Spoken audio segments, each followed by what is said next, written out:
Two, one. We are live now.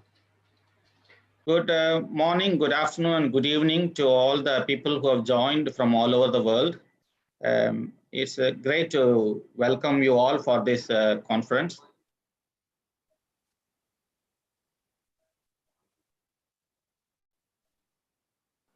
We'll start with an invocation song.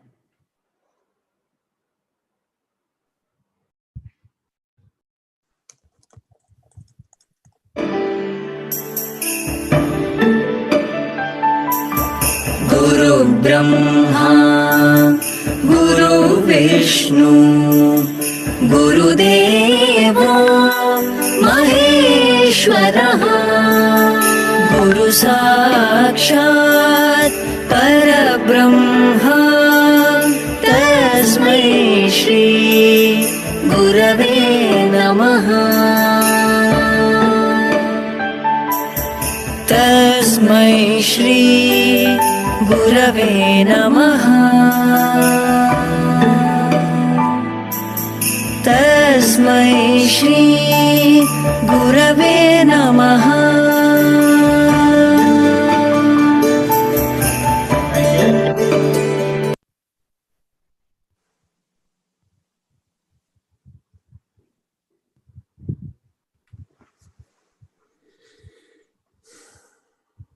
So I guess you can see my screen there. Yes. Yeah.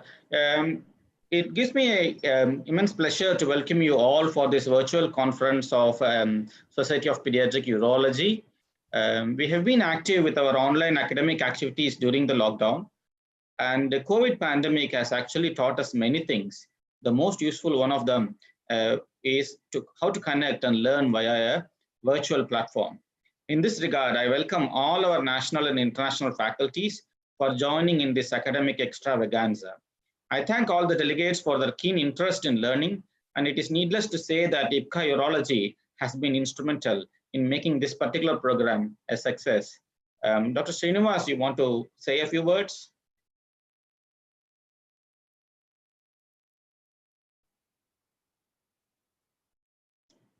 Dr. Srinivas, are you online? Yes, to mute. Unmute. Unmute. Please unmute. Yeah, I did. Hello, can you? Yeah. Yeah. Welcome all the faculty members and delegates to this 8th SPUcon 2020. This eSPUcon is the brainchild of our chairman who has planned the entire program, put in months of hard work to make it entirely free and rich in academics. In these tough COVID times, this eSPUcon comes as a big diversion to all of us. We request all of you, all the delegates, to enjoy this academics and participate very actively in this program. Thank you. May I ask our President, Dr. Ravi Ramadwar, to say a few words and then also inaugurate this conference?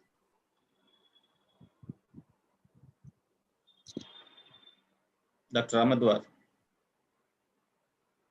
Dr. Ramadwar, please unmute yourself. Yeah. Thank you, Dr. Ramesh Babu. As we all know, Society of Pediatric Urology is a very active chapter of IAPS apart from PACE. For last 7 years, this vibrant chapter has taught us finer nuances in pediatric urology. Fantastic operative demonstration by renowned faculties has been a highlight of SPU conferences. In the new normal created by the current pandemic, SPU has actively conducted webinars and very interesting case-based discussions, which has been very valuable for all. It gives me an immense pleasure to inaugurate the 8th virtual SPUcon. I sincerely hope that next year we all can meet together at Nagpur and enjoy the clinical and social event. I declare the conference open. Thank you very much. Now, without wasting much time, we will go to the next program. Yeah, Virendra, you can start here. Dr. Srinivas, you want to say a few words? Yeah, yes, it's a... Hello, can you? Yeah. Yeah, it's a great honor to welcome and present Dr. Venkatramani Sripati, or Dr. Sripati as people know him in India, to deliver the third SPU oration. Needless to say, he is a national figure. He is a prolific orator and a robotic trainer. Though we could not physically decorate him with the medallion of oration, our good friends in Chennai has handed over Dr. Sripati the medallion as well as the citation plaque. I request him to display the medallion and citation, sir. Dr. Sripati, sir. You have to stop sharing the screen. I'm not doing it, sir. Somebody else. Okay, I just show the screen again. Yeah, before actually Dr. Sripati starts, I want to read out the citation. Can you display that again, Virendra? Dr. Sripati qualified in pediatric surgery from Christian Medical College, Vellore, and underwent further fellowship training in Australia in the late 80s. He came back to India with a prestigious FRACS degree in pediatric surgery, for which he received the Howard Eddy Medal. After a short stint in the early 90s at the Institute of Child Health and Hospital for Children, Egmore, he branched off into full-time practice of pediatric urology, which he has been doing it for the last 2.5 decades now. A gifted speaker, Dr. Sripati has published extensively and presented papers in prestigious meets in India and abroad.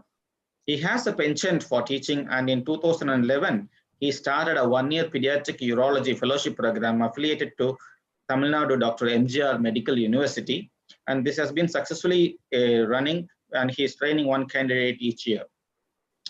Dr. Sripati pioneered the concept of urodynamic workshops all over the country to encourage pediatric surgeons to do their own bladder pressure studies. He has participated in numerous operative workshops and has demonstrated many urological procedures in children. After training in Chicago and Stanford, Dr. Sripati has started robotic pediatric surgical program in Chennai in 2012. In 2019, he became the first resident Indian to complete the European board certification in pediatric urology. He has served admirably as IAPS secretary and president, and also has been chairman of the Society of Pediatric Urology between 2017 and 2018. Currently working as a senior consultant and pediatric urologist at Apollo Children's Hospital, Chennai.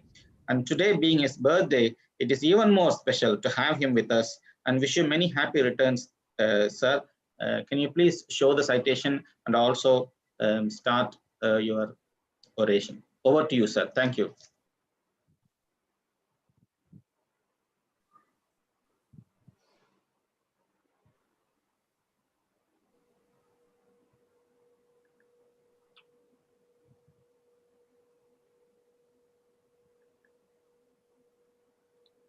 So Dr. Ramesh Babu. Yeah, we can see you, Dr. sir. Srinivas. Yes, sir. Dr. Ravi Ramadwar, and all the members of the Society of Pediatric Urology, and the very learned faculty that I can see here now. Dr. Subnis, Dr. Abraham Cherian, and a galaxy of stalwarts. It's a great honor indeed to be asked to deliver the pediatric urology oration. And I've chosen a topic which is a little unusual, an eventful surgical career and what I learned along the way. I have now spent 3 decades working in pediatric urology. The reason why I chose this particular topic was this. In the IAPS senior members lounge discussion, where there were about 150 participants, we heard very insightful questions from the juniors. And therefore, I thought I would just look back at my life and share some situations which proved to be life-changing as far as I was concerned. And using these situations, I hope to provide some guidance for those starting pediatric surgical work. The first question that everybody asks me is, I have finished my MCH or my DNB, now what do I do? You can do so many things. But my own feeling is, irrespective of whatever work you have done in your MCH, it is absolutely essential for you to further your surgical knowledge in terms of numbers and variety by working with someone who has the numbers and also the experience to guide you. What is often not understood is sitting with a senior and learning the art of taking decisions in the outpatient clinic as and when patients are being seen is invaluable.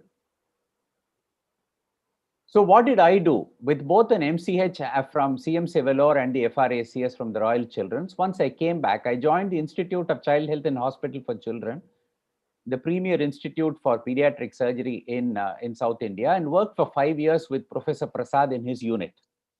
I put into practice all that I had learned, did all types of procedures under supervision, made all sorts of mistakes, and saw how to get out of them. And that is the most valuable thing that I could have done in my life.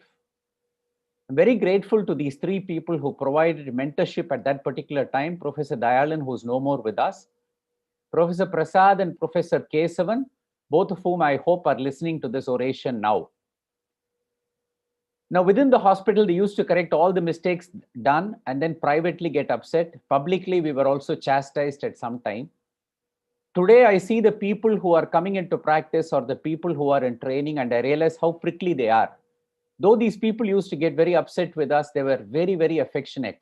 All that they demanded was that, you listen to whatever they had to say, and always it was in your own interest. Dr. Kesavan was the first pediatric urologist of the state, and when I expressed my desire to do pediatric urology under Professor Prasad in his unit, he said yes. In fact, there was a time when he used to do rounds in our ward. And when someone asked him, why are you doing rounds in Prasad's unit? He said, Sripati has more pediatric urology cases than what I have in my unit. While I was working in the Institute of Child Health and Hospital for Children, I started having a visiting consultancy in multiple hospitals. Again, whatever I did, I discussed it with the bosses and obtained their approval. I just followed two principles. I took the best anesthetist with me, and I always briefed the boss when I did a major procedure or had a problem, and they unfailingly provided support. I used to visit many, many places. I was eager to please patients and would agree to do procedures close to their place of residence, which meant I was operating in somewhere around 10 to 12 places at any given time. I used to travel 25 kilometers down south all the way to Perumbakam, to where Tamil Nadu Hospital and Global now is, southwest, west, and north up to Manali. So from Tamil Nadu Hospital to Ramchandra to Manali, all the places I were covering, but I paid a price for this, and it was not very pleasant. The one thing that happens when you visit many hospitals, which I see a lot of youngsters doing now, is you cannot do justice to any one place. You are prone to making errors. You become worried about delays, either for the next case, for a discharge patient review, or for rounds on operated patients, all of which impacts the way the patients attender or the patients look at you.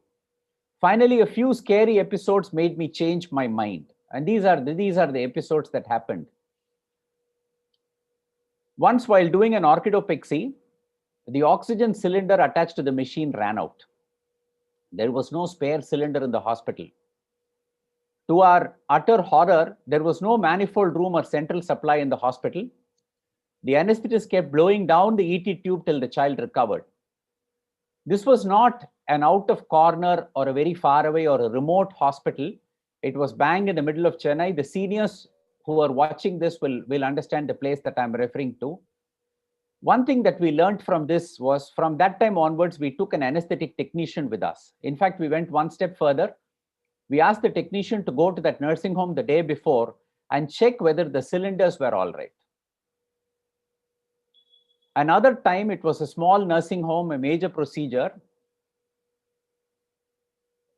We were planning to give halothane. They only had this old machine which had the halothane vaporizer.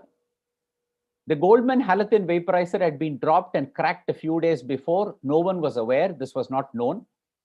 We induced a child, but there was a leak from the vaporizer and also a problem with both the anesthesia machine and the circuit, but we were unable to maintain anesthesia. We abandoned the procedure, lost the support of the doctor who ran the place. But in the process, we also saved ourselves a very big headache and possible problems as far as the child is concerned. This is the only non-urological case that I'm going to discuss in this, but again, indicates something that is extremely important.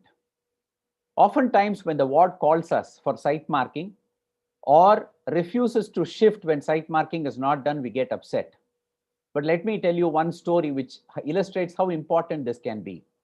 I had a child for cervical lymph node biopsy. The pediatrician was unsure as to which nodal group had to be biopsied. So we obtained a general consent. On the table, we decided to take out a bunch of matted nodes which we felt would be representative of whatever problem the child had. In the ward, the parents created a storm and they complained that the node they wanted sampled was different from the one that was done. How did we tackle it? The situation was so bad, we had to call the security to defuse the situation. We called for help. The referring pediatrician was kind enough to come there and talk to the parents and explain his point of view. We called the administrative head of the hospital. We called for help from friends and police and asked our own legal team to come. I learned a lot of valuable lessons from it. The first is always cross-check with the parents before the child is taken in. More importantly, one of the team members has to do a site marking, or if nobody is there in your team, then you have to do the site marking in the ward in the presence of the parents. Again, I used to do this very often and then stop doing it. As I was coming into the hospital, I used to ask the anesthetist to take the patient inside to save time. I never do that now. I take the time and trouble to see the parents outside the OT or in the ward, reassure them, then take the child inside and start the induction. The side X-ray is one thing that I'm very, very scared of. I always used to believe that the side X-ray label was perfect. We could believe the activated and the expiry on, and we used to soak the instruments and rely on the nurses to tell us whether it was appropriate to take out the instruments. In one child, the labeling was inaccurate, and the child developed severe Pseudomonas sepsis and became moribund. We had a lot of difficulty bringing the child out. The lessons that I learned from this is always insist on strip reagent testing before soaking your instruments. I have shown this here. This might actually sound a little silly, but it's a very practical and a very important thing to do. I nowadays make sure that the time of immersion is strictly adhered to. Again, if you watch a junior sister, sometimes when you ask them to prepare side X, they will take a part of the side X, tap a little bit of powder into it in order to conserve this side X. The important thing to remember is the entire side X container and the powder has to be mixed in one go. You can't take part of it and expect sterility to happen. Most important, if the child is febrile at discharge or becomes febrile in 24 hours after discharge, bring them back, keep them in-house, do blood and urine cultures, and treat promptly with IV antibiotics. This can be life-saving. And please remember, cystourethropy is invasive, and I believe it is to be done only if it is going to yield value. Nowadays, I've observed a lot of people just doing cystoscopy also as part of another procedure without really seeing whether a particular yield or a particular aim is being looked at.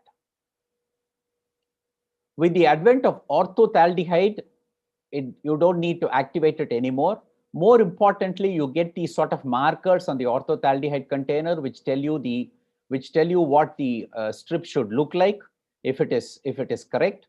For procedures where extreme sterility is important, let us say you're doing a scopy on somebody who's had a transplant and who's on immunosuppressant drugs, or you're doing neuroendoscopy, then we use the STERAD machine with an autoclavable scope.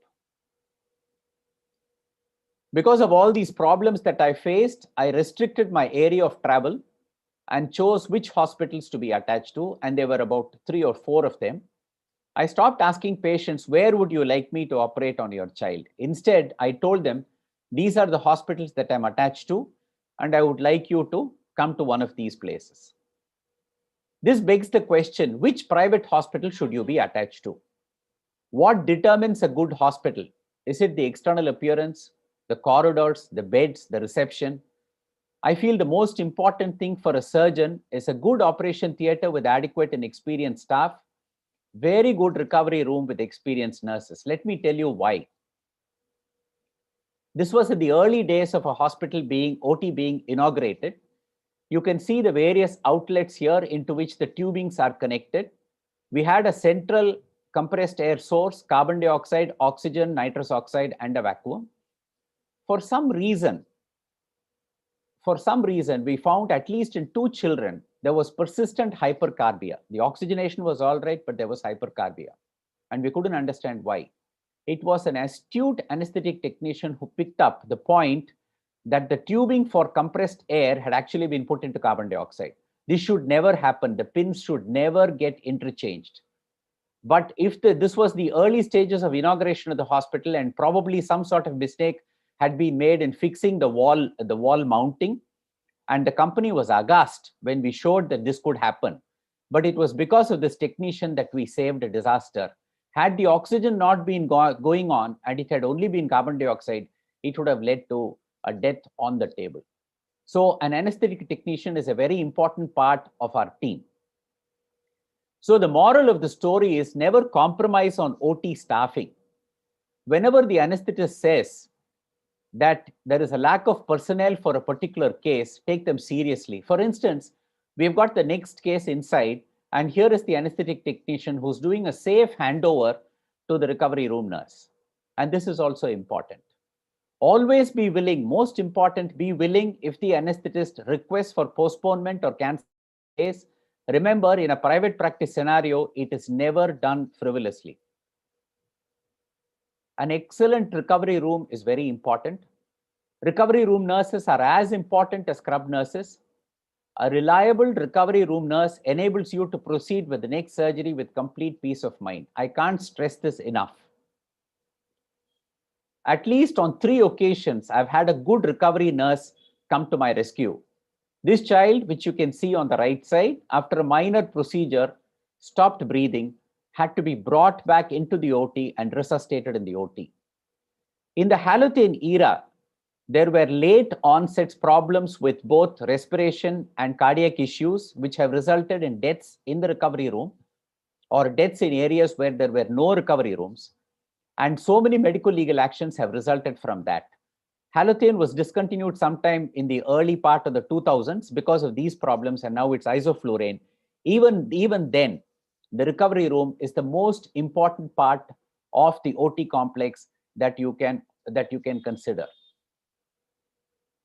Finally, I decided to stay in one hospital and work. This was partly my decision and also hospital insistence. And this is the complex that we work in. We have a women's, a children's, and an OP block all within the same area, within a very short distance of the main hospital. This is a question that a lot of people ask. Does being part of a large multi-specialty hospital help? I've had very senior surgeons say we are kings in a small setup. It is financially more rewarding in a small setup. Large hospitals, especially corporates, are stifling, restrictive, intrusive. But the arguments for large multi-specialty hospitals, I have 2 case studies, which I thought I will show you.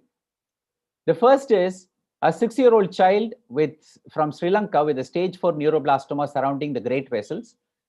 We were planning a thoracoabdominal approach to get tumor clearance. Remember, at that particular time, this was a few years ago, we had done 18 procedures back to back. This is what we were aiming at. You can see the diaphragm cut there. You can see the renal vein. You can see the superior mesenteric artery. You can see the celiac plexus. And we were confident of going into the first order branches and clearing them. So we were very, very confident. And here is the CT scan showing the tumor surrounding the great vessels in the midline and also the cross section of the CT scan. What really happened as we were going ahead, I was using CUSA on the aorta, the cavitron ultrasound aspirator, to clear the tumor. I suddenly found huge uncontrollable blood loss and found that I had slashed the aorta in 2 places. I gave pressure and called for help. The cardiothoracic surgeons were operating 2 theaters from where we are. Their team rushed in, put an interposition graft for the infrarenal segment and saved the child. There is the interposition graft in the infrarenal segment, and a small segment of the aorta was also resected, and you can see how the tumor is greatly adherent to the wall of the aorta. It is so intimately adherent that it was very difficult to remove it. Later, Dr. Sudipta Sen told me that in these children, the aorta is extremely friable, and he's had a similar problem like that before. So the cardiothoracic surgeons saved the day for us on that day.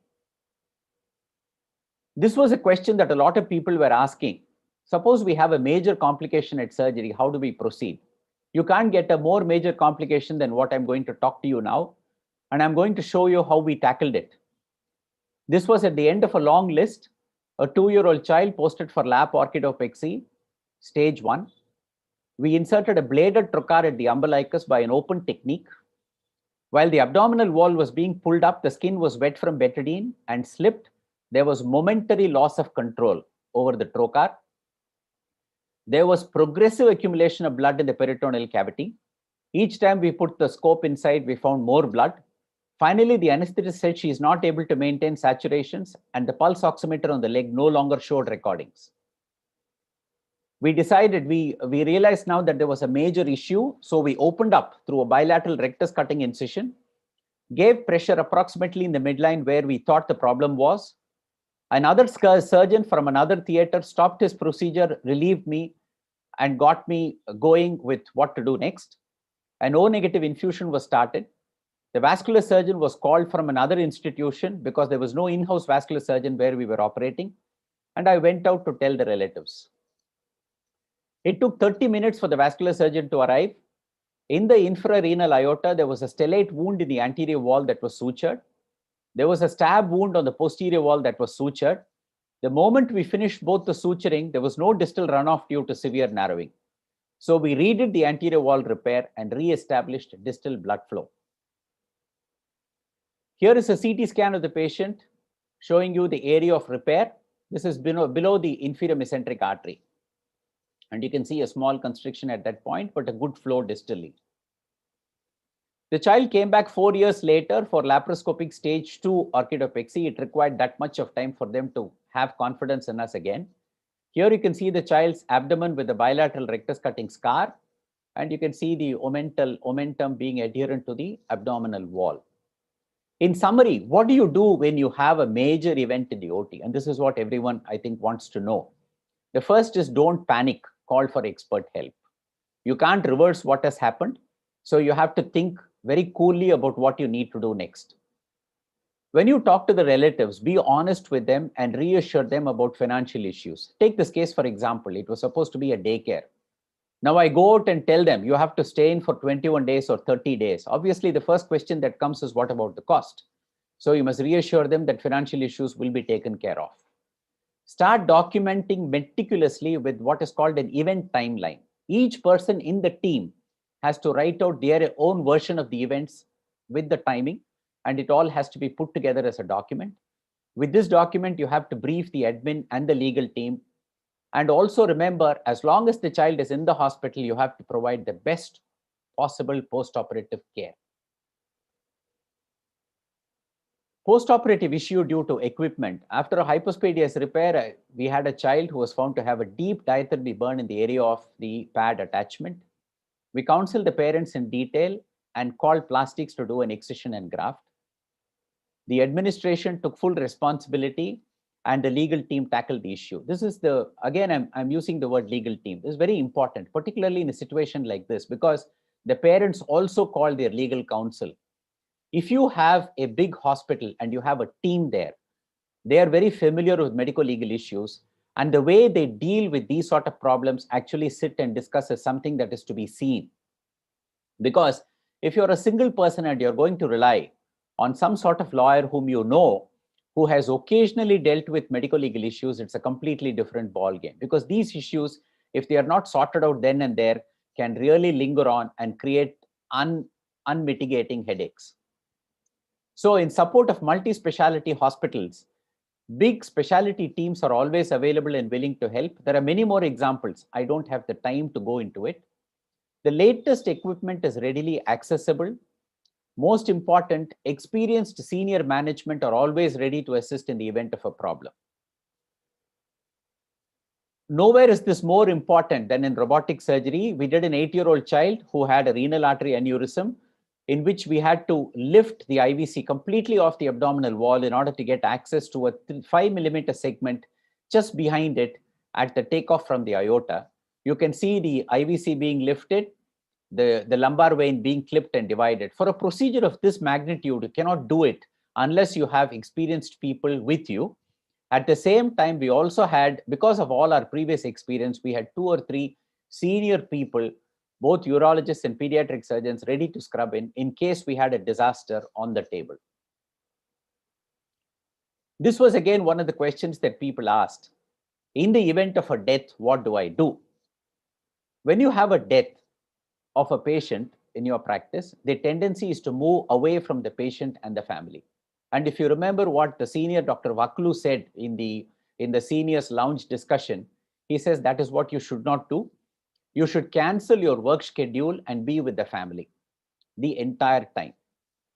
If they need to talk to you later, be available, provide support, and also provide grief counseling. Oftentimes what happens, and this has happened to me, is they keep coming back again and again and again, wanting to talk to you, asking what really happened.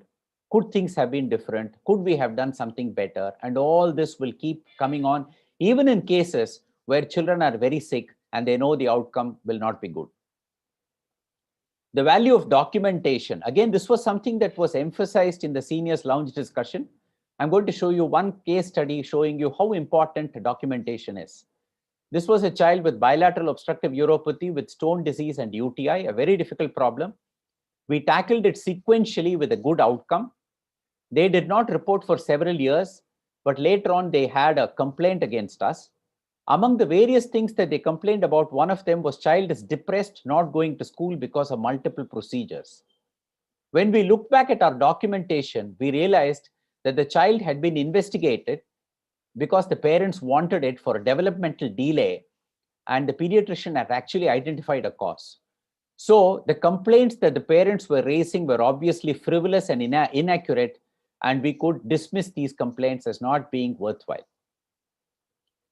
Nothing that you ever learn is ever wasted. This was at the Royal Children's soon after I completed the fellowship. Robert Fowler used to sit next to me, and this was one of the cases that we had handled together. Blind ectopic ureteroceles causing bladder and urethral obstruction. This is a slide that I prepared for presentation, which I have taken a snap and showed you.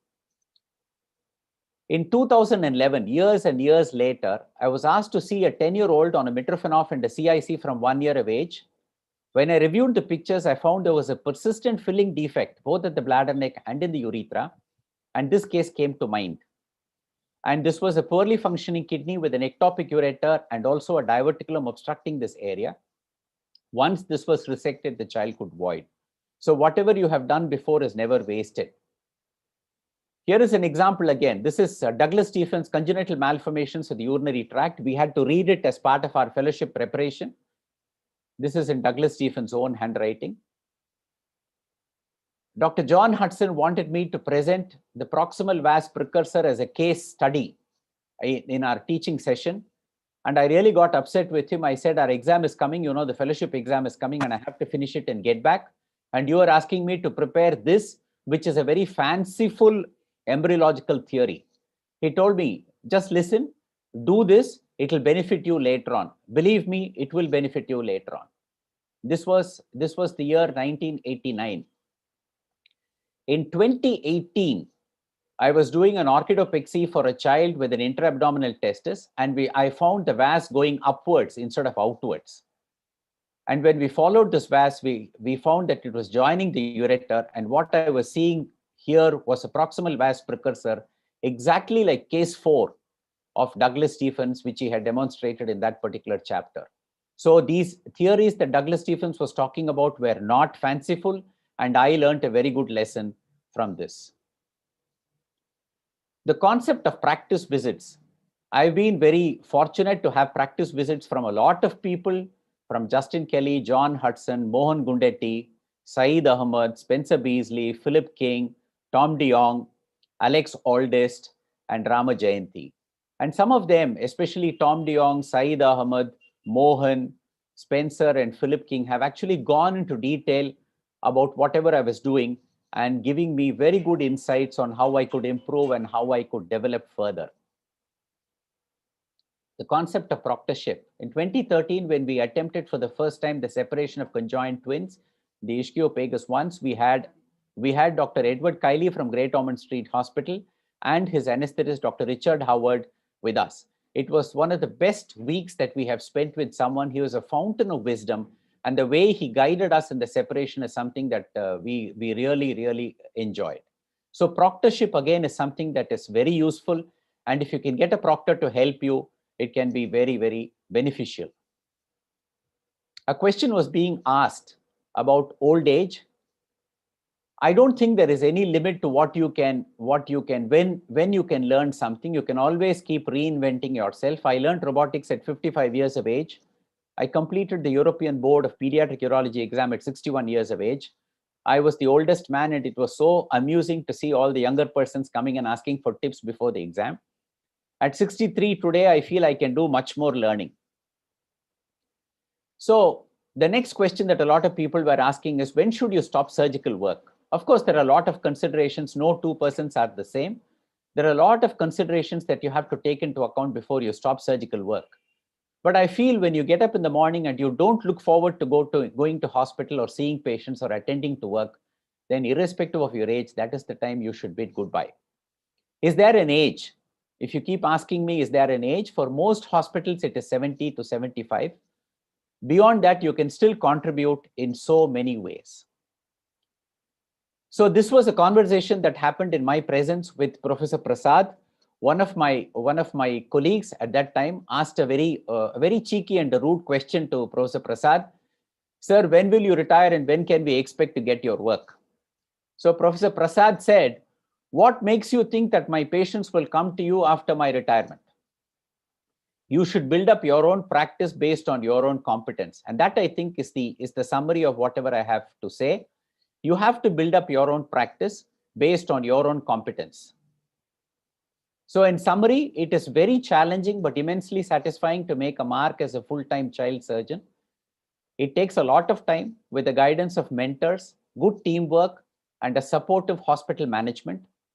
By looking back at the road that I have traveled, I hope I have helped you to avoid pitfalls in your career and also helped you to answer some of the questions that have been plaguing you.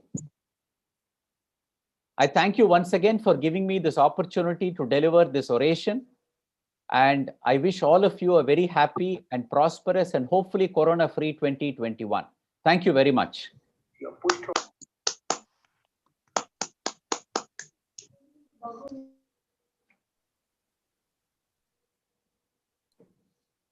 Thank you, sir. It was really enlightening to listen from you. And as a custom, we do not take questions or comments from audience for these orations. But it was really an enlightening experience, and particularly for youngsters, a lot to learn from whatever you've given as a words of wisdom. Thank you very much for joining with us. We will take a short break, and then we will, after 5 minutes, we will join with the next session. Thank you, sir. Thank you. Thank you.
want to see what people have written.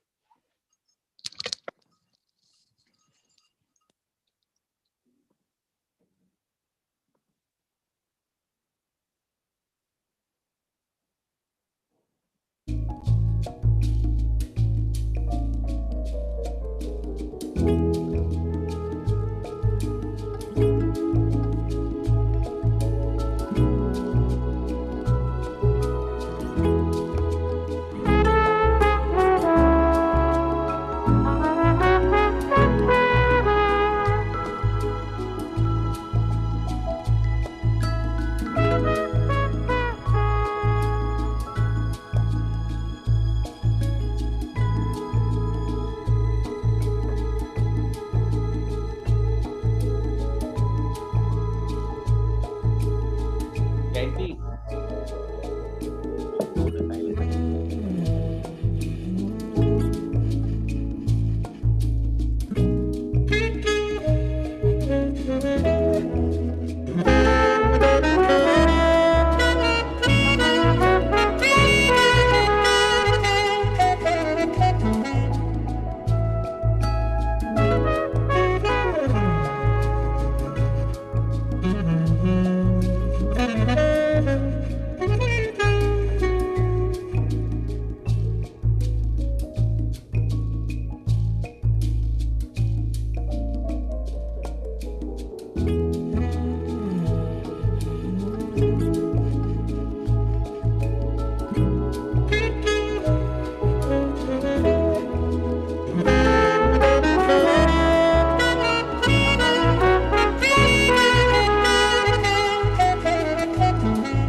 So, good afternoon, everyone. Virender, can you share the next slide? Sure, sir. Yeah, I mean, do we have all the panelists ready for the next program? Am I audible? Yes, you are. Dr. Ansari, Dr. Mallikarjuna, Dasmeet, they're all there? I can't list.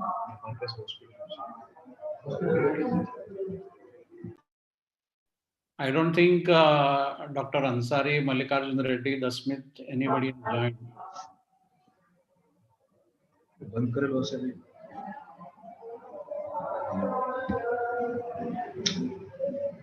Dr. Spucon has joined.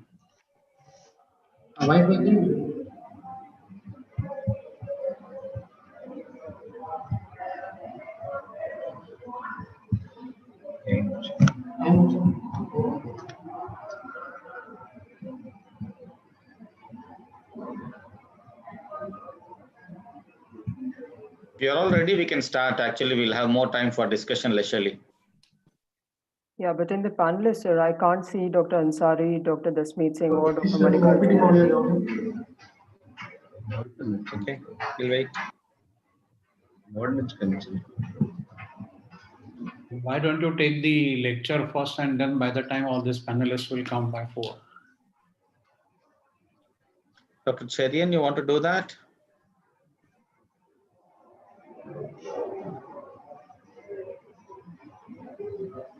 That was anyways delayed for a Sorry.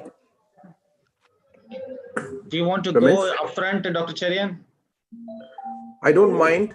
It's just that we need to do the survey, isn't it? We will do it. I mean, if once you say we are okay, you are okay with that, we will do that. Yes, I'm happy to go ahead. All right then.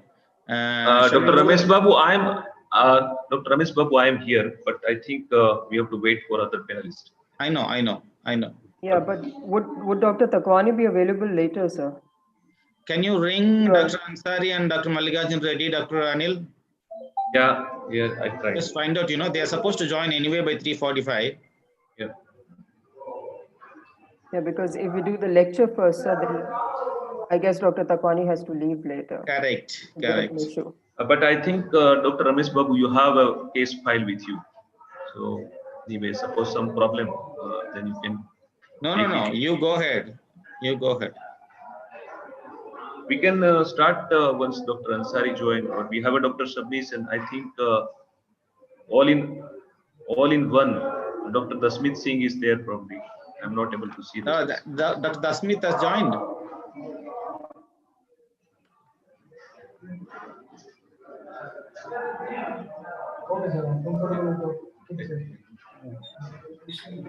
Also, a lot of people have joined, particularly for this session. There are around some 600 delegates watching it as we speak. So I think we'll stick to this plan of doing this panel discussion as it is. It will also not alter their, expectations. Yeah, that's right. Problem patient actors are not willing. I will ring Ansari. Do you want me to call up Dr. Dasmeet, sir? Yes, please.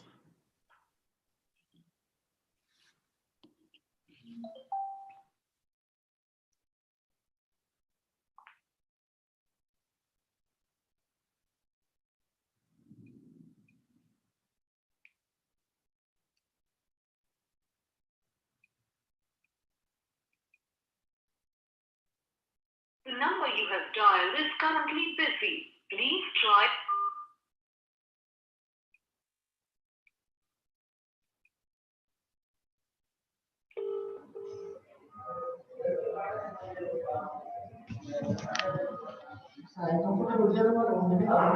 Hopefully.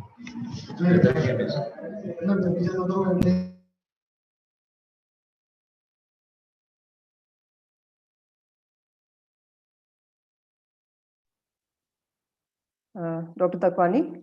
Yeah. I just had a word with Dr. Dasmeet. He had a bit of a confusion about the timing, but he's joining in another few minutes. Okay. Right. So once we have a Dr. Dasmeet Singh, we have Sabnis sir is there. I'm trying to contact Dr. Ansari. I guess Dr. Ramesh Babu is on call with Dr. Ansari. Yeah, then we can go ahead. Sure, sir. Once somebody comes in, then we can straight away go ahead. Right. So meanwhile, Virender, should I try a little bit sharing my screen just for sake of not to spoil time? So what I'll do is, sir, I have a brief introduction about all the panelists. I'll wrap up with that and then I'll let you share your screen. Is that okay? Perfect. Fine. You are the boss. Yeah, please start introducing Virender. Dasmeet is joining, Mallikarjuna is joining. Ansari has not picked up the phone. He will join. Right, sir. So our first panel discussion is on pediatric stone disease.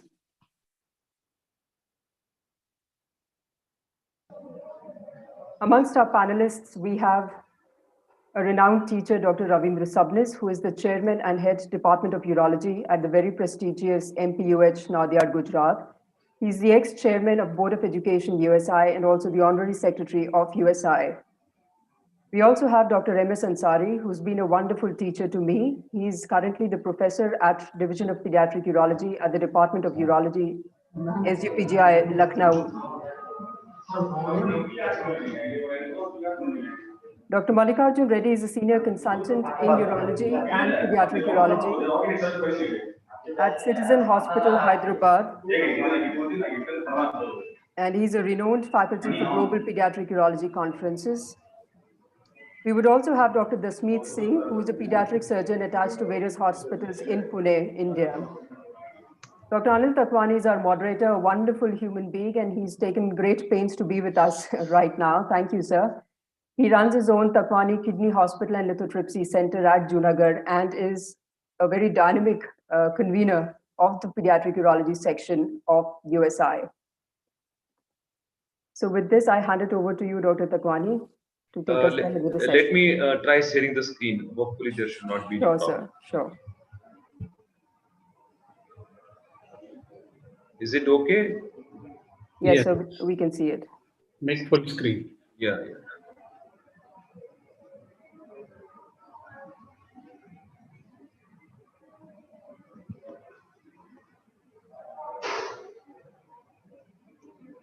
I'm not able to see any panelist. Are you able to see me? Yes, very well. Yeah, everything is clear. Yeah. How I can see others? I think I have to change some mode. Or Virendra, will it be possible for me to see the panelist? I can change some. Are you using your laptop, sir? Or I'm using my laptop. Yeah. So on the top right corner, sir, there'll be a view button. You'll have to change the settings there. Okay. Yeah, I got now. Yeah. View button. No? Yeah.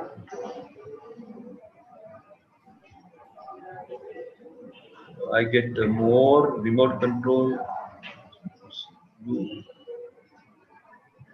No, you'll have a gallery view, which you can select, or if you have only the speaker view, then you'll be able to see only one, sir.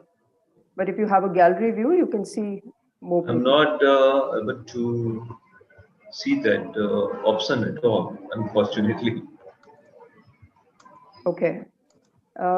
Aditya from the technical team, are you there? Dr. Ansari is joining in a minute. Okay. Aditya, can you unmute yourself?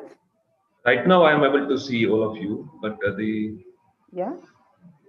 So should I continue this way? I am able to see you right now. Now. Okay, no, sir. But from our end, it's better if you do like a full screen, like a slideshow. I think that will be better.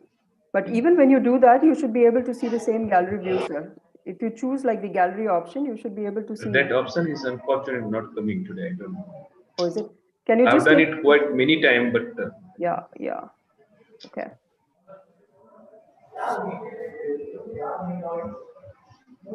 Better, you don't have to see us. There is nothing great in our thing.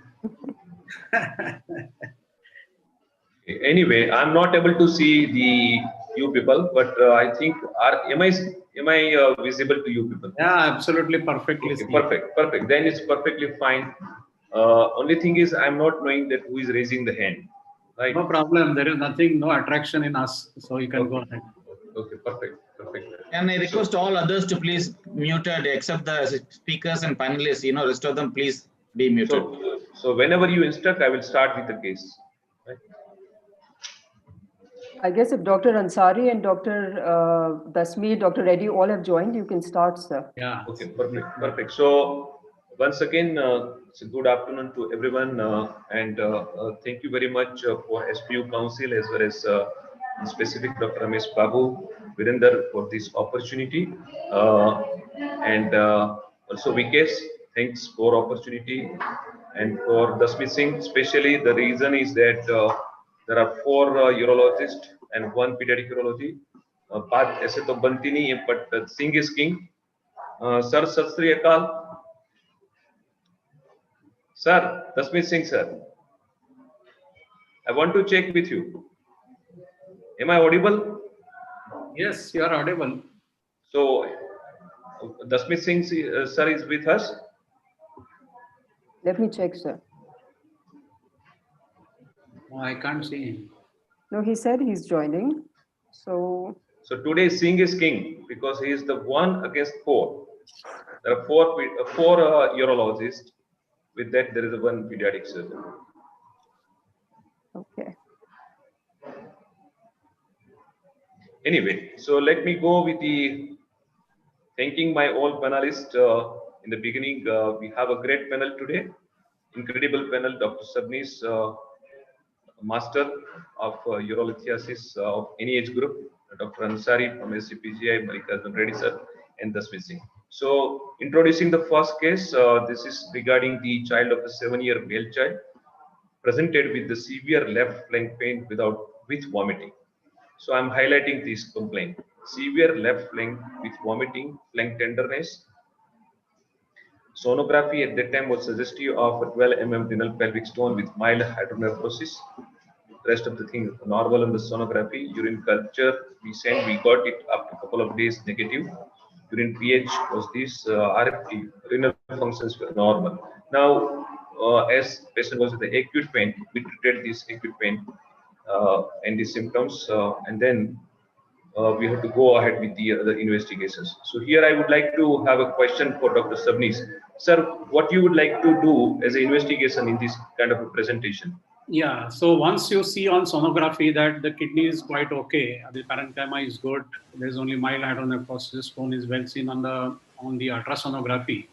The next investigation is the NCCT. Now, okay, sir. in the pediatric age group and the adult, there is a little bit of a difference in our choice. But here, of course, the NCCT is the next investigation of choice. Okay, sir. The thing is that he's presented with the acute severe flank pain. And do you think that is there a need of documenting the what kind of excretion this kidney is having after this acute episode of pain and obstruction and the pain?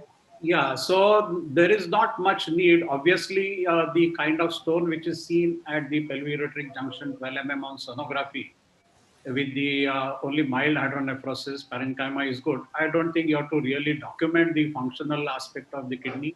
It is presumed to be all right. It's a first time pain. And very fact that he has a severe colic, which suggests that the kidney is very well functioning.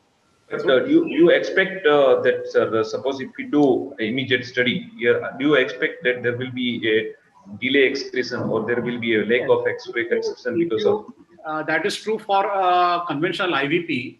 Right. Conventional IVP, often we have seen in the past that if you do it in an acute colic, there is generally the suppression of function. Yeah. Only the nephrogram is seen. And then you really worry as to what exactly is happening. But that is a documented fact. Do we need to explain? Do we need to explain the relative of the child that right now what kind of functional issues are there with the kidney? Yes. So actually speaking, that's why when you get this sort of a confusion, there is no need to document the function. You presume that it's a good functioning kidney. You know that it's going to be a suppressed function. And in that case, conventional IVP, CT IVP, even in an acute colic, will show quite a good function as compared to conventional IVP. And therefore, with all guidelines now, the investigation of choice is only NCCT. Perfect, sir. But I'm coming with a very specific question now. See, the thing is, suppose if you decide to go ahead with the PCNL, and we all know that all PCNLs are not same. There can be a 1 in 1,000 or 10,000. There can be a problem. So, correct. Is there any need to talk about the present function to the patient, with this parents of the patient or caregivers? Or no, there is no such actually. So what you say that this conventional IVP, suppose quite often they. No, even if with the CT IVP, it won't show the much function. Okay. But do we need to tell, because if we do NCCT, we will not be able to comment at all about the present function. Yes, yes. So what you can counsel the patient that at present the function appears to be not as good, which is often seen when there is acute colic. It is, we think that it will improve over a period of time. And once the obstruction is relieved, okay. So others have joined. Dr. Sabnis has given a very clear verdict that his next investigations will be NCCT. Dr. Ansari, have you joined? Yes, yes, I am Yes, there. sir. Sir, you agree with or you have some separate comment? If you are agree, then we go ahead with the next question. Yeah. Yes, I just say a little bit because this is a very common question. What Sabri sir has said that you always go for NCCT in cases of IVU, and this is a very common question also, which is asked in the examination also for the post graduation. So it is very interesting to know that the level of recommendation, if you see whether IVU or NCCT or CT, because that if you balance both the things, the level of recommendation is almost the same. The only thing, you have to select the case which is suitable, which can get away easily solved with IVU, or the case which are only suitable for CT scan. So in ultrasonography here, I think it showed only single stone. Single stone with mild Yes, hydro. yes, mild hydro. And So, increase in the size. yes, I It's many swollen, yeah. times I also ask many andrologists, when there is single stone, there is no other stone seen on ultrasonography, with what way the NCCT will help in this case? Even the IVU can give the same answer with almost 5 times less radiation. Yeah, I'm coming to that point, sir. You So are yes, so that is why I am saying that usually if you see the level of recommendation is NCCT or IBA is almost the same in the literature when you say, but there is no hard and fast rule that you will only go for the IBU or you will only go for NCCT. sir, Because anytime you bother to you think that we need to explain the functional condition of that particular kidney to the relatives. We know in acute conditions there can be a some impairment with the immediate IVP or CT IVP. Do we need to communicate? Yes, sir, please. I will just comment on that. That it all actually depends on very much on the ultrasonography findings. Suppose this was not the acute colic. Suppose this was a stone with a 12 mm stone, and the kidney is grossly hydronephrotic. Yes, yes, sir. The upper calyx is hydronephrotic, lower calyx is contracted, and things like that. In that case, definitely CT IVP is required because you have the suggestion that there is a problematic function. Another limitation of NCCT, sir, is that you don't get the exact idea about the means amount of severity of obstruction. Means NCCT with the sonography will not give you exact idea about the. For example, now coming to the next level question is that there is a acute obstruction of the kidney is there with the functional impairment or excretion impairment. Now, what will be your approach, sir? Sami, sir, how will you treat this patient? In this case, yes, sir. Yes, in this case, definitely this requires the management, surgical management. 12 mm stone is unlikely to be passed out. So it requires you. See, what I would counsel in this patient is that the non-excretion of the contrast on the conventional IVP is the perfect, sir. But there is a you assume that it is good functioning kidney. But sir, you have got the information that this is severely obstructed kidney now, yes. Right? So how and you don't have NCCT to have an anatomical idea about the pelvic calyces system, but we'll give you that. But right now, suppose you are planning based on these investigations, how will you plan? Will you plan? Will you think about the first putting a stent and treating accordingly thereafter, or you will do everything in single stage? No, I would admit the patient. The colic is not going to remain continuously. Colic is going to subside once you Perfect. That is what exactly we did, sir. Yeah. Once you give antispasmodic external colic will subside, and then you plan as per the merit of the stone what you want to do it, whether it is a mini PCNL or whether it is ESWL, depending on various factors. So but here it is severely obstructed kidney, sir. So we cannot right now think about the ESWL. See, it is a severe colic. Does not mean it is severely obstructed. But sir, it is right now it is not draining. So suppose after 2 or 3 days, you presume that it will start draining.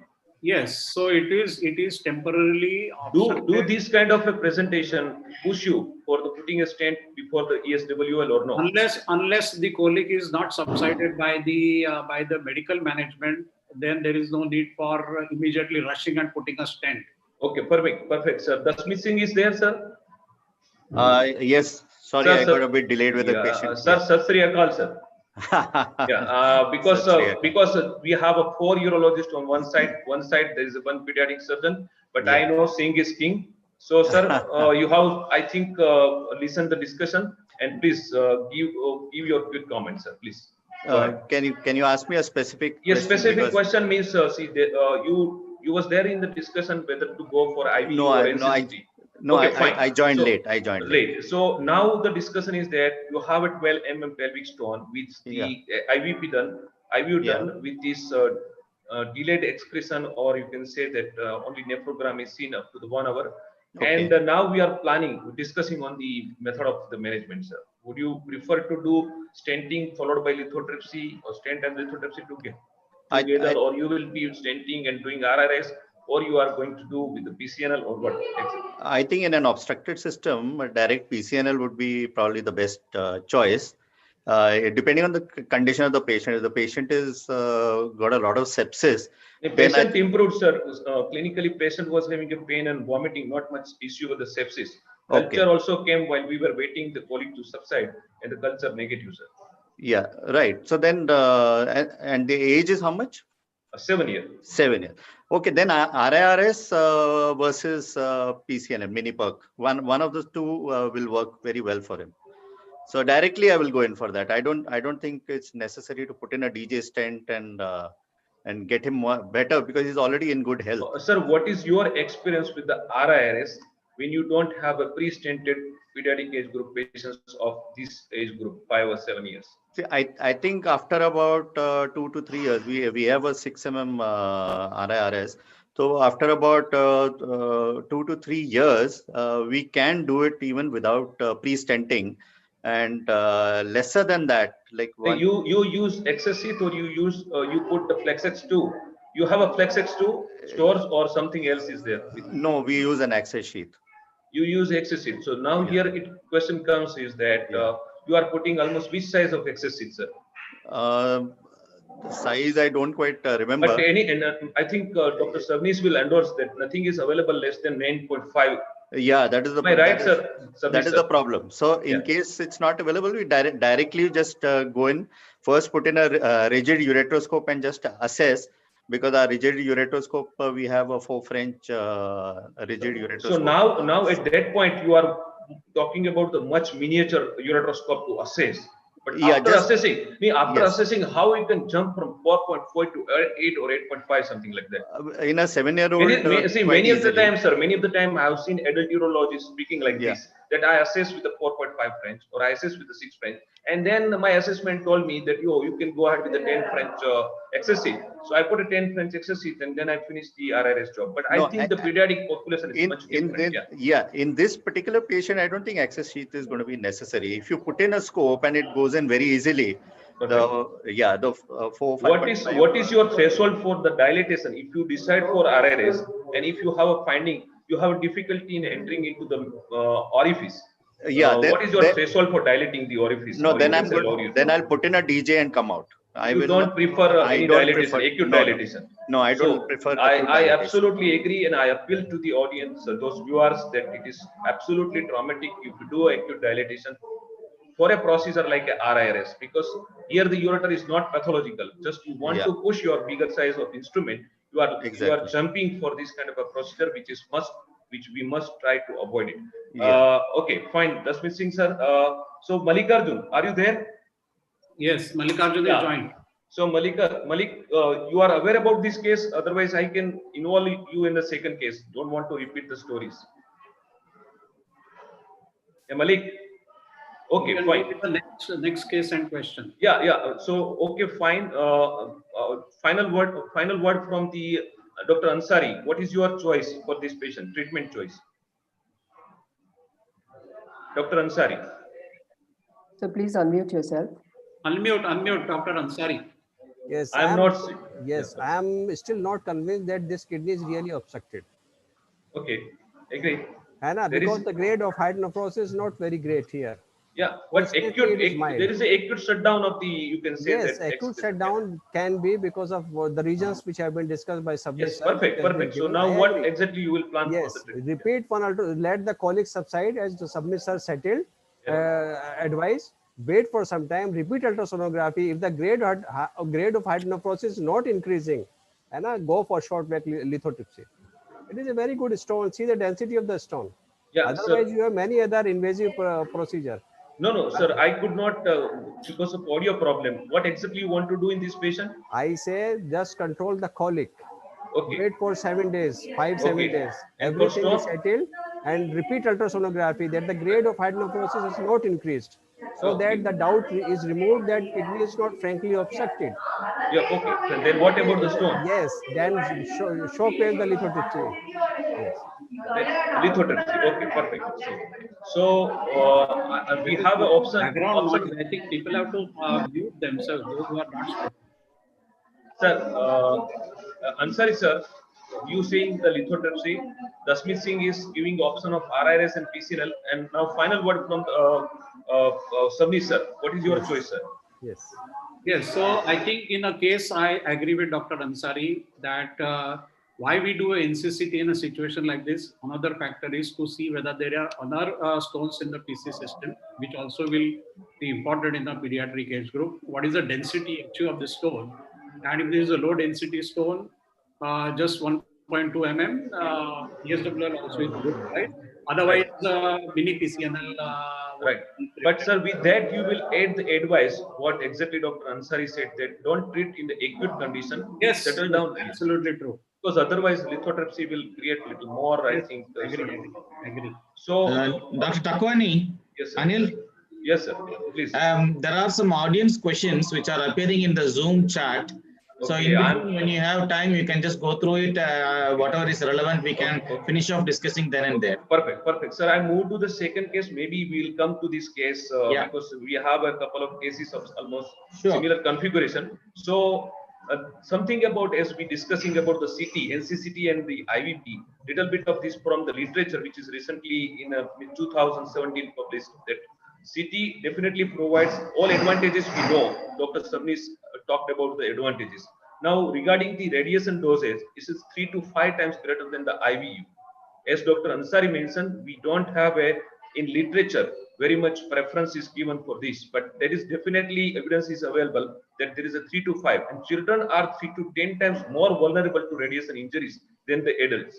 The long-term risk of radiation exposure in children are not completely understood still, and a single abdominal CT in a 1-year-old imparts a 1 in 550 risk of the subsequent lethal tumor development.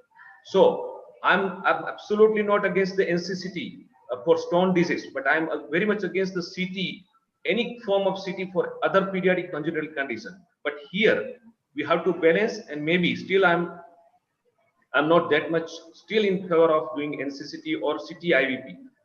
NCCT is still okay, but CT IVP for almost all cases. That is what the message I just wanted to pass. I want a final one short possible comment for all 4 panelists for their threshold for CT, NCCT and CT IVP for pediatric age group of patients. Suppose if you have a 2-year patients with similar kind of a stone, still you will go ahead with the NCCT or CT IVP or no? Yeah, Anil, Yes, as far as CT urography is concerned, not just non-contrast, I think instead of doing an IVU with multiple plates or even limited plates, we would prefer to do CT IVU because it gives a lot more information in the short file. Sir, information. I'm talking about the radiation trauma and radiation exposure, sir. It says. Yeah, no. I'm saying that instead of having done and after an ultrasound, I would directly go in for a CT urography. And the reason is that even though the radiation is more, you are allowed one CT, contrast CT per year, according to the calculations which have been made. Not disagree. That is mentioned that Yes. one CT, NCCT rather they say NCCT one. No, contrast Okay, CT. perfect. CECT, one is allowed per year, and it is best done at the time when you are planning some intervention. But sir, there again the argument comes is that the children are very prone for the recurrence. And how often for recurrence you will continue doing that similar kind of? You don't need to do it again. You do it just once. You just do it the first time.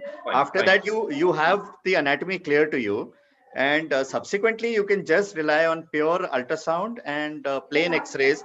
You don't even need to do an IVU and RGPs. Okay, so I take this answer. I think the most probably other panelists are almost agree with the Smith Singh's argument. So don't spoil the time. Anything different from this? No, I think he has sufficiently put his point. Yes, in favor of. I think still I will go for high resolution ultrasonography.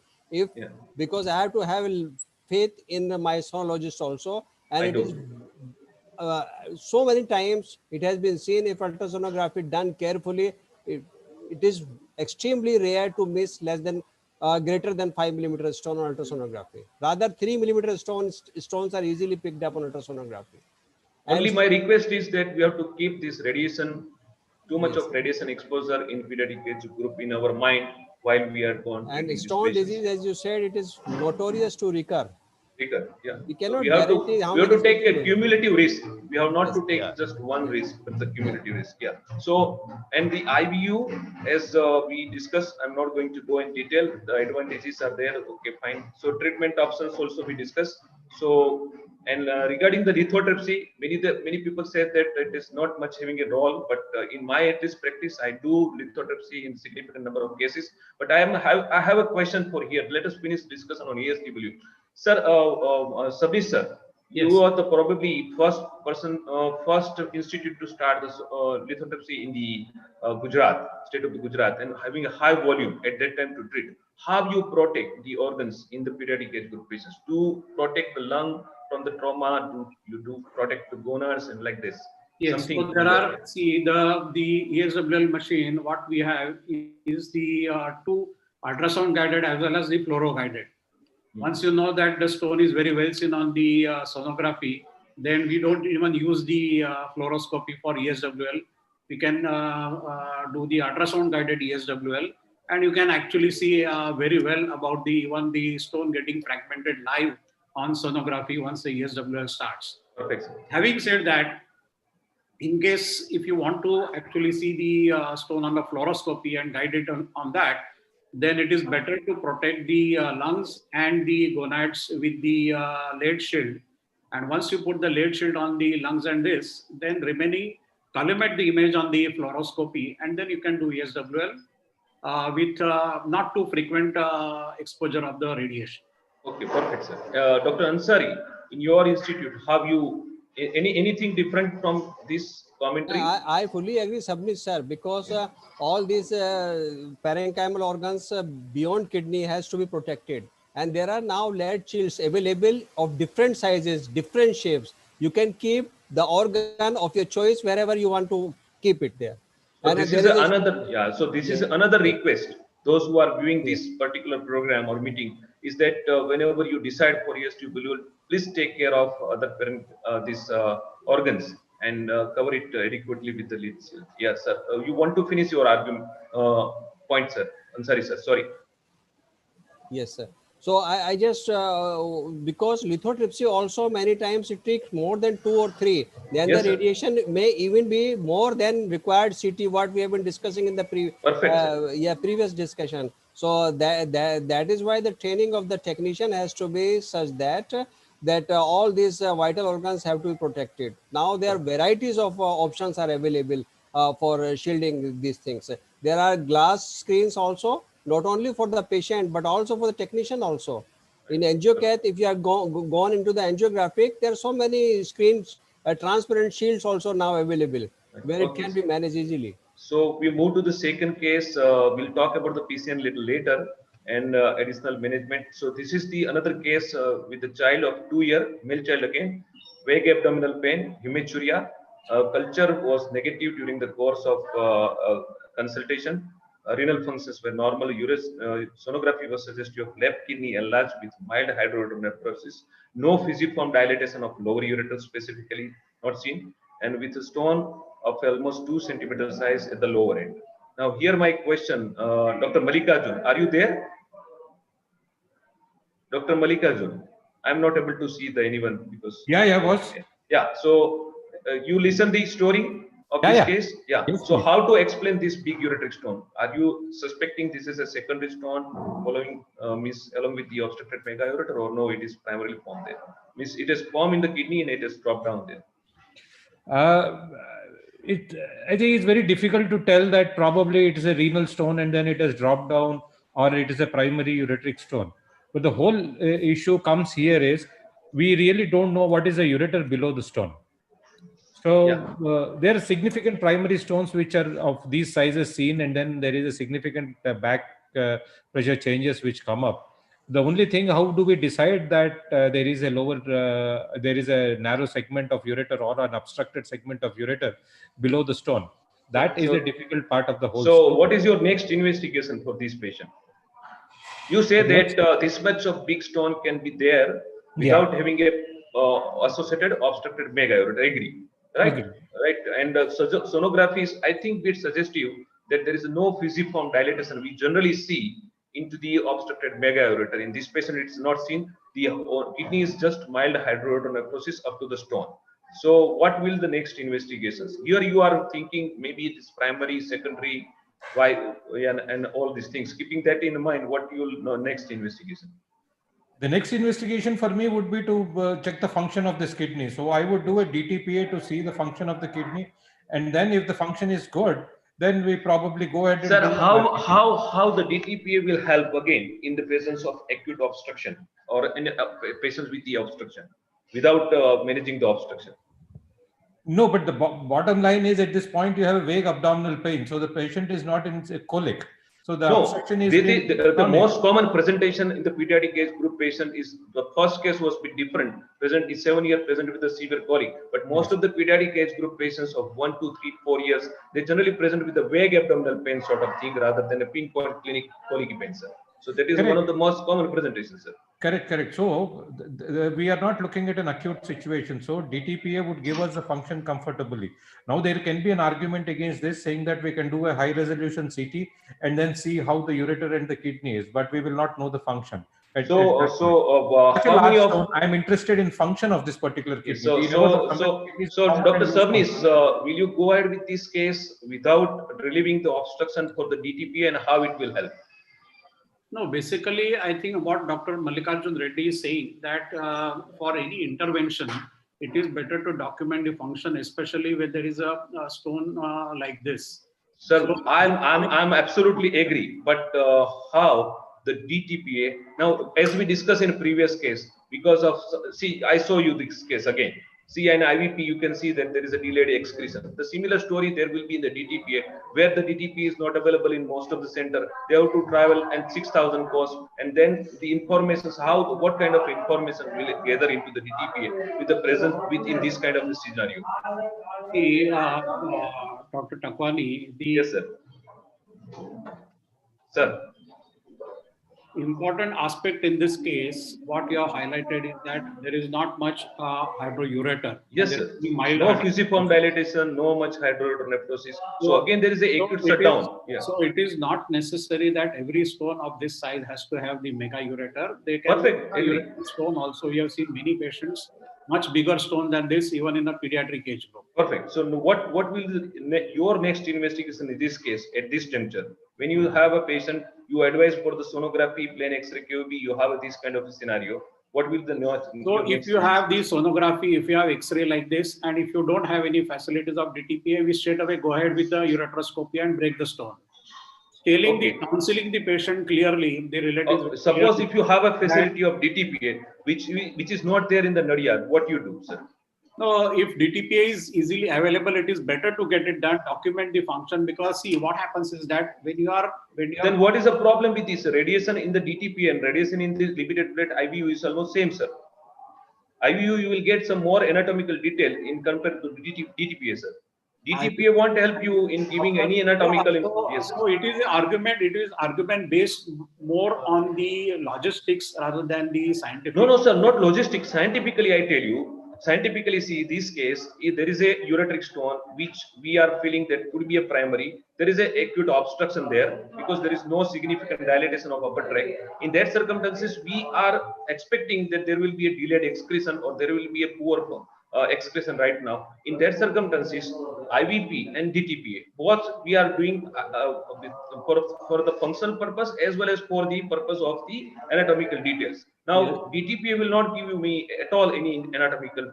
Similarly, here also, because of poor excretion, I have not received any kind of anatomical detail of the ureter proximal to the stone. So what I'm saying that is there, it's actually see, how the DTPA plays a role to give you exact function in this particular scenario of acute. See, let me tell you very clearly that now DTPA suppose show you 20% uptake as well as the GFR of significantly of 50% than the what it should be. You will convey this to the parents as you are knowing that this is just because of the stone which is obstructed, and once you will relieve the obstruction, these findings will disappear. So how the DTPA will help you in this circumstances? The arguments are same which you have done in a previous case, sir. Arguments are same, but at the same time, it gives you the confidence that see, when you are doing all these cases, you also have to see the follow-up aspects, the medical legal aspects, and various other factors into consideration. But sir, that was otherwise, let me tell you very clearly that from practical point of view, you can straight away go ahead and do surgery. No, sir. No, the first sentence is you uttered that are very much important, at least in a practice of like mine, who's practicing in a peripheral place, in a smaller place, where we little bit talk about the function. Because if we don't talk about the functions, sometimes we are in a very serious trouble. So the similar arguments were there in the first case. The stone was at the UPJ. Right now, the stone is the ureter, lower ureter, the VUJ. The thing is that the stone set is different, but otherwise the rest of the story is the same, sir. Yes, so it can be argued in both ways. Right, sir. So Dr. Ansari and now Dr. Dasmit Singh, DTPA or anything else? Anil, I would not have done an IVU. Perfect. Agree. After a plain film has shown that it's quite a dense stone, right. Directly, all I'm interested in knowing is whether that kidney is functioning or not. Because if it is not functioning, my treatment is going to be different, and if it's functioning, it's going to be different. Or rather, my what is your presumption? It is functioning or not functioning? Of course, looking to the sonography and the parenchyma and the cortex. Yes. I would presume that it is functioning. Yes. Because in a child, there is having a non-functioning kidney is an extremely rare thing, especially because of the potential to recover function. So my prime objective is just to see that I have a functioning kidney. Now, irrespective of whatever value it throws up at me, I don't care whether it's 20 or 30 or whatever it is. So directly, just to confirm that is a functioning kidney, so that I'm able to attack the stone, do a URS, get rid of the stone, and subsequently follow up. And if necessary, if the patient hydronephrosis doesn't go down, only then I'm going to repeat a DTPA renogram again. Okay, fine. Dr. Ansari. Dr. Takwani, just 1 second. Dr. Yes, Repi Mallikarjun said DTPA, and why I agreed is that on sonography, you don't have much hydronephrosis, just a mild hydronephrosis. Yes, sir. It is not grossly dilated. But the previous case, the stone was small, 1.2 in the pelvis, whereas here it's a big stone in the ureter. So that's a completely different ballgame altogether.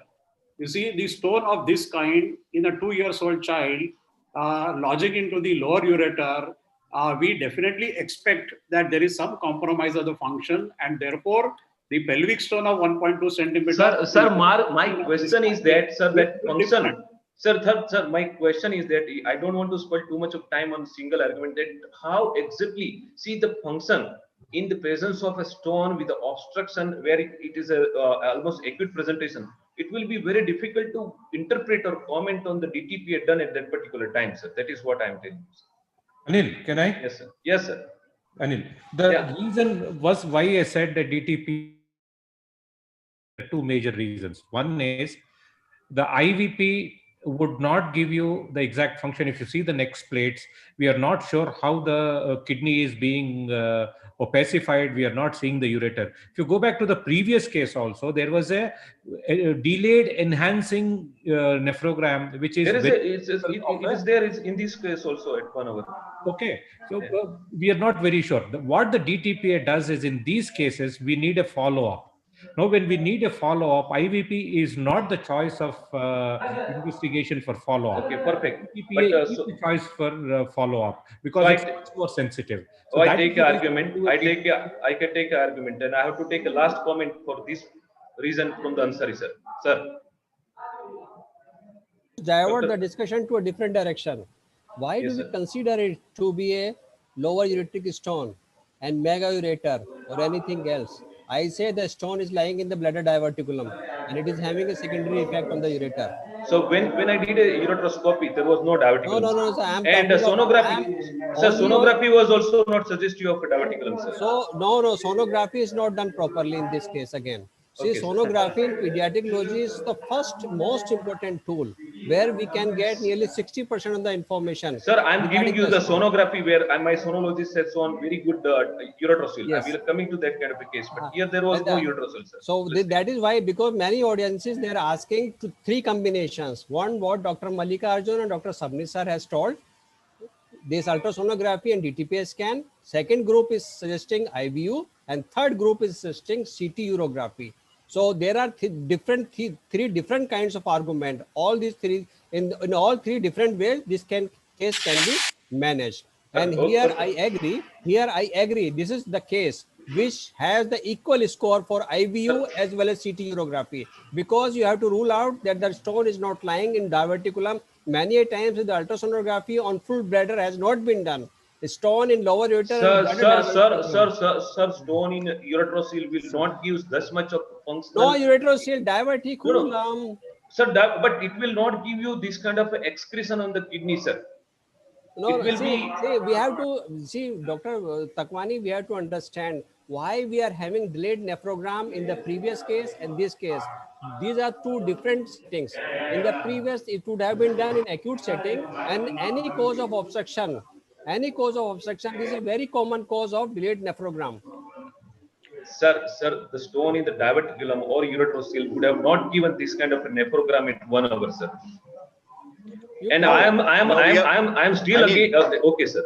Anil, I think what Dr. Ansari wants to clarify is that an IVU has not been done. We have to assume that an IVU has not been done. You've got an ultrasound which has shown you the stone, and you have a plain film which is showing you a dense stone. That's it. You have these two investigations. Perfect. Agree, sir. But when you are sending the same sonologist repeatedly the patients, and same sonologists are not making much mistake, then I think there is a reason to believe, and there is a reason to avoid the CTI view. I think most of the time when I talk to the junior, they say that we are not relying on our sonologist. That's why we are jumping for the CTI view. This is a very common. If you see our Facebook groups, Euro academic groups, there this is the argument. Now the problem is that they don't stuck to the one sonologist. You have to find out in your pediatric practice one sonologist where you fill up the good form, not just write down the one condition. You should fill up the form that what exactly which parameters you want to see correctly in the bladder wall thickness, ureter, full bladder,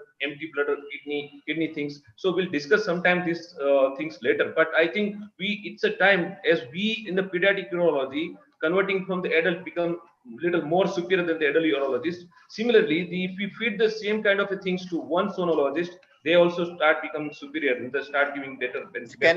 Can I just clarify, because there are a lot of questions coming up in the comment section. Yes, I just want to that clarify is what we wanted actually, sir. Yeah. So first thing is CT urography is to be used very, very sparingly. Very sparingly. Very sparingly, and is either required if you want to assess the kidney, or secondly, if you want to assess a duplication of the ureter.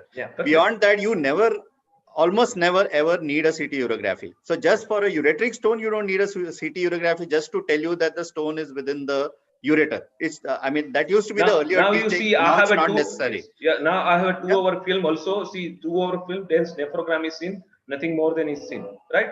So the similarly, what I say that the DTPA would have given little bit of information that the kidney is functioning, but not much more than that. It would have at this point of time, we didn't need any more information. Yeah, anymore. As long as you know the kidney is functioning, now next thing you just attack the stone and get rid of it. Okay. Now how will you treat the Smith? Yeah, I mean, this is a clear-cut case for URS. If you have access you think you think that you will be able to finish and dusting, or you will be doing dusting, putting a stand, or you will be breaking, retrieving the fragments, because it's a big stone. There will be a lot of big fragments. So you will be inclined to pick up these big fragments, and then after the putting the stand, what exactly you will do? I think dusting is will be quite useful in this particular patient, even though the child is only of 2 years of age, and it looks like a dense stone. But in my experience, a lot of the pediatric stones they are quite amenable to holmium laser extirpation. Rather, except for xanthine oxidase stone, which I found they are rather hard. But most of the stones with just holmium laser quite easily, even large stones can be tackled quite easily with holmium laser. Sir. One caveat. It is the impacted stone, sir. Considering the IVU finding and all those things, right? Yeah. If you do holmium laser too much in this particular in situ, right, you will be having a lot of injuries to the mucosa where these dust or the small fragments will incorporate it, will form the granuloma, and that is considered as one of the most common cause for stricture formation. So, Correct. So even if I using a laser, I will, even if I doing URS, I will start breaking it with the pneumatic. I wish that the stone migrate little higher up, and thereafter I use whatever modality I want to use, because I would like to do whatever thing I want to do in a little bit of dilated ureter rather than doing in situ anything here. Sir. Yeah, that's perfectly fine. But the general rule, like all the other people are pediatric surgeons, so just the general rule that we follow is the minute you find that you're unable to see the stone directly, where your laser fiber cannot touch the stone, you just pass in a guide wire and pass in a DJ and come out. Do not Sir, try and do it. this kind of a stone, you hardly able to push your ureteroscope right in front of the ureter. About a centimeter. Very difficult. And then you have to bring the laser fiber, taking care that you are heating only. So I would like to know from the Dr. Savnis, he must have done a couple of large number of cases. Sir, exactly tips and the tricks for doing this kind of a large ureteric stone by the endoscopic method, sir. So first and foremost, what are the difficulties and how you manage those difficulties quickly, sir? First, it's a 2 years old male or female child. Male, sir. Male child. Yeah. So yeah, first you have to take a very smaller ureteroscope, that is 4.5 French Wolf ureteroscope will be the ideal one. Engage the ureteroscope into the orifice. Often ureteric orifice sometimes is very difficult to see because it becomes quite edematous. But if you identify ureteric orifice, then put a glide wire. It will go up to the stone, maybe about a centimeter or so, and follow the guide wire and through the ureteroscope, go up to the stone, up to the level of a stone. Often, when there is an impacted stone like this, there is the pseudopapillae or hypergranulation tissue of the ureteric wall which is there. Sometimes it is difficult to identify where exactly the stone is. So you have to increase the irrigation a little bit, give little more push, so that the granuloma and pseudopolyps which are there get separated out, and somewhere you will be able to see the stone. Try to pass a wire across the stone into the pelvic-calaceal system. Once you succeed into that, then you withdraw ureteroscope and go by the side of the wire up to the stone. And now you will be able to see the stone very well. Then you start breaking the stone. As you said, your point is taken that initial breakage can be with the pneumatic, and then later on it can be laser. Point is very well taken. Suppose in case if you are not able to identify the stone at all because of the great impaction and the hypergranulation tissue which often is seen, then there are two options. Either you just put a DJ stent and wait, or you can actually take a Bugbee electrode or with a low power laser and burn these polyps to get into the stone, and then you can start breaking the stone. So both these options are there. So these are very good tips, sir. Very good problems which you encounter in managing these stones. Sir, very good tips. Only thing is that, sir, very small questions, but very important for the juniors. Those who are, see, when you increase the flow, I do it to get the right passage and all those things. This bladder gets filled immediately, sir. That again starts creating problem in entering. So what you do, how you keep your bladder a little bit of so empty, bladder, sir? you can just put a small angiocath suprapubic and just keep it in place, so it will keep on draining. Perfect. So very important tips. Anything else from you, Dr. Ansari? I think you will see that I will go on a different path. And Okay. still, see, such large stones, they are usually not found under 2 years of age. We have to think beyond stone, which we are not thinking. the size of the stone is approximately 2 centimeter into 1.5 centimeter. Okay. Do the children have such a big stone in ureter? Sir, Yes, I agree. sir, we do see this kind of a stone. Yeah, And we do if it get. is a secondary stone, Just let me complete. yeah, Just let yeah, me please, complete. please, So please, there please, has sir. to be there. This is not a primary stone. This is secondary stone. My preference in this case will be to, before doing anything under GA, I will like to do a retrograde ureterogram.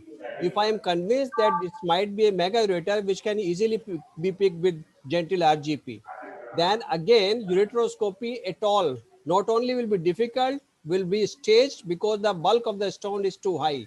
Whether you use laser lithotripsy or lithoclass, it should be done in two. I am not convinced. If RGP, I am convinced it is a obstructed mega ureter, I will prefer ureterolithotomy, whether laparoscopy or open and simultaneously reimplantation. Sir, but that is very difficult to come to the conclusion in a same sitting. See, you have to treat first the stone, and then only you can, I think, subsequent sonography will guide you that which is persistent hydronephrosis there, No, the and then only that will guide you. only way to confirm is that in the mega ureter, stone actually will be moving around. Yeah, and It will another not thing be is you impacted. want, sir, I tell you, we have seen n number of IVPs in the secondary stones. You won't get such kind of a dense nephrogram. You will see a good function. The stone is generally lying in the fusiform dilatation in the lowest most part, and it is floating around. That is what I have commonly seen. Not in this kind of.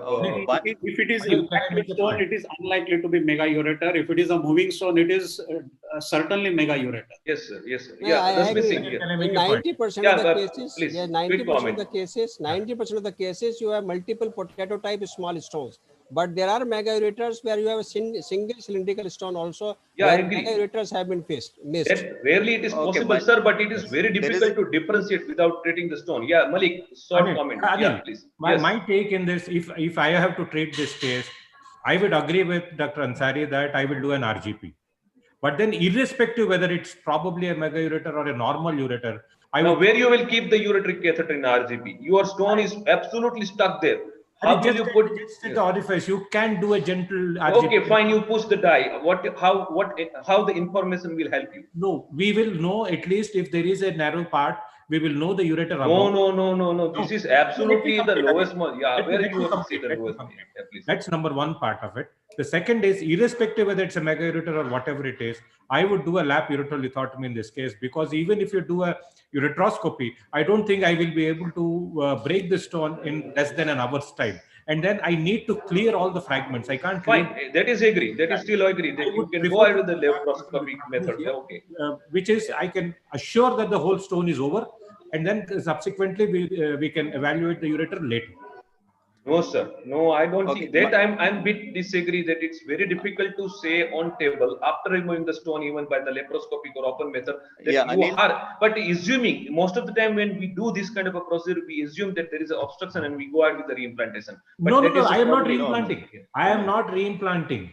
I am not. I am just doing a ureterolithotomy. I am not reimplanting. I am not assuming anything. Irrespective whether there is a mega ureter or not, I still don't know. Irrespective of that, I'll do only a lap ureterolithotomy, no reimplantation, and then it can be assessed subsequently. You remove perfect. it, Agree. reassess, and then go ahead. Okay, there, Anil, I just wanted to make a couple of points. Sir, not but make it short it because we can at least take one more case, sir. Yeah, Come on, Dr. Ansari, sir. We have 10 cases, but I was knowing that we'll be able to do 3 cases. Yeah, that is my limitations as a moderator. But correct. So I wanted to have a good discussion. Yeah. Correct. So one is the limitation of the equipment that you have. Supposing if you have a 4 French, then I don't think it is possible to use a pneumatic lithotripter through that. Through the 4 French. So your only option is actually a holmium laser. So that is the first point. So if at all the ureter dilates enough to put in a 7.5 French ureteroscope, then definitely you can do pneumatic lithotripsy followed by holmium. Sir, I tell you, you have to, in this kind of a cases, Dr. Sarnis also would have been agree that it is really become very traumatic if you completely finish this stone in situ. That is one thing is very sure. In that circumstances, we have to adopt for another modality, but finishing this stone in situ by any energy right, it will be much, because it's a big stone. There will be a lot of dusting, lot of fragmentations. You will be able not be able to see after a couple of minutes after clearing some amount of stone. So there are so many issues, and specifically as the younger viewers are seeing, that don't take ureteroscopy as a sacrosanct for this kind of a procedure. You have to take it with a pinch of salt. You have to make it stage procedure if you want to it. You may means so we are any sort of conclusion you want to pass? Yes, Anyone? and the Yeah, being a second senior. and the second point which I wanted to make was, in the days when we didn't have a small ureteroscope, then I used to do a retroperitoneoscopic ureterolithotomy, which used to work For lower exceedingly well. ureter. For all for with the retroperitoneoscopic ureterolithotomy, right from the VU junction up till the PU junction, you can do any stone. Okay, that's it. That's a Dr. very interesting Sripati, topic. Dr. Sripati can pass any comments. He has got a lot of experience in dealing with these stones. Sir, Sripati sir. Hello. Is he there in the panel? I mean, Sir, is there on the screen? I don't. Dr. Tatwani, I'm seeing you. I'm seeing all of you. I hope you can Okay. hear me. Yeah, we can hear you. No. My point is, I think, I don't know. I'm not coming into this discussion because No, you have to, sir. Now you are there. Okay, No. go ahead. Essentially, I can do a ureteroscopy and deal with stones using laser. I have no experience of RIRS. And for PCNL, I would rather rely on my colleagues who do a PCNL day in and day out. Rather than attempting a puncture very occasionally and getting into difficulty, that is what I would do. And for anything and everything, I ask their opinion as to what would be the best way to approach. And I think, as you rightly said, stone management is a difficult problem because you can have residual calculi, which can become very difficult to manage. And you should be able to choose your optimal line of management, including sandwich therapy if need be, and the appropriate dependent on the age of the child and the amount of stone burden. It's not a simple thing. Yeah, it's not and a I simple tell you, thing. yeah, I agree, sir. So that's why younger viewers, that even if you are not proficient in any of these endourological procedures, and you are seeing your boss doing open ureterotomy, there is nothing to hesitate to go ahead with the open ureterotomy, finish in taking out the stone completely in a one set, and then put a stent and come out, and then later on evaluate for these doubt of the secondary means presence of obstruction. So, Anil, one question asked by the audience in the chat box is like, these stones sometimes slip away during URS into upper tract, maybe into the calyces. People want to know, this is very less likely, but those juniors, those who starts practicing the periphery, they have to keep this thing in mind. For other kind of lower ureteric stone, it can very well migrate and pass into that. You need to have all armamentarium in your hand if you don't want to be in a trouble. So those who are doing migratory practice, or you can say the traveling practice, they are generally end up with these kind of things and medical legal issues arising their time. Or they do in a very strict package, and then the residual is left, or it has migrated upper ureter or calyx, and then they have to report to some bigger institute where the payments are much bigger. So these are the different stories which we'll discuss sometime if we have opportunity to discuss. But this is a very valid question, very important questions. The answer is that you need to have all armamentarium and your expertise to reach up to the upper ureter, if necessary, up to the cervical system, or you have not to promise the patients that you will be able to finish this job in a one sitting. Counseling the relatives is very important. You have to tell them exactly what can go wrong. In the huge stone that you showed very close to the VUJ, that's a very difficult scenario. Because sometimes in a child, it's very difficult to assess where exactly it is. It might sometimes be impossible to get into the ureteric orifice, and occasionally we have actually done incised the ureteric meatus even to get access. So that difficult. So that sometimes we do in adult patients, but in a pediatric group of patients, we hesitate. We would not do that. I think the experience with I think Dr. Sabnis, given the fact that you have such giants there in the audience, and in the faculty, and very scared to comment. I feel the RIRS, as far as children are concerned, in spite of what everyone has said, I've heard Sardar Turgul from Turkey talking about this and all, but I think it's been disappointing actually, considering the fact that you have a ureteroscope that is so expensive, can easily break, especially if used by a lot of people, the need for an access sheath, the need for not sir only the ureteroscope, sir. The ureter gets break, the urethra yeah, gets so I break. think So somebody is talking about the 2-year patients with the RIRS or putting 10 French 10 French excessive. Now see, we as a pediatric urologist, we fear even putting 7 or 8 French catheter in the urethra, sir, at times. And they talk about the 10 RIRS as an option in children is something that is not a great option. A rigid ureteroscope is far better in skilled hands rather than an RIRS using a flexi. See, all the techniques of safety have to be borne in mind. Correct. I'm just saying RIRS has been done in very, very small babies also, less than 2 years also. RIRS has been done successfully. Okay, so where you put in a DJ stent, wait for the ureter to dilate, go in after a few days, and RIRS is possible in those that cases. Is perfectly okay, but sir, putting excessive in a 10 French into the urethra, because urethra will not get dilated with the correct. stent. So in those cases, RIRS is not an option. It's only in bigger babies. If I can just butt in at this particular point, I'm just taking the liberty of being a senior person who's seen horrible complications in my life, both my own and others. Whenever you're talking to an audience where the audience is mixed, ranging from people who have just started to very experienced people, I think you should have a middle of the road approach. And the middle of the road approach is ureteroscopy in children. Flexi ureteroscopy is particularly difficult because the size option is like that. If you have in future an option of a ureteroscope that's very small, yes. But even then, ureteroscopes are very expensive. You ask Dr. Takwani, you ask Dr. MS Ansari, you ask Dr. Sabnis. The management is very, gets very shirty if it has to replace your ureteroscope. If 3 or 4 people in an institution are using it, it will break very quickly. So it's not a great option as far as children are concerned. And I think that message needs to go across to the audience. Sir, this is simply like this. Sir, this is simply like this, that we were arguing for miniature while we promoting the ureteroscope in the pediatric. Now we are arguing in favor of the 10 French, 12 French excessive. I don't understand whether our previous arguments were right or now present arguments. But I afraid for myself, I am always afraid to even put 8 French catheter in the pediatric urethra because the bulb side, it can traumatize easily the fossa navicularis and can have a submetal stenosis. I've seen it in my life, and worst thing to treat the pediatric strictures. So I will refrain putting the larger excesses into the urethra. Now let us just I want to show one particular case quickly. This case, Dr. Ansari sir. You can see the sonography. The beautifully uteroscale is demonstrated with the multiple stone there. You can see the bunch of stone in the plain X-ray. And here again in the IVP, you can see the good function without any kind of a problem with the excretion. You can see the couple of stone lined up in the ureter. This is what generally the IVP picture we see in the patients with the ureteroscale with the stones.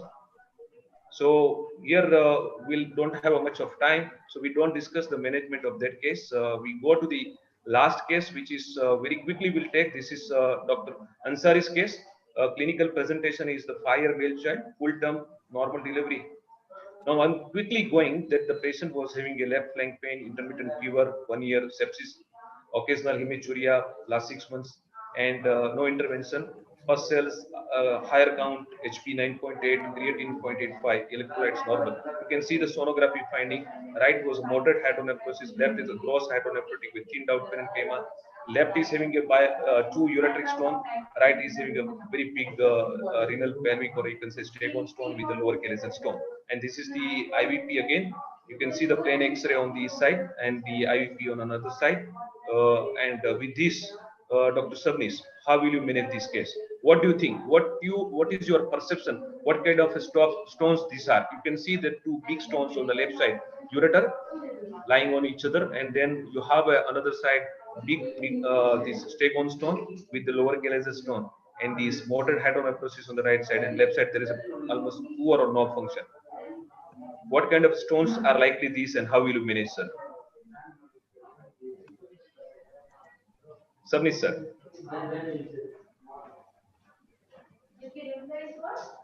Hello. Hello. Am I audible? I think, Dr. Anil, there are many background noises. Others should be muted.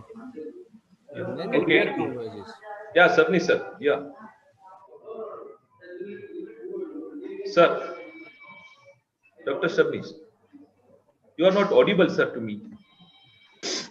Maybe some other panelist can take the question because Dr. Sabnis is muted. Okay, fine. Dr. Mallikarjun, how will you manage this case? One thing here is now we know that the right kidney is significantly hydronephrotic and is functioning. Now we don't know what is the situation of the left kidney. Left is grossly hydronephrotic. Correct. In a sense that as far as the functional part of it is concerned. You have a DTP here. Yes. So split function 13%, GFR 10. GFR 10. Okay. And this is done with the obstruction, presence of obstruction, not after the PCN. Fine. That with this data, my preference of management at this point would be to put in a PCN on the left side and then plan a right mini perk. Mini perk? Yes. Okay. Don't you think this is there is a high load for the Not much. I think we should be able to do well with a mini perk. I'm not. We should be able to clear this kind of stone in about half an hour to 40 minutes on a mini perk. The left side will be a percutaneous nephrostomy. Let the kidney settle down. Right. Obviously, in a child of 5 years, your preference is lower calyx puncture. Yeah, I think we can comfortably do a lower calyx. We should be able to go through some time of the posterior lower calyx, and then we should be able to clear it. What do you think? You will be able to clear in a one stage and yes. One single puncture? Mostly one stage. I wouldn't 100% tell the patient that one stage, but most of the time you can clear one stage. In case that if you have a small stone flying into the upper calyx, you can do a small puncture even there, and then you can clear that part of the stone. And an additional question, here the DTP is done. Yes. What you would have preferred after this IVP? PCNL on opposite side, and then the DTP after the decompression of the kidney.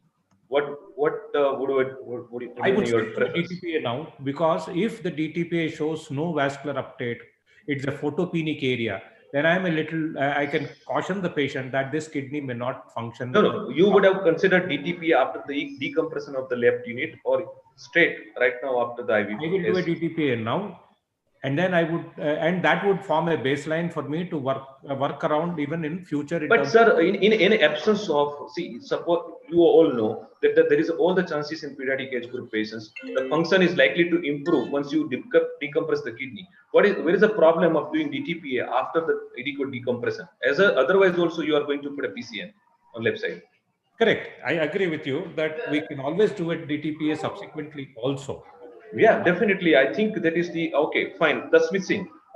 Your plan for management and for DTPA. When you will do DTPA and what is management? No, DTPA. I think I would like to do it now only, just to know the split renal function, because this is with you. 13%. You will consider this 13% okay, or you are yeah, it's okay. It's okay. You feel that this can further improve. This would have improved if the decompression DTPA done after the decompression. Yeah, definitely it can improve. And DTPA is not very high radiation. So except for the cost, it can be repeated, after a year or so. But definitely the DTPA will give us. Hey, sir, are you going to consider PCN on the left side or no? Yes.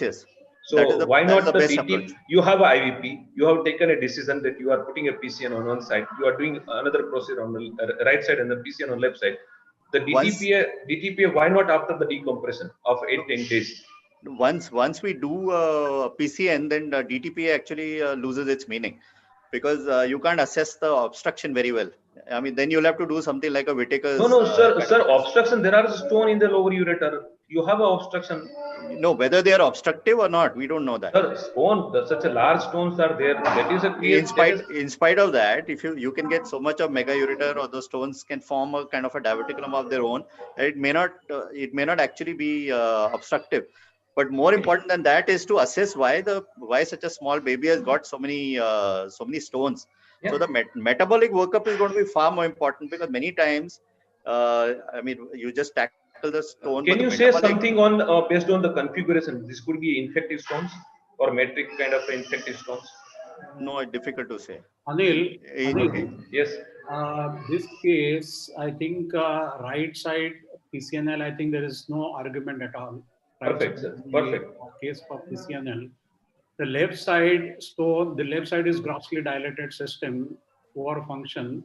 PCN is necessary because they could be passed into the kidney. Yes, sir. And these stones appear to be infective stones on the left side. Perfect, sir. So PCN is required. And in presence of pus, the kidneys which eventually recover, the chances are very less. So actually everything, whether this kidney eventually will recover or not, will greatly depend upon what is the initial puncture Outcome of the PCN. qualities. If it is a gross pyonephrosis, frank pus is coming, then very unlikely that this kidneys of such configuration eventually will recover. In fact, these are the kidneys which eventually will keep on troubling this patient with recurrent urinary tract infection. However, on initial puncture on PCN, if it is a sort of a clear fluid and just a mild turbidity, then these are the patients or these are the kidneys which has the potential to recover over a period of time. So whether this kidney will recover or not and what the option of further management depends on what actually you get on the initial puncture. To me, it appears that these stones are moving around in the ureter. I'm sure these are all grossly dilated hydronephrotic bag-like kidney. These are all infective kidneys, and therefore PCN is necessary. Once you put PCN, you assess how much is the output, how much is the pH, how much is the specific gravity, and you have lots of things to assess whether there is Nephrostomogram, you can get idea about the ureter. So you have lots of things to assess the function. So PCN is necessary, and right side also the PCNL is. I don't think there's any argument about the PCNL. Okay. Now coming to the Dr. Ansari, how you manage this case, and can you tell us in the detail about this case? I agree because the both Dr. Malika Arjun's and Subnisar's argument very good because there is a waiting period since you are targeting the right kidney, which is a better functioning kidney. Give rest to the opposite kidney, and the best rest for the obstructed system. It may be a pyo, it may be infected hydronephrosis. Is the PCN. Fully agreed with both of them. This will give some rest. I am not at all worried for the function. 10% in stone disease for me is still not that bad. Yeah. That kidney has to be cell-based. And we have we should have a high threshold to save that kidney because other the kidney is bilateral stone already disease. Bilateral stone disease. So right side, there's no doubt that then it has to be PCNL, single stage, multi-stage, mini or standard, whatever facility you have. But on the left sided PCN has another advantage because through the same hole you can remove the secondary stone in the lower pole. Perfect. Perfect. So Yes. so what you Now did, sir? What you did after the PCN? The I kidney did the improved. right side PCNL, right side two sittings mini PCNL. Yes, this obviously. And you're concerned about this layer or lamination of the stone. I also suspected this would have been a infected stone. Later on, the boy was worked up. I will tell you what he had actually. And your assumption, because why there is some lamination of the stone configuration. So on right side two stage, left side it through the PCN, same mini per stone pickup. And for the ureteric stone, it was done a staged ureteroscopy. Both the stones were removed. You did a retrograde ureteroscopy, means or antegrade from this puncture. Yeah, no, retrograde. Okay, you removed with the ureteroscopy, not open yes. technique. After Okay. stone clearance, then Fine. I think I would like to ask the Ramesh Babu sir. I think the time is finished or no? Yeah, you are kind of getting close there. Maybe one or two, another 5 minutes, maybe. So let Dr. Ansari to finish this thing, and then we hand over to you, sir. Yes. So Dr. Ansari, after the stone clearance, the voiding cystoarthrogram was done, and we found there were bilateral grade 3 reflux on both the sides. So there was a possibility the child continued to have repeated infections, and that resulted in the stone, which were infectious in nature. That could explain multiple stones and the kind of laminar structures, which was quite suggestive that this could be infective stone, because most of the time the stone for this composition is calcium oxalate monohydrate, and the lamination of such kind of stone is extremely rare unless we have a struvite or triple phosphate stone. Then only we find such type of configuration. Perfect. So what about the now, metabolic workup? I think okay. I think we should further. So I'm coming to it. See, we had a lot of slides about the metabolic workup, but unfortunately, we'll not be able to cover. Yes. But I want a 1 minute. I'm giving to all four my extremely talented panelists to sum up or to give some some sort of a advice to the viewers, junior viewers watching about the pediatric urolithiasis. Start with Dr. Sabnis, sir. Your 1 minute starts now, sir. Yes, so I think pediatric urologists, as we discuss in most of the cases, the investigation has to be done with a judicious way. The CT scan, CT IVP should be avoided as far as possible. The treatment should be very carefully planned. The ureter and the urethra, especially in the boys, should be respected because problem there is a lifelong problem. And when you are doing these stones in the pediatric age group, every patient after the stone is treated is not the end of the story. We have to find out what exactly is the cause of the formation of a stone. Proper evaluation and a metabolic workup should be carefully done. Okay, these are the polls. Polls, very important. That's missing, sir.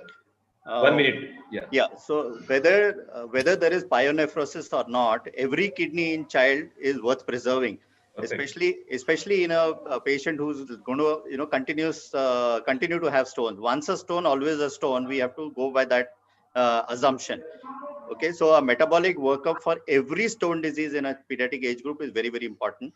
And you also do it. You recommend after the stone removal and some idea about the stone. Yeah. Each and every stone, but is not before the stone. spectroscopy. Not before the stone removal. Not before the stone. Now, but in a couple of cases of lithotripsy or RIRS, you may not be able to collect the stone fragments or dust. In that cases, how you do without the stone analysis? No, you have the other serum workup and urine workup. At least that much you can do. The hyperoxaluria, Perfect. Agree, sir. Agree. Yeah. And second point is that one has to work within the facilities that one has. You can't be over ambitious. Okay. So if in a peripheral place, if you don't have a ureteroscope, you don't have a cystoscope or access to PCNL or CARM, then do not even think of doing such procedures. Don't even think of doing it. Extremely important. Yes. Mallikarjun, your 1 minute start. Yeah. The most one important point in pediatric urolithiasis is when you cannot assess the anatomy when you are doing when the kidney is obstructed. Please make sure that you assess the anatomy once the whole system is destoned. That is number one, so that you can prevent further stone disease. Number two is important that you always send the stone fragments for metabolic evaluation. Even in RARS dusting, we can get the dust most of the times if you are diligent enough. Get the dust and then definitely do a metabolic workup. Do a VBG. VBG will give you a primary basic analysis of what is going on when you are looking at RTAs. So do a VBG and then subsequently proceed with the preventive part, which has to be emphasized very well to the parents. Perfect. Ansari, sir. Yes, most of the important points have been told by all the revered faculty, but I will simply say there should be an optimum case selection. There should equal importance should be given for instrument selection also. What size of the instrument has to be used depending on the age of the child. Once these two things have been done, the third step is there should be warm fluid used, because hypothermia is very common in endocrinological procedure, which is most of the time is ignored. Time slot should be fixed with alarm reminder. And lastly, radiation time should also be shortened as much as possible. Whenever it is possible, CARM should be supplemented with ultrasonography when we are using PCNL puncture. So this is extremely useful comments from all four extremely talented panelists. Once again, thank you very much for sparing your valuable time all to my panelists. And once again, thank you to SPU Council and Ramesh Babu specifically for this opportunity. I'm extremely sorry. I had a couple of cases, much more thing to detail discuss, but these are my limitations. I could cover this much. So we'll see you again once later on if the given opportunity. Thank you very much once again. Thank you, Dr. Takwani. Thank you all the panelists. It's a really privilege to have such an experienced people like Dr. Sabnis and Dr. Ansari, Dr. Mallikarjun, Dr. Dasmeet Singh, everyone on board today. It's an excellent learning session. Around 1,000 people have been watching this session. And my particular appreciation to Dr. Takwani, because he has been visiting Chennai for a relatives treatment. And from the Apollo Hospital corridor, he is conducting this. I'm sitting in the corridor of Apollo Hospital. Asking why background noise. That is because, Takwani's motivation can be heard behind him. So that is really appreciable on your enthusiasm. It shows your enthusiasm towards teaching and imparting knowledge to people, particularly in the area of pediatric urology. So thank you, Dr. Takwani. Thank you, Dr. Sarnis. Thank you all the panelists, Dr. Ansari, Mallikarjun, Dasmeet. Now we will, before we go to the next session, there will be an audience poll.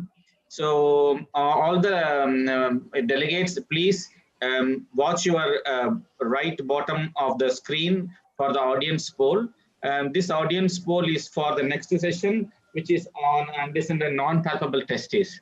So after the audience poll time of 2 minutes or so, we will take again another 2-3 minutes break, and then we will start the session, during which time we will also give the results of the audience poll.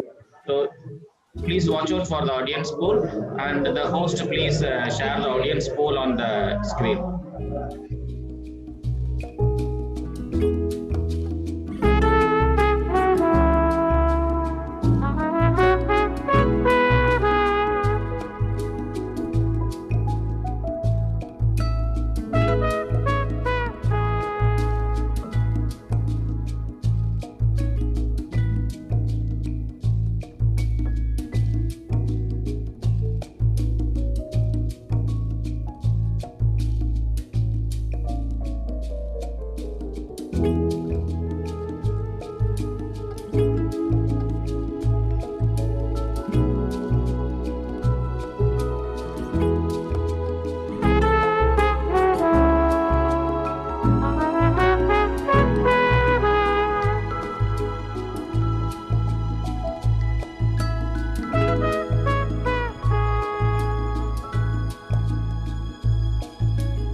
You can answer the next question, and then finally when you reach the last question, there is an option for submit answer.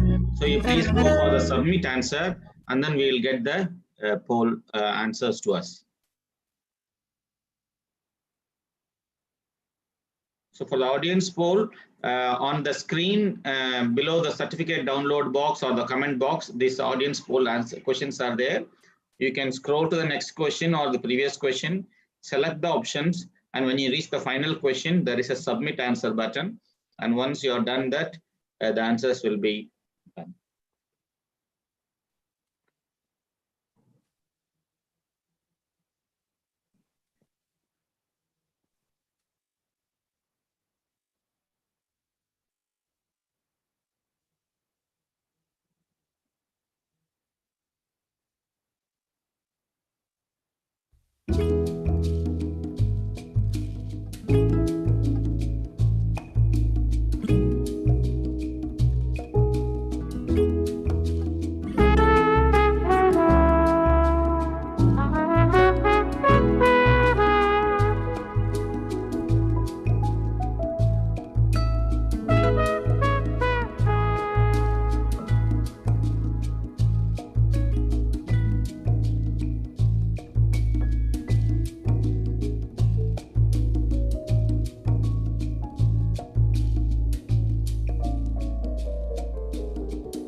So Dr. Ramesh, are we okay with the audience poll? Are we okay to go ahead?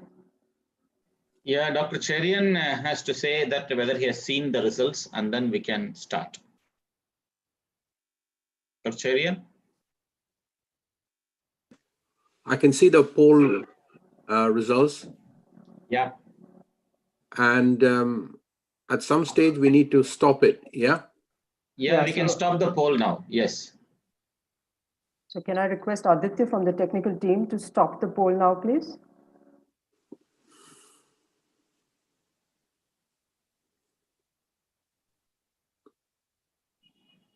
Aditya, can you please talk or message whether it is stopped?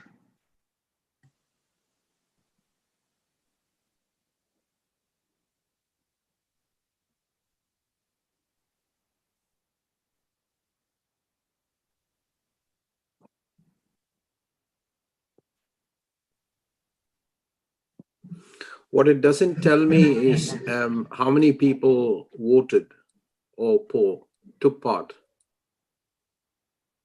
There is a column called the polling result. Okay. Where there is an option to export to Excel. I see. Okay. I mean, that's probably a backend work which needs to be done. I mean, I have actually downloaded it. Let me see. I mean, I don't know whether it is actually giving the live results or not. So, I mean, yeah, I mean, I can see it now. I can tell you how many people have actually fully answered. We have answers from 53, 54, 50, 54. 54 have responded already in the Excel sheet. Okay. So you can simply go to that graph and then get the results for what you need actually. If you click on the graph. Yes, sir, I've got the graph. Yeah, so that should be okay. Then once that's your data, we can analyze this at pleasure, but for the time being, the polling graph is enough for us. Yes, okay. Yeah, so in that case, we'll start introducing and then start the session. Is that okay? Sure, sure. Virendra, please. Fine, sir. So the next session is a lecture on non-palpable testers by Dr. Ibrahim Cherian. He is a consultant pediatric urologist at the Great Ormond Street Hospital for Children, London since 2008 and a visiting surgeon at various countries. He's been the National Training Program Director for Pediatric Urology Fellowship Program, as well as the Program Director of European Pediatric Urology Fellowship Program at GOSH. He's been the Honorary Secretary of the British Association of Pediatric Endoscopic Surgeons and the current President of the same. He's also the examiner for the UK FRCS Pediatric Surgery Intercollegiate Examination Board since 2015. As a moderator for the session, we have Dr. Rasik Shah, who's a senior pediatric surgeon at SRCC Narayan Hridayalaya Children's Hospital, Mumbai, India. He spent a good years doing fellowship at St. Jude's Cancer Hospital for Children at Memphis. He's held various prestigious positions at the Indian Association of Pediatric Surgeons. He's been the past convener for CMAS, which we all know runs a tremendous training program for pediatric minimally accessed surgery. Sir has been taking great interest in running his YouTube channel, which has more than 120 surgical videos for educational purposes, which all of us surely refer to. He's also associated with many NGOs and pediatric surgical camps and has a patent in his name for a laparoscopic device. So with that introduction, may I hand over to you, Dr. Cherian? Yes, I will. So can I start sharing my screen? Yes, please.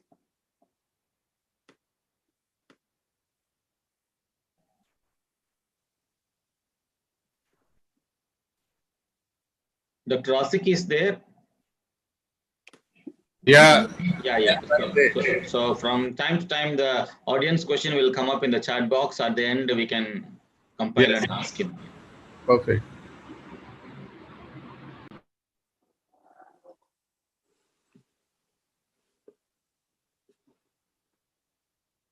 Can you see my slide? Yes, we can, sir. Yes, we can. Okay, great.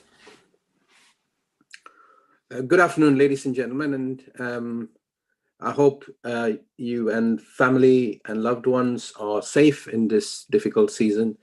It's a privilege, and thank you, the organizers, for the invitation, and thank you, Vendra, for the kind introduction.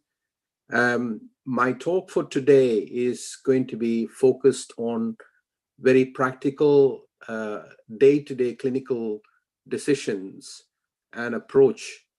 And I have used the poll to sort of highlight these points. So without much ado, going to the first question. I wanted to show this at the beginning because this is an important slide to say that this is not a right or wrong approach survey and who is right and who is wrong, but just simply to highlight variations in practice. And obviously, unless we had good participation, it would be difficult to interpret clinical practice or what most people do. And also, I wanted to know and be sure that it reflected your practice, not somebody else's instruction. And so coming to the first question, the survey poll question was, in your independent practice for unilateral impalpable, what would be a next step? And the maximum scoring went to answer D, which is EUA and laparoscopy, which I was pleased to see, which is also my practice. But I also note that about 30% voted for ultrasound scan. And it's an interesting point to raise.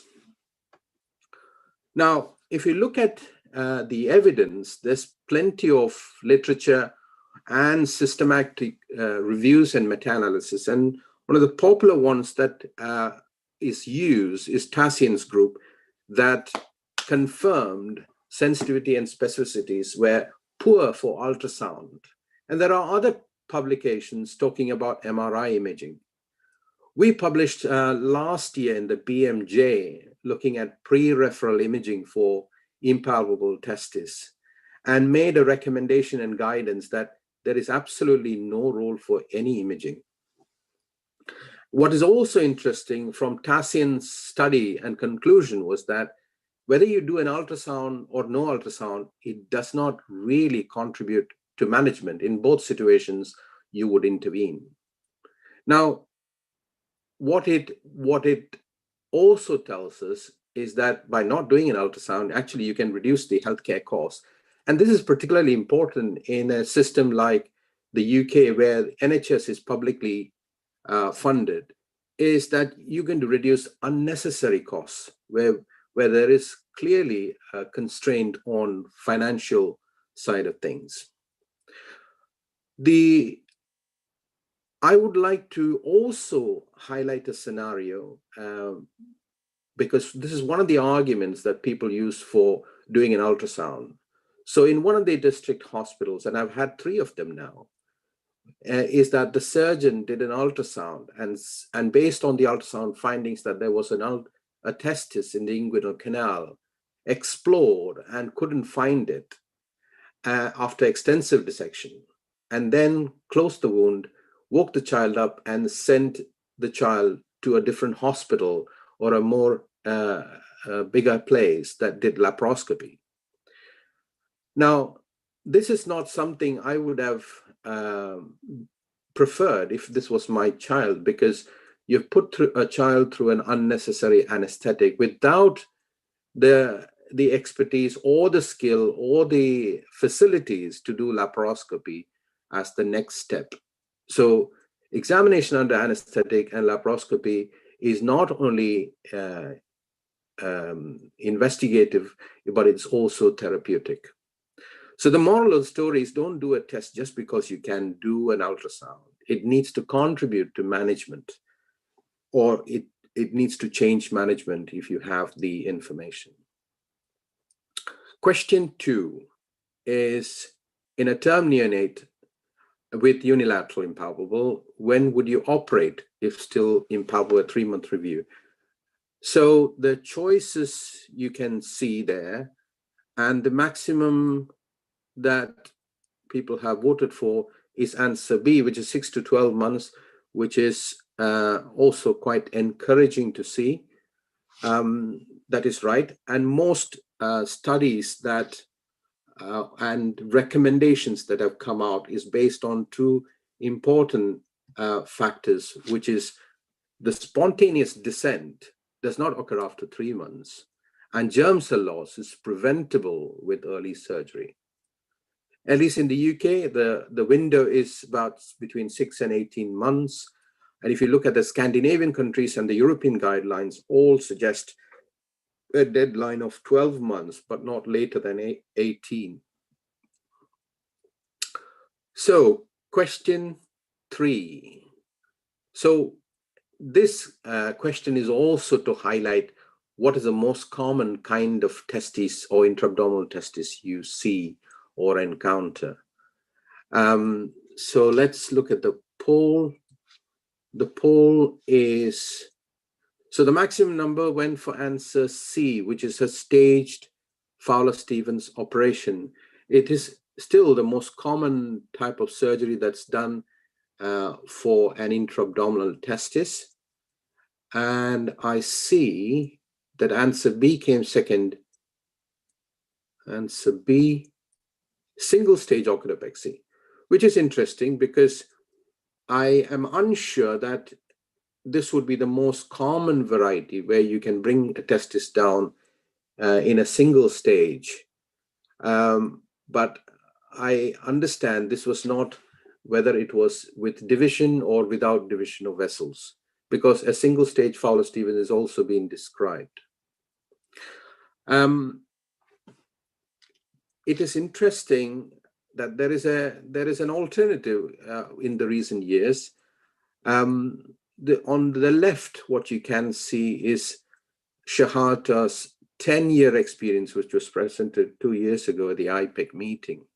And he had 140 testes in children between 1 and 12 years of age with a success rate of 84%. And success was defined as one wherein with at least a 6-month follow-up, they confirmed a testis in the scrotum and of good size. Now, how does it compare with the known standard, which is the staged Fowler-Stevens, which is pretty much similar? And Pension et al. Did a systematic review and published their work in 2013 with an 86% pooled success in more than 900 testes. So, question 4. So if you put a laparoscope in and you find there is no testis, and the contralateral testis is the only one they have, what would you do? So the poll results, question 4. Now that's a spread I see. The maximum was for D, which is excising the testicular remnant and fixing the testis. But all other options have also are not too far behind, because D was around 46%, but the others are down in the 20s, but all were equally distributed among the other 3 options. So the argument for testicular remnant is centered around the fact that some of these testicular remnants have germ cells. And there are series that say that they have never encountered germ cells. But I worry about the finding that you do have germ cells, although in a small proportion of these patients. And there are studies that have been done to look at this particular issue. Now, based on this, people recommend that you should excise testicular remnants. I am not entirely sure. But the problem is we do not know the natural history of these germ cells. Do these really become malignant? Have they the potential? And I can only recall of one report of a intratesticular germ cell neoplasm. So I think it's arguable. But then I would put a different argument to this, or a different slant to this particular question. And that is, here is an opportunity. The child is under a general anesthetic. The risk of an excision of the testicular remnant is extremely low. And after excision, there is a zero risk of testicular cancer. No follow-up is required for that side. There's no self-examination required in the future. And it draws a line and allays anxiety for the future. So my question, what would you prefer? Low risk, zero risk? Question 5 was when you have bilateral impalpable testes. And looking at the polls, what I can see is answer D has pretty much the same as answer A. Interestingly, people have opted for an ultrasound scan, and the remaining have opted for option D, which is some blood tests, which includes karyotype, urine electrolytes, inhibin B, and AMH. Now, these are both my patients and present with bilateral impalpable, but they are two completely different conditions. Now, in a situation like this, in a newborn, the most important or the first thing that one needs to be aware of, this is a disorder of sex development or comes under that category until proved otherwise. So the patient on your left is actually a 46XX congenital adrenal hyperplasia as a Prader 5. And on the right is a 46XY male with bilateral impalpable testes. So we're interested in the one on the right. So what would you do normally? Now, it's useful to understand the hormonal profile in children. And here's a nomogram that I have taken from literature, looking at testosterone, inhibin B, and AMH levels. And what you can see is that the peak for AMH and inhibin, which are from Sertoli cells, are the highest in the first 6 months of life. And then it drops, with AMH having a more gradual drop than inhibin B. The testosterone has a bimodal distribution with maximum heights reached at puberty. So what you can see on the right half of that graph is what happens at puberty and beyond. What you can also see is that AMH is useless at puberty to assess testicular function. Now, the argument here is, if in the neonatal period you have this clinical presentation, and if your AMH and inhibin B is undetectable, would you still do laparoscopy? And I think the jury is out. I don't think we can have a verdict, but what my endocrinologists say is that it's almost impossible. And the word almost is very important, because I don't think you can ever say that it's always that the test is absent. So generally, we have in the past done AMH, inhibin B, but did laparoscopy also. But I would ask for my colleagues who are here is whether one would still do laparoscopy. At least that is still our practice, and that is what we recommend.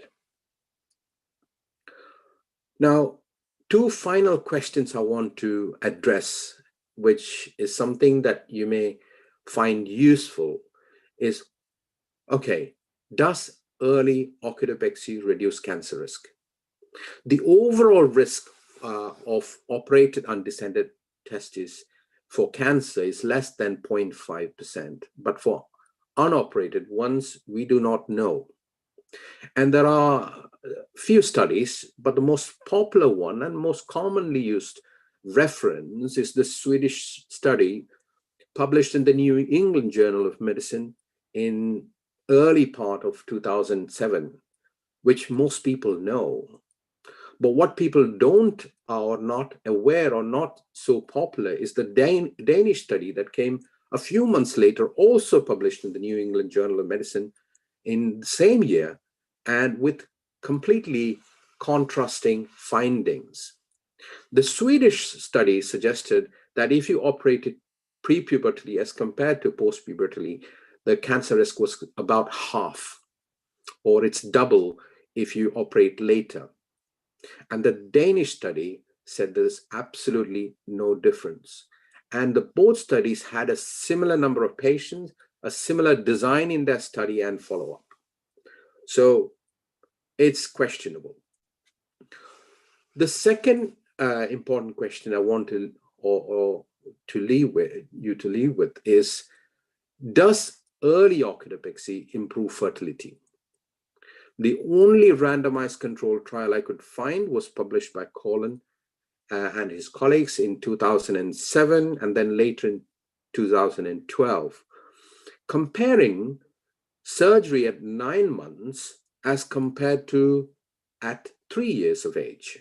And what they found is that the testicular volumes in those who were operated earlier was significantly better. And in 2012, they published their testicular biopsy findings. What they found that there were much larger numbers of germ cells and Sertoli cells in those who were operated earlier, and the testicular volumes correlated with that. With that, I would conclude my talk, and we could have some discussion. Thank you.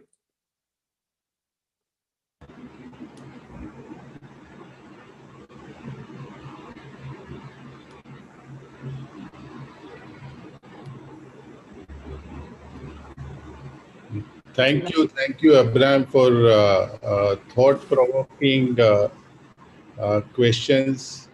If there are any questions from the audience, please write in the chat box and we can take.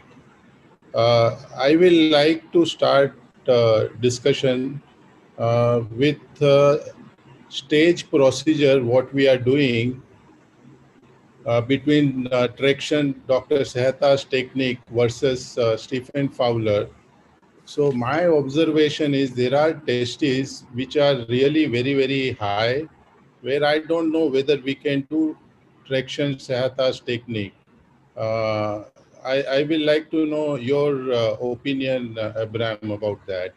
The testes which are near the internal ring, maybe 1 or 2 centimeter proximal to that, maybe 3, you can still try Sehata technique. But when it is really high one, which is 7-8 centimeter away from the internal ring, what would be your opinion on that?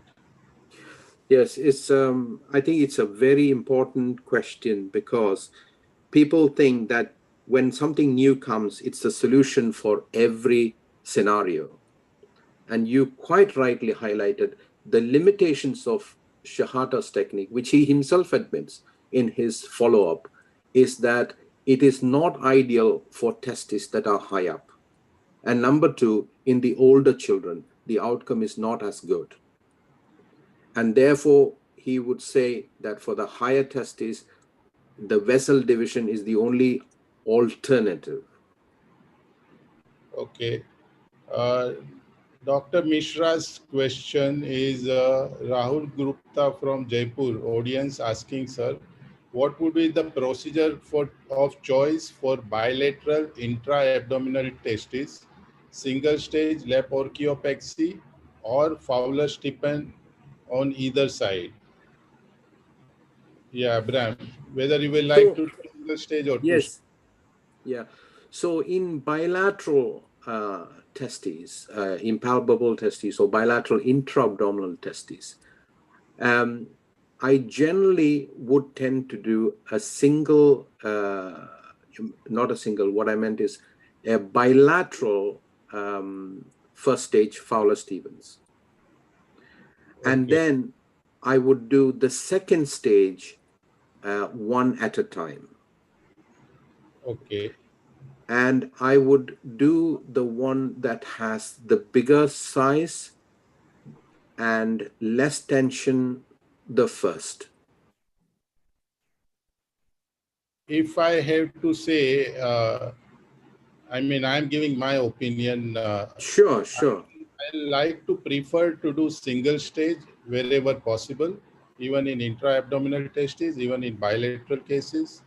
The reason being, if when we do stage Stephen Fowler, the blood supply goes down to 20% immediately, and then it increases back to normal in a month or two. Sure. So there is a insult which we don't know what are the long-term Absolutely. outcome of that. So I mean that will be again, so personal choice, you choose whatever you want, it is open.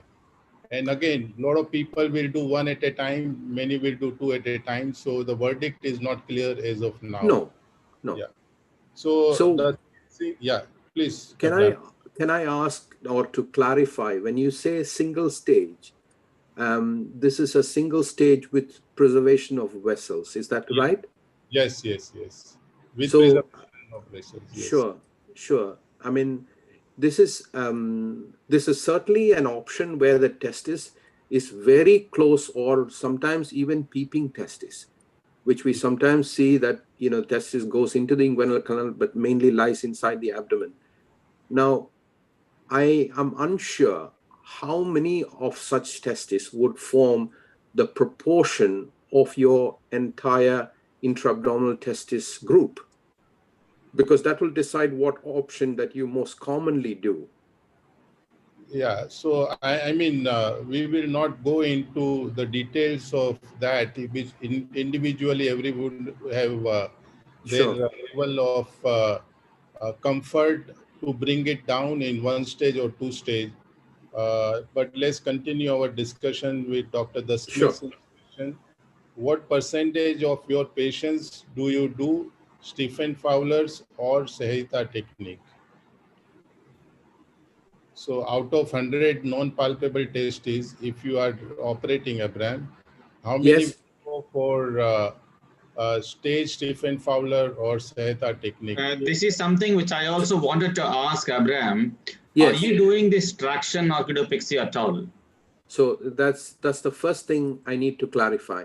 I am not doing it, but what we are planning is to have a prospective trial and randomized between the two-stage and the Shahada. So I think this will be a good multi-center trial, in fact, to recruit different centers to have a common protocol and randomization, and then we could have a very good number.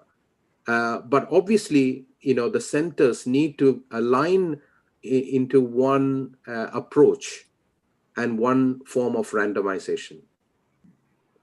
So this will be an excellent multi-center trial. Yeah. So let's continue. Dr. Patankar is asking, single stage left Stephen Fowler an option at all? Do you like to do single stage Stephen Fowler where you divide the vessels and bring? So no, I don't do that.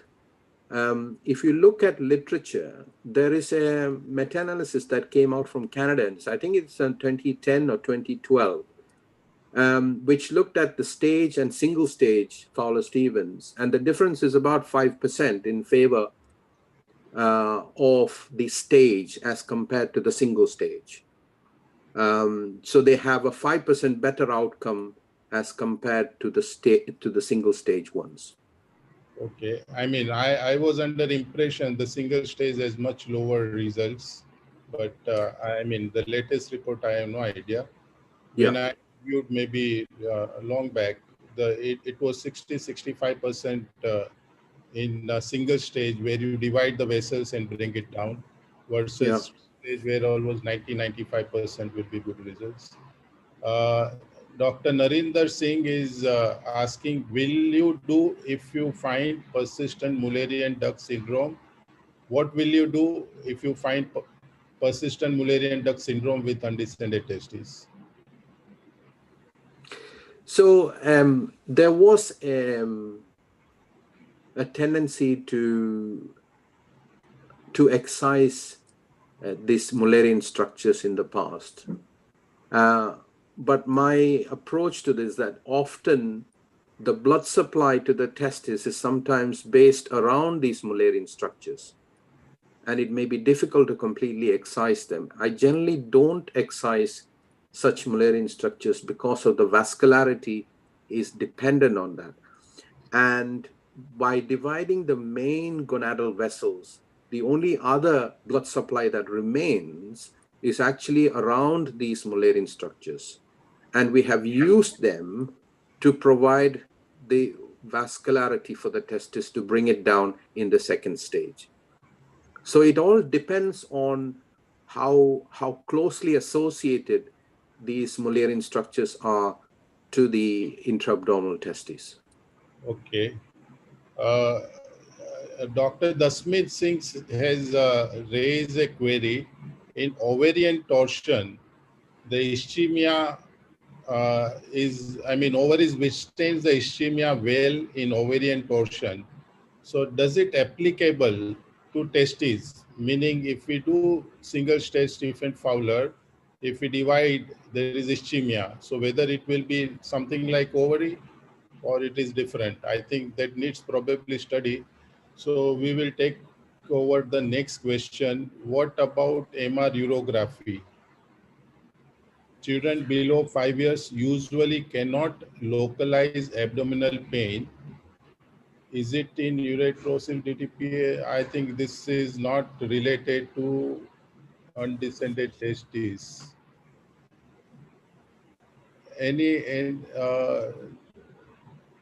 Is the last slide study on fertility distinguished between vessel division and non-vessel division or orchiopexy? So let's discuss about fertility related to single stage lap orchiopexy, unilateral, bilateral versus overall. What you give your opinion about fertility in undescended testes, Abraham? Yeah, so what is important to distinguish is fertility and what we see on the current studies on testicular biopsy. Yeah. Now, what we see on testicular biopsy by early orchidopexy is that we see larger numbers of germ cells and Sertoli cells. We see that the testicular volume also correlates to that finding. And this is from a randomized controlled trial, which I had cited in my talk. Now, the big question is, does this translate into improved fertility? That I don't know. I honestly cannot know the answer for that because it will take time for the same cohort of patients to see what their fertility is. I agree. I mean, there are some long-term studies reported in literature, but again, the question of paternity has been raised. Yeah. And we don't know the correct answer as of No, now. we don't All know. we can say is if we do orchiopexy in early stage or early life, there are better chance of fertility. Correct. Correct. Absolutely. So, yeah. Dr. Kedar is asking, at age more than 5 years, is single stage possible or we should do double stage, 2 stage? At age 5 years, how will it make a difference? So as the child gets older, we know there are a couple of factors that are important. One is the distance from the internal ring to the testis is probably more than when compared to the child was, under 1. So there is probably a greater distance to travel to bring it down. So there is a higher risk there for higher testes.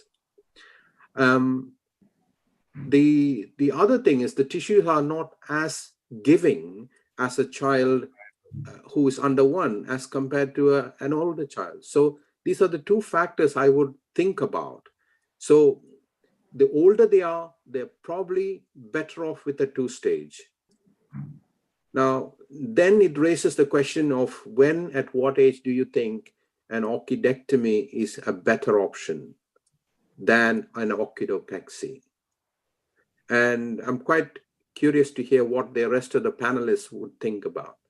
But generally my advice after 10 or even after puberty, I would say is better off out rather than an orchidopexy. Yeah, if I have to give my opinion on both the things, apart from the age, that we consider three criteria. One is the age at which we are operating. Second will be the distance or near distance from the internal ring. And the most important is what Dr. Abraham said is the pliability, means the mobility of the vessels.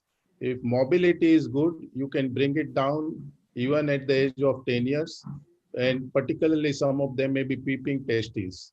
So the mobility of the vessels, if they are good, you can bring it down in one operation. So both the other criterias will more or less correlate with it. Yeah. Can I add a point here, Rasik? Yeah. Yeah. See, the jury is still out on whether we should remove testes at any particular age, because there are people who are sometimes sensitive about removing structures before the age of consent, and the risk of malignancy is only in the later decades. So if you make it palpable, like bringing it down, and then let them evaluate themselves and decide on orchidectomy later, that is also a school of thought among. Of course. Now, one more point I want to bring it in the discussion is this gubernaculum preservation. Ramesh Babu, yes, before you go on to that, can I make one anecdotal comment, please? That's okay. I think even the adult urologist probably would have faced a similar situation. There was a 33-year-old person with bilateral intra-abdominal testes, which the urologist put the scope in, and they found two nice-looking, absolutely normal-sized testes inside the abdomen. So when they called me that what is to be done, so I asked for the history of married life, any children. So he had 3 children.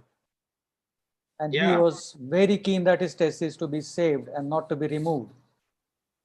So we really don't know what is the answer to this question, whether we should leave the testes inside or whether we should remove it.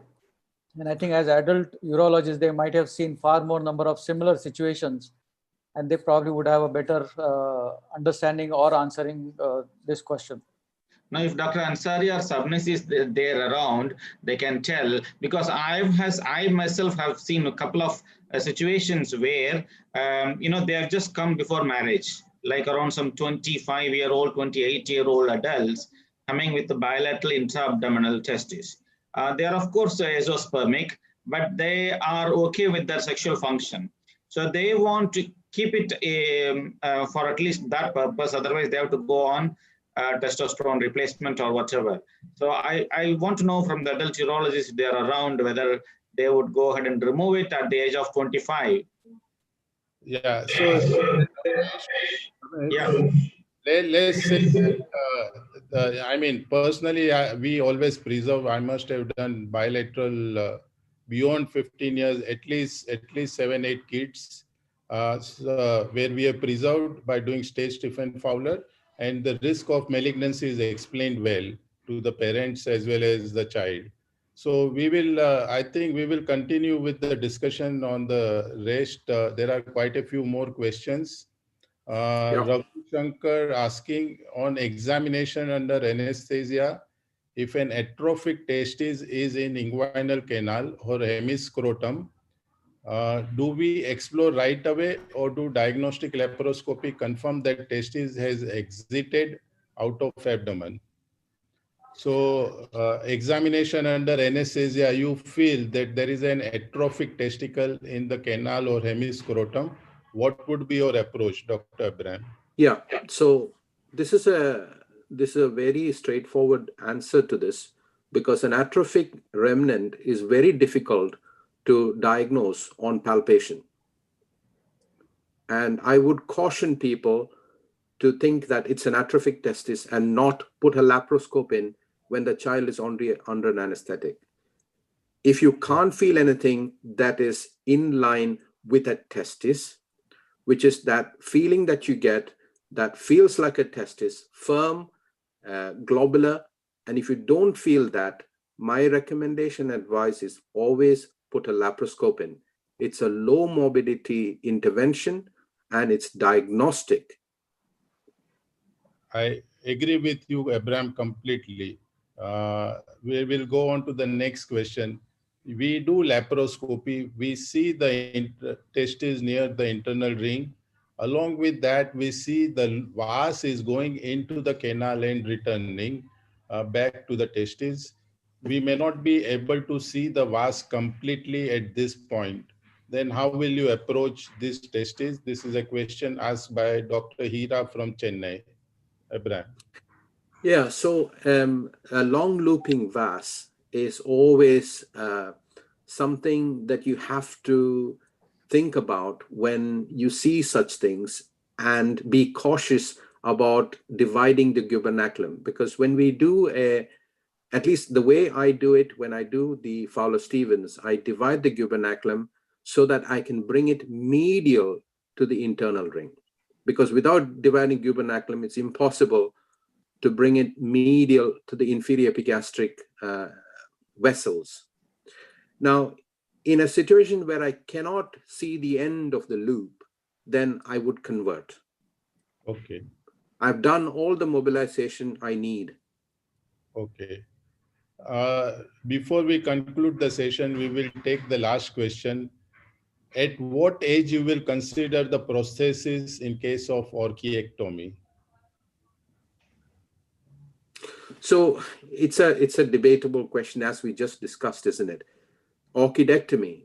Now, in the first sitting, if I see a very small abnormal looking testis inside the abdomen, unilateral, I would excise it. Okay. But prosthesis insertion, when you will consider, what age you will like to do prosthesis? Testicular prosthesis? Oh, testicular prosthesis. Okay, okay. So definitely post-pubertally, because one, you can assess what sort of prosthesis you want, because testis size is different and each one's testis is like, there is variation in size, and I won't want to put a prosthesis as close to or as close in size as to its contralateral body. That's one thing. Second thing is that some children, as they grow up and been through puberty, may not want it. And at least it will be the start of a discussion. If you want it or not, you don't want it. And you have the patient's consent in this scenario. So that, I think that's the ideal situation. The patient is involved, the need is identified, and then you have the right size to choose from.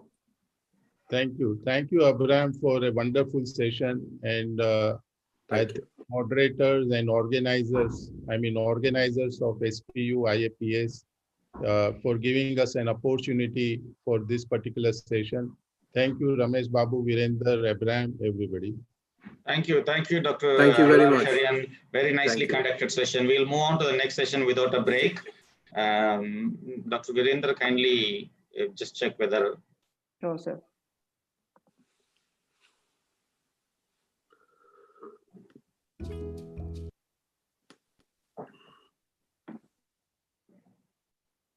So for our next session on robotic reimplantation, we have with us Dr. Mohan Gundati, who is Professor of Pediatric Urology at the University of Chicago, USA. He is the Director-in-Chief of Pediatric Urology, Como Children's Hospital, University of Chicago. We all, of course, know him as a pioneer in pediatric robotic surgery with several publications, editor of several books and book chapters. He's been awarded various research grants. He runs the annual robotic course and mini fellowship in robotic surgery, of which he is the program director. It's a wonderful fellowship for all youngsters, if I may say, having personally attended it. He's also a speaker and visiting professor in various national and international meetings, a winner of multiple honors, and he also does medical mission work in India through the Gundati Foundation. So we welcome Dr. Gundati, and to moderate the session, we have the President of Indian Association of Pediatric Surgery, Dr. Ravindra Ramadwar, who is a consultant in pediatric surgery at Hinduja Hospital, Mumbai, and he's also the past chairman of PESI, and as I mentioned, the current chairman of IAPS. Over to you, sir. Thank you, Virender. I thought Professor Ramnath is also supposed to be chairing the session with me, so can you please invite him as well? I think he just joined. Yeah, he just joined and I can see his face. And I'm very Great. pleased to see both Bombay boys with me. Hi, guys. Hi, Ramnath. Mohan has got a very special connection to Mumbai because he is the alumni of Bombay Hospital Urology Department. And I've been working for 17 years in Bombay Hospital, so we are very proud to have him. And Ramnath and I appeared for our MCH pediatric surgery together and has been friends since many, many years. So it's good to be amongst friends. I welcome both of you. Ramnath, you want to make any comment before Mohan can start his talk? No, absolutely delighted to connect, guys. I'm sorry I was another meeting, but no, let the session begin, and then I'm sure we'll have some good interactive discussion. Thank you. Thank you. So thank you. Means, we can't see in real time in person, but at least virtually we can see each other. And thank you for Indian Society of Pediatric Urology and the efforts by Virender, Ramesh, and Ravi, and of course all our friends here. So I'm going to share a little bit about my journey with the robotic ureteric reimplantation. So I want to make sure we share the screen. And give me a shout out if you have questions at any time in between, or we can take the questions later. Mohan will can you take see the my questions screen at the end so that okay, it can go flawlessly. Yeah. Perfect. Can you see my screen? Can yeah, you it's hear? all online. Yeah, everything is good. All right, great. Thank you again. And I really, appreciate you guys asking me to share my journey on this topic. And also I want to say thank you. This unprecedented situation we are in this together, and all our colleagues and workers and all the team effort by around the world to make the humankind better. And my heartfelt wishes to all the families and the friends who are working, and I hope everybody stays healthy in this pandemic. So this is a very controversial and debatable topic for last almost a decade. And so what are the concerns? First of all, it's why we have to do this. When you compare with the open surgery, the success rates are low. There is a lot of complication rates. It's costly. And our colleague Ramesh and V.V. Chandrasekhan also did a systematic review compared with the laparoscopic. They say, the success rates are still less, but also these patient population which we are treating with the robotic reimplantation are a little bit of a higher grade, and also they have a bilateral cases. So I'm going to touch base on this and see, if I can share my journey answering each of these questions. This is among the new constraints we have is the reimplantations number are going down, which is for good, because we see the natural history that we don't have to treat many of the vesicular reflux just because we are really knowing the disease very well with the medical managements. So whatever reimplants we are doing, those are mainly open, but also the number of minimal invasive reimplants are increasing. Now, the one important thing I want to comment here that, we follow the reflux guidelines for treatment. This indication for minimal invasive robotic reimplantation is only for grade 3 to 5. And my preference is to operate only on those children who are toilet trained. So if somebody is not toilet trained before age of 2 years, I do not perform robotic ureteric reimplantation, and we make a very careful approach and management of the bladder bowel dysfunction. I'm going to talk mainly about the extravesical reimplantation. The intravesical I have not done. There has been initial publication 10 years ago with a high complication rate, but Ravi Kanodia has started recently doing it. So we'll wait to see his experience over the years. So what is the philosophy when you want to treat? My philosophy is, can we give patient 90 to 95% success rate with one surgical approach, and can we have a low morbidity and complication rates? And the Cohen's intravesical reimplantation has done a fabulous job around the world with all the surgeons, the good success rate, but it does come with the downside of bladder spasms, hospitalization, indwelling catheter, and especially the pain secondary to the bladder spasm is very difficult to treat. And it was very painful to watch these children. And with that painful thing to watch, as I moved here in 2007, I said, what can we do to help the children? And I was at the cusp that, in North America, as you may know, that open extravesical reimplantation is very popular. I said, can I revert to open extravesical reimplantation after doing open Cohen's for 10 years? Or shall I try to think about using the robot-assisted laparoscopic reimplantation? And around the same time, laparoscopy reimplantation was also on the verge, especially Jeff Valla, Rama Jayanti were doing a fantastic job. But I said, let me think about how can I verge into robot assisted and see if we can do anything better here for our patients. So with that in mind, we started, and this is how we set up the patient in the operating room. This is the patient here on the operating room. We try to be all of us on one side so we can communicate well. And usually the robot is docked from the foot end of the patient. In regards to the port placement, usually just 2 working ports and 1 camera port. The camera port is by default at the umbilicus, except in those situations where the umbilicus is really low, like less than 8 centimeter, you may have to move the camera port up so we can work in the pelvis very well. 2 working ports of 8 millimeter and a 5 millimeter assistant port. Now, of course, there have been some of co-surgeons and some of the co-authors, they have been using the 5 millimeter instruments as a working arm, and that is also possible. Now, a couple of things when you want to put the ports in, you have to make the incision very snug fitting so that the ports don't come out. Otherwise, you have to suture those, which adds to the time. And I also tend to infiltrate local anesthesia for the pain control. And always make sure that you put the ports after the camera port and the pneumoperitoneum is obtained so that you get enough space for putting the ports. Now, when it comes to the open port placement, my preference is to use the balloon port so that it anchors to the abdominal wall very well. Now, unfortunately, this balloon port is 12 millimeter and there is a slowly verge of making the 8 millimeter. And if you use this 12 millimeter and if you have an XI, what you can do is actually the XI port, you can put in this 12 millimeter port and hook the robot so that it can work on. So that's not a problem. Now, one important thing consideration is once you put the ports and dock the robot, this is what happens. And this reduces the intra-abdominal cavity and you have a real difficulty to work with. So make sure that the ports are burped and you have enough intra-abdominal space by looking at the configuration and anatomy of the port placement here on the right side. I'm going to share an important maneuver. Whenever you have the ports really tucked into the abdominal wall, you have to burp.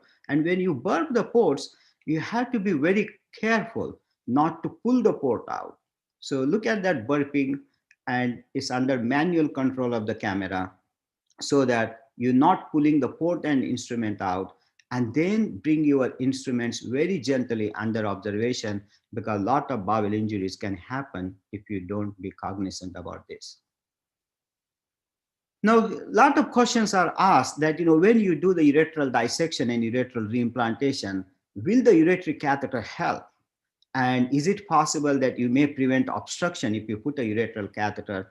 And I tried for first one case and it was so difficult. The ureter became like a string and it was very difficult to mobilize and put the ureter in detrusor tunnel. So I stopped and it does not help for any favorable effects.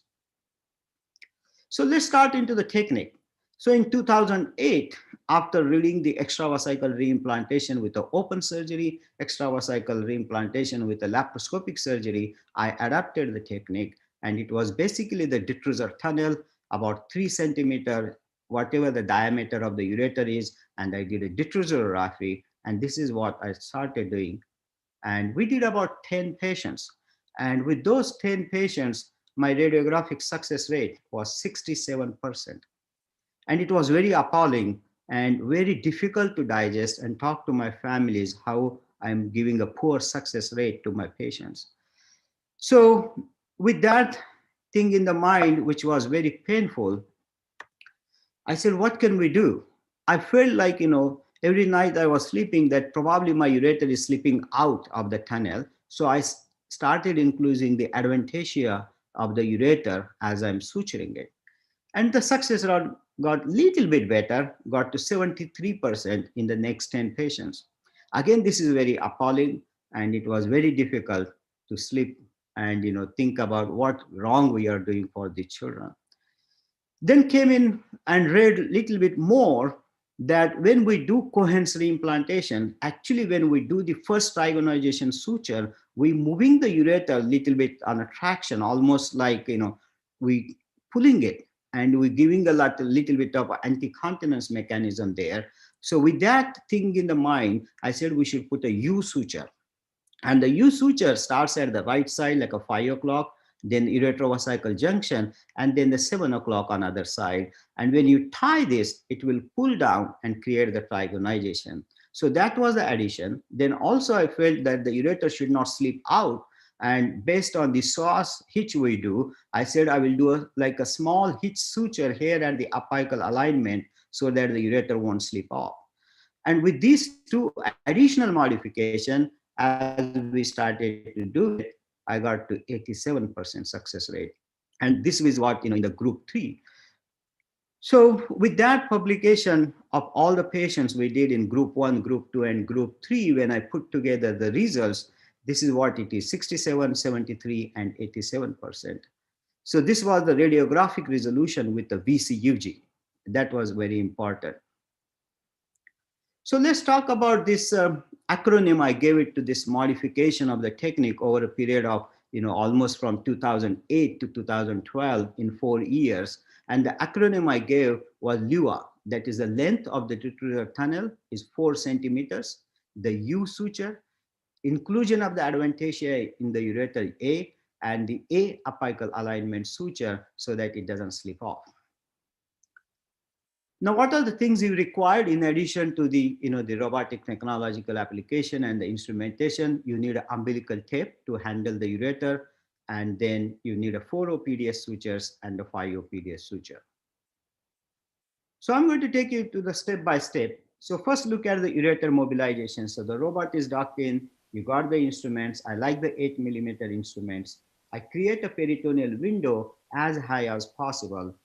And then keep the ureter adventitia very well, don't devascularize, put the umbilical tape, and then create another window below the vas deferens in boys and uterine artery in girls, and then pass that umbilical tape underneath that uterine artery or the vas deferens, and then do the dissection towards uretrovesical junction. So the ureter handling is very crucial, very important, and is indirectly handled with the umbilical tape by the assistant from the bedside surgeon, who is very cognizant about how much traction to give. Otherwise, there could be some traction injuries. Now, if you go to young girls, when you are doing the same procedure, what you need to do is be very careful about uterine artery. So this is a duplex ureter reimplantation on the left side. We got the ureter as high as possible, and then look at that ureteral artery dissection there. Now, most of the time, you may not have to take this uterine artery, but I think whenever it comes in the way and it becomes very difficult to tout the ureteral dissection, you do have to take the uterine artery. Now, what about the dissection at uretrovesical junction? We all know that extravesical open ureteral reimplantation is associated with the urinary retention. And we have made all the efforts to prevent this by doing a dissection very carefully. And if we look at the anatomical cadaver studies, it shows that the neurovascular bundle is dorsomedial location at uretrovesical junction. And even same the study by Dr. Baskin and his team also shows that as the ureter goes into the uretrovesical tunnel, it is dorsomedial location, about a centimeter from uretrovesical junction. So keeping that in mind, during a couple of reimplants, we thought about, is there any way we could identify this neurovascular bundle by recording the action potentials through the bladder and then putting the electrodes and stimulating that neurovascular bundle around the uretrovesical junction. And this was a failed experiment and it was not possible. So keeping that in mind and keeping the cadaver studies, this is the small clip showing you the uretrovesical junction dissection. As we are going through the uretrovesical junction, look at this very carefully. We're not cutting the fibers, okay? We're just trying to dissect the peritoneum and sweeping the peritoneum away. So that's the uretrovesical junction there. That's the ureter here. This is medial aspect, that's the lateral aspect. And look at the number of small structures, some number of small fibers there are, and it's very hard to differentiate where they are, but the uretrovesical junction and the dorsomedial location, you have to preserve it carefully and stay close to the ureter, stay close to the ureter, and look at that. If I can freeze this here, okay. So look at this here. So that's the ureter, uretrovesical junction, dorsomedial location. Be careful, don't use the monopolar cartridge, don't cut anything here, just swipe it down and stay close to ureter as much as possible so that you can preserve all the fibers which will be neurovascular bundle so that you don't have these consequences of urinary retention.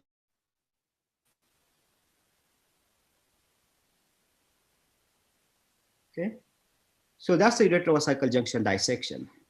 So the next step is to make a tunnel and to put the ureter into the tunnel. And how should we do this so that we don't create angulation at the uretrovesical junction? So again, this is a bilateral reimplant. There are 2 hitch sutures placed on the bladder and we're using the umbilical tape.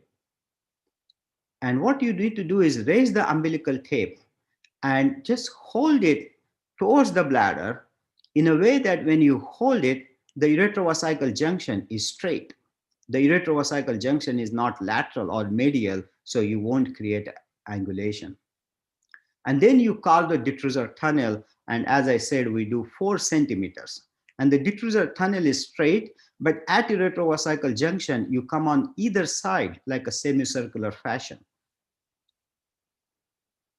So you start about half a centimeter away from uretrovesical junction and then go on either side carefully at uretrovesical junction. It's like almost a semicircular or a Y. Now, when you start suturing, the first suture is very difficult, the U suture.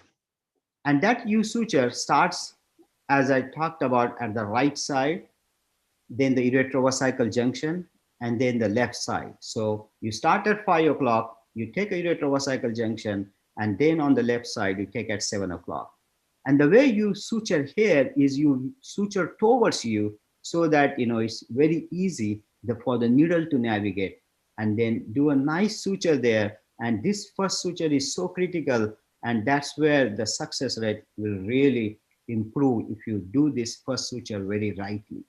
After that, then you do the detrusor tunnel and include the adventitia of the ureter. Probably I do every other suture. If you want to do every suture, that's fine, but only take a minimal adventitia of the ureter. Don't take too much. Otherwise, you may create some obstruction. You may create a fixed angulation. Respect the tissues. It's very important. You need to enjoy the surgeries with this magnification and articulation. And you need to respect the tissues. And it's so joy, over a period of time, once you learn to do these surgeries, and it's really gratifying. And that's the last apical suture you put in. And that's again 5-PDS, very minimal adventitia to the detrusor tunnel so that you're not completely closing that tunnel and creating the obstruction. So that's another careful thing you need to look at. So once you take and then make sure you put a bipolar forceps or an instrument to make sure that there is adequate tunnel. All right, so I showed you the individual clips. I don't want to go through the full length of the video. Again, it's all available in many publications sources. So so this is the final, looks like the acronym of the Luer technique. That's the U stitch here. That's the adventitial sutures, apical alignment. This is how something looks like after completion. Now you may have come across some of the patients who had a deflux injection and it did not work. So what happens? Actually, it's really, really easy to do this forced deflux. It doesn't cause fibrosis or anything. There's a pseudocapsule. And if you can go on top of the pseudocapsule, inside the pseudocapsule, and drain all that material, then rest of the procedure remains the same. Rest of the procedure remains same. I didn't see any fibrosis. I haven't seen any complications extra associated with the deflux injection reimplantations. Okay. So again, it all remains the same. Okay.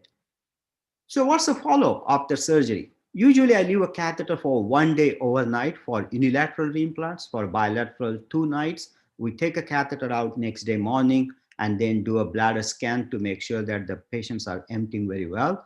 And then we send them home, make sure that they are on a timed voiding and regular bowel movements.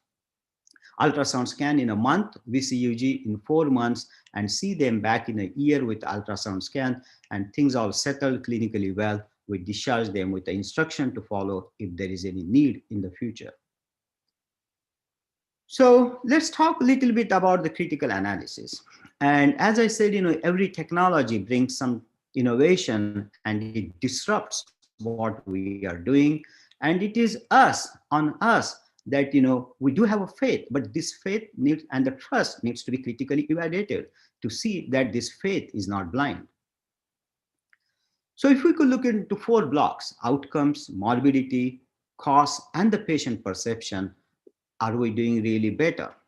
And as we talked about, if you look at almost 6 years ago publication, the success rate, radiographic resolution was variable from 77% to 100%. So it says that the technique was probably not consistent everywhere. It is possible that everybody had a learning curve. But one of the advantage, if you see overall, was the urinary retention rates very, very low, except in 2 series. So we looked at it when I presented last year at AUA, that what's happening with our success rate in regards to radiographic resolution after all that initial blunt and trauma of the poor technique. So with the Luer technique, when analyzed until 2018, the success rate was almost about 91%. And we still need to continue to evaluate, but this was 91%. And if you look at the timings for unilateral, it was almost similar, about probably a 10 minutes difference when compared with the open surgery. So in an effort, whenever you are doing something, different, you want to talk to your colleagues, collaborators, and try to do a study together and see, if you pull the data, is it really consistent outcomes? And this is our pulled data from multiple institutions in North America. And when we looked at the resolution, clinical was 91%, but radiographic was 87%. Again, this was appalling, so we continue to evolve. And then in a prospective by the same group of people we've been studying together, the overall radiographic resolution rate improved to 93%. And the freedom from reflux surgery, if you look at the clinical perspective, it was very close to the other published literature. So did we really help these children with all that passion we have to reduce the morbidity, not to see that postoperative pain really suffering these children and the parents? So what happens with the complication rate? As I said, the complication rate in the literature in the beginning was almost 10 to 12%. So when we looked at our complication rates, especially the Clavien 3, there was about 3 to 4% complication rates in our multi-center series. And the most of these complications were basically port side hernias, some of the uretrovascular junction leak and the obstruction, and that was about 4.5 or 5%, and the urinary retention rate was another 2 to 3%. This is our urinary retention rate in an individual series of my own experience, and that's about 3% when compared with the open. I think is almost similar. So I think this is because the urinary retention rates are much less, because we are able to dissect the ureter very well. We are able to identify whatever the fibers we are doing it here. And that may be the advantage when compared with the open surgery for the children in need. What about the pain? And the pain is one of the things very difficult to assess in children, as we all know, except from, when we do the post-operative round, we know the subjective.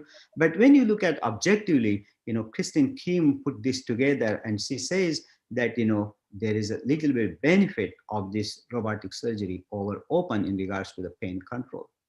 And when Asim, who is on the panel here, who looked at it, he said the morphine equivalent requirement in the robotic group is much less compared to the open group. So this is again the morbidity of hematuria. If you look at it, the hematuria is very common with the open intravesical, which is not seen with the robotic extravesical. Now I can say this is confounding. I'm not comparing open extravesical to robotic extravesical, and unfortunately that my practice is open intravesical and robotic is extravesical. So it's not the same comparison. It's a comparison of my practice rather than head-to-head comparison. Now, cost-wise, it is costly.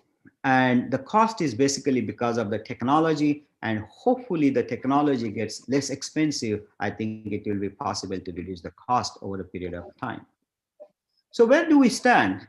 Systematic reviews are already out, as we talked about, Dr. Babu did earlier for laparoscopic, and for open, they say there are some advantages, especially in regards to the complication, but still the cost is a factor, and the learning curve is huge with this newer application. So what do I say? If you want to embark on this, I will say, it's technically demanding. The nuances are many nuances in handling the ureter, creating the tunnel, creating the U-stitch, and preventing the angulation. The complications are high, but once you understand the procedure, and especially if you are working with your colleagues and you have attended a lot of workshop, you watch the videos, and if you have some experience with other robotic cases, I think it should be feasible to use, especially now this modified developed technique of Lua should help to embark on this procedure. Also, we need to be very cognizant that the reflux population we are treating are much different now. These are complex, those who have failed medical management, who have a bladder bowel dysfunction. So we need to think about, this is not a historic population we did in 20 years ago. This is very different, so that needs to be understood very well. I will say, it's going to be a part of armamentarium of how we treat reflux surgery when they need surgery in high-grade reflux. And it all depends on your choice, what you're comfortable with and what you want to have your children who needs this procedure. Of course, our prospective study is ongoing. I don't know if it is possible to do randomized control trial, which could be the answer, but every time that is not possible in medical education. So in conclusion, mainly for high-grade vesicular reflux, this is really feasible. Make sure bladder bowel dysfunction is taken care of first. And the Lua technique has given a consistent result, at least for me and my colleagues who are practicing. Dr. Sripati shared when he started in 2011-12, hey, it's working. He was so excited. I'm sure some other colleagues are trying this. And I see personally that, when I go and see the rounds next day, children are very happy, parents are happy, they go home compared to my open intravesical, which is really painful for me to see those. Cost is a temporary factor, as we all know, and hopefully we can beat that over a period of years. So I want to say really thank you for this endeavor for Indian Society of Pediatric Urologists, putting efforts among the pandemic and continuing the endeavor of education. Dr. Spucon, Dr. Ramesh Babu, organizing committee, Dr. Ramanath Subramaniam, and Ravi, my best friend from Bombay Hospital. But also, I want to take a minute to thank you, the University of Chicago, my multi-institutional collaborators in North America, India, around the world, and all the residents, fellows, medical students, undergraduate students who have worked on this project relentlessly. And I really appreciate the overall everyone's contribution. And thank you for this opportunity. And I'm happy to take the questions. Thank you, Mohan, for an excellent talk. A very detailed discussion on how things have evolved over a period of years. One correction I would like to make is that this is actually the annual conference of Society of Pediatric Urology, which is a chapter of Indian Association of Pediatric Surgeons, and not the Indian Society of Pediatric Urology. So a little change in the terminology because society have merged with the IAPS. The interesting question I think somebody had asked, which even I wanted to ask, is what is burping of a port? That is something, a new terminology for many people. So if you can explain that, that will be worthwhile. Sure. So what happens is when you have placed the ports and during engaging the robotic arms, you push the ports in. And when you push the ports in, the abdominal wall is actually deflated in. So that what happens when you go on the console and start working, you don't see the port movements very well. The arm don't move, and intra-abdominally there's a lot of space constraint. And in that situation, I didn't realize for a long time. And over the time I realized it. Can others mute their mic, please? Dr. Kuril, you need to mute your mic, please. Sorry, Mohan, go ahead. So what you have to do is you have to hold the port and the robotic arm and pull that out so that the abdominal wall is not deflated in, it's actually deflated out. So that's what the burping is means. So here you look at the video here. So you hold the port and the arm and pull it out. So this seems to be a peculiar problem with robotics, not with laparoscopy. We don't see that with laparoscopy. Absolutely not. Because when you do the laparoscopic ports, that's not the issue at all. Correct. I think it happens because when you engage the arms, this is what happens. That's a port, that's arm, and this is how it should be. And that's what is called as a burping, that you're almost taking the air out from the stomach. Correct, correct. So Ramnath, you want to ask a question? Yeah. No, I don't want to ask a question. I just want to say, I mean, I've not heard the terminology burping, but the same thing which Mohan and I are talking about, but I think it's called what we call as the tent the ports. What you do is you lift the whole arm and the port up. Now what is vital is in small children, particularly if you tent the port, you actually get a much better view as well, instead of the whole thing just sinking into the abdomen. So the weight of the robot and the arm and the horse holds it up.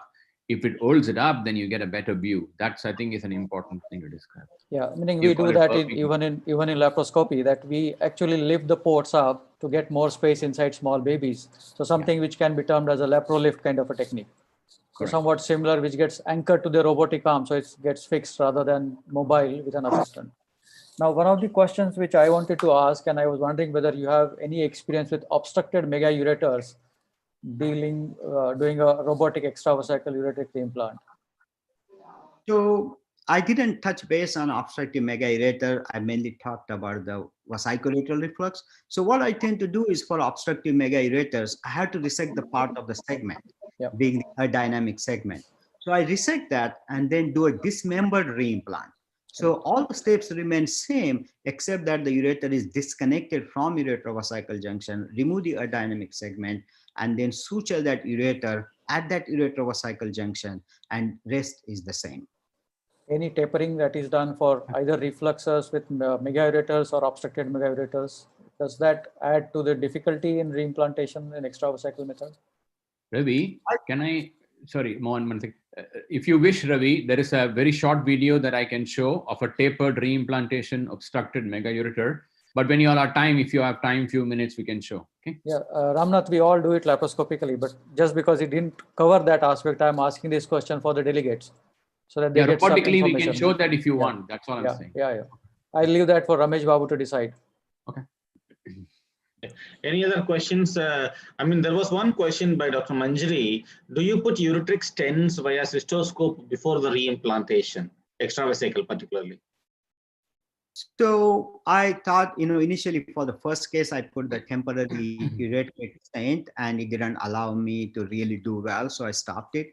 And the stents also, I do not put the stents. I don't have to put the stents because I think you are not disconnecting the uretrovesical junction. And as long as we are very careful about the U stitch, I think you don't need it. If you really think about first couple cases, I don't want to get obstructed. If you want to put it, that's fine. But then, it's additional anesthesia for removal, additional anesthesia for placing the stents. I will suggest, if you learn the technique well, you don't have to put it. And there was one more question where we have a failed robotic extravesical reimplant. What is the next best salvage procedure? I had myself my failed reimplants as well, and I spoke to family humbly, and I apologize myself. It's my failure, technical failure, and I went and did an open intravesical reimplant because to face my family again, if I don't give that equal to 95% success rate, will be very tough. So far, all my failed reimplants, I did an open intravesical. Maybe time will come, or some of my colleagues may think about redo open robotic extravesical reimplant, but I have not done yet. Dr. VVS Chandrasekharan wanted to say something. Are you around, VVS? Yeah, he's connected. VVS, go ahead. Yeah, good evening. Good evening. Good evening, Mohan. Good evening. I think Mohan, we are very proud because I think he's similarly responsible for the popularity of robotic extravesical reimplant across the world, especially in the USA, of course. Now, me and Ramesh Babu, we were discussing about it a few months ago, and then we did this systematic review and meta-analysis, which you had mentioned. We thought, in fact, my initial thoughts when I saw some very bad papers, some papers quoting very bad results with robotics, I thought a meta-analysis will show very skewed results in favor of, laparoscopy extravesical reimplant. But actually, it so happened, I was pleasantly surprised that the robotic results were very close to the lap extravesical, although, a little inferior success and slightly higher rate of complications. But they are getting close. I think you are getting there, Mohan. I think probably the future is going to be robotic. Whoever has the robotic is going to do it. And I again congratulate Mohan. That's what I wanted to say. Thank you so much. Thank you. Thank you. Thank you, Dr. Vindreti, for taking your time and then sparring us with your techniques and, it's very good learning experience. I would request you to stay on for the next session also so that we can have a kind of roundtable. And Ramadwar also, please stay, Ravi. Because Sripati is not joining, he's stuck up with a case. So if both of you can stay and then listen to what Dr. Ramnath has to say about the lap pyeloplasty. Dr. Virender, you want to introduce Dr. Ramnath? Thank you. Sure, sir. So our next session is on robotic pyeloplasty tips and tricks.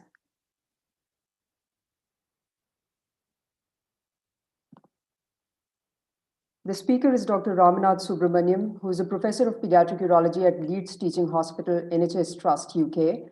He has a PhD in regenerative medicine and runs a bladder tissue engineering program in collaboration with the University of York. He's a proctor of robotics in pediatric urology, examiner for the Royal College of Surgeons, and the current secretary of the European Society of Pediatric Urology. With that introduction, may I ask you to share your screen, sir, please?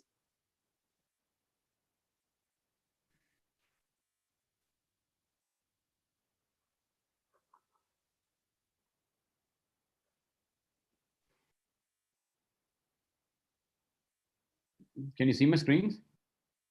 Yes, sir, we can. Yeah, thank you very much. The title, I'm sorry, I did not put tips and tricks, but basically I'm going to show you robotics in the management of pelvic-ureteric junction in children. So hopefully we can go through some of the scenarios, and really, really thankful to Society of Pediatric Urology to participate in your 8th annual and national conference. So thank you. So I'll just I will be focusing on the surgical management of pelvic-ureteric junction obstruction, including primary pyeloplasty with a dismembered technique in the vast majority of cases. In a small number, the non-dismembered approach, selected clinical scenarios where vascular hitch could play a role, and then look at redo procedures when either pyeloplasty has failed or in salvage situations with a thinned out cortex when ureterocalicostomy can be considered. I have no experience with endopylotomy. The type of telescope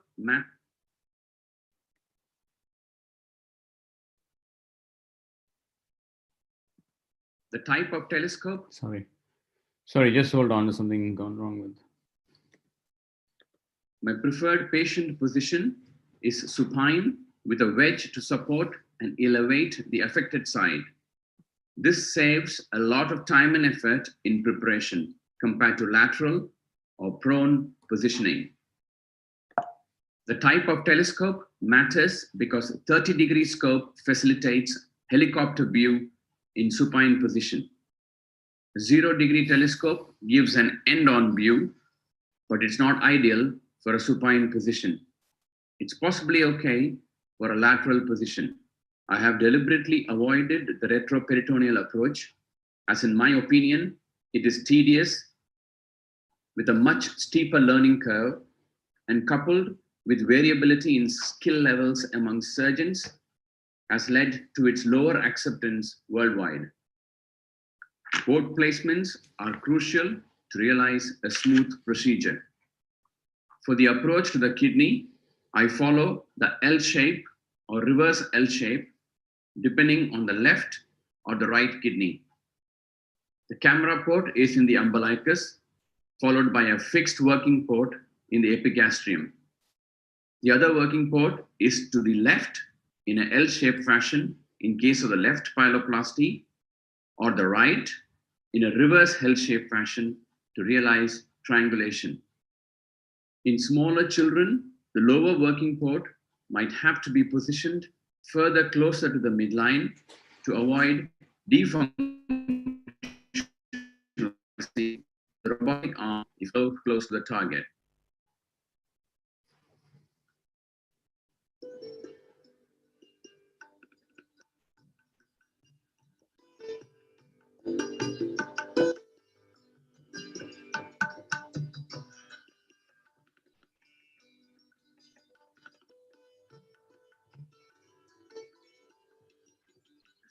The stay suture is placed at the pelvic ureteric junction.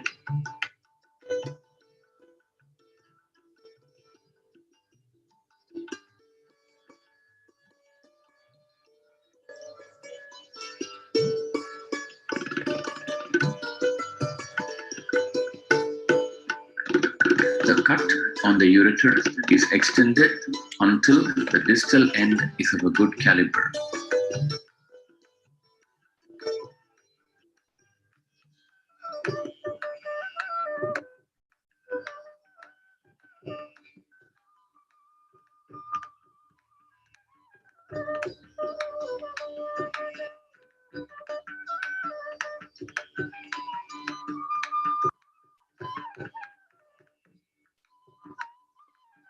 Note the alignment of the edges to facilitate suturing.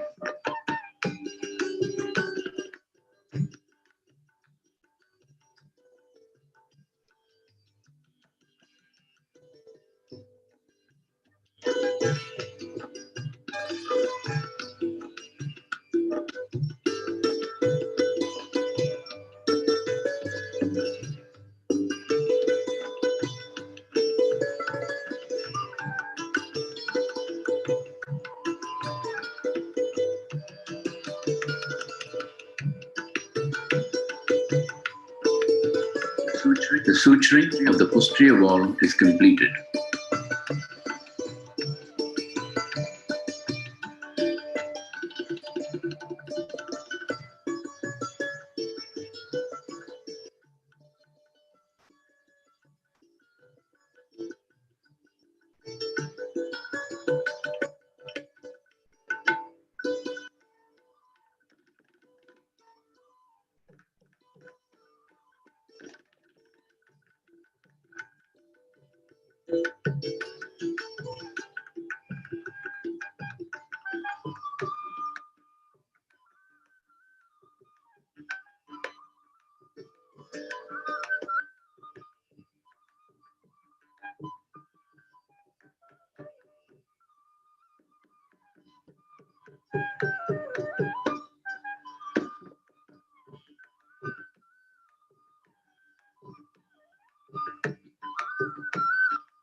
When possible, cut edges are inverted.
Dr. Ramnath, we have lost the audio. Do you want to talk it over?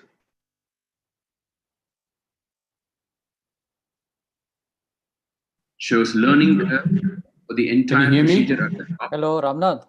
Can you hear me? To dock the robot. No, we couldn't hear you for most of your videos presentations. Oh, by extension, can you hear me now? One could infer. Yeah, we can hear you now. Yeah. About 15 to 20 cases to get over the learning curve for pyeloplasty with robotics. Team working is key. Not least, it allows you to deflect the blame onto someone else. This video demonstrates the role of first assistants and the importance of good communication.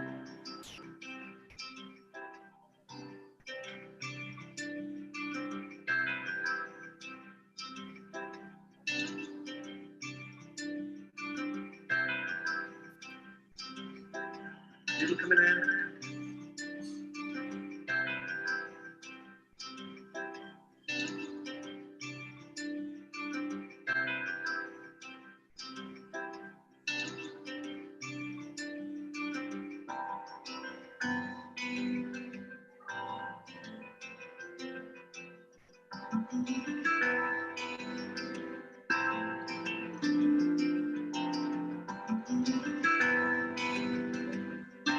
Again. Ready.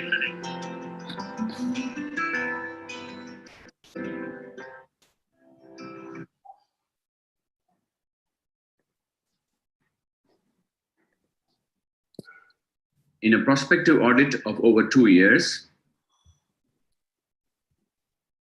comparing 31 cases of open versus robotic approach with a similar mean follow-up, including 25 pyeloplasties, 2 vascular hitch, and 4 redo procedures.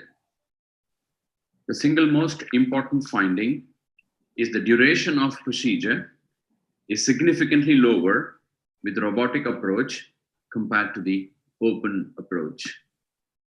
This finding is across all procedures and a subset of pyeloplasty alone.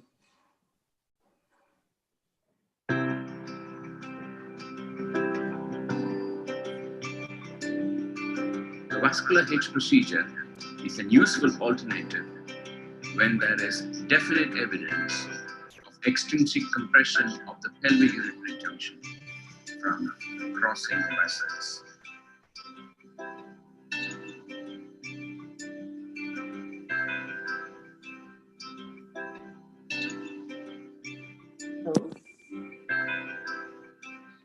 Good evening.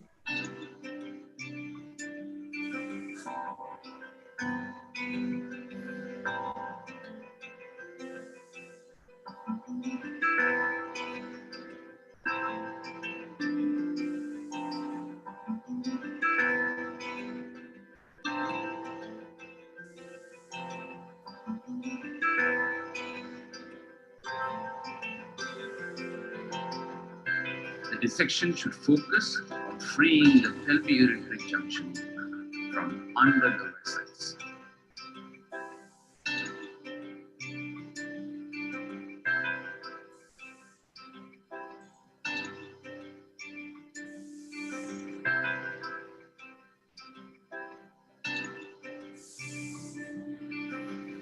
The low wall pore vessels are then transposed proximally onto a site over the pelvis, which is far away from the pelvic-ureteral junction.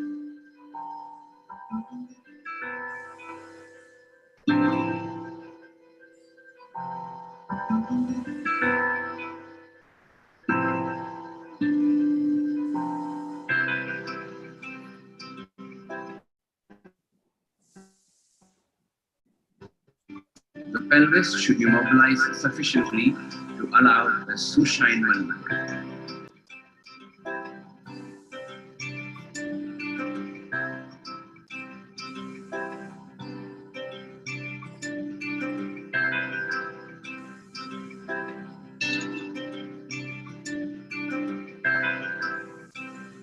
The suture is then placed on the adventitia of the pelvis to keep the vessels away from the pelvic-ureteral junction.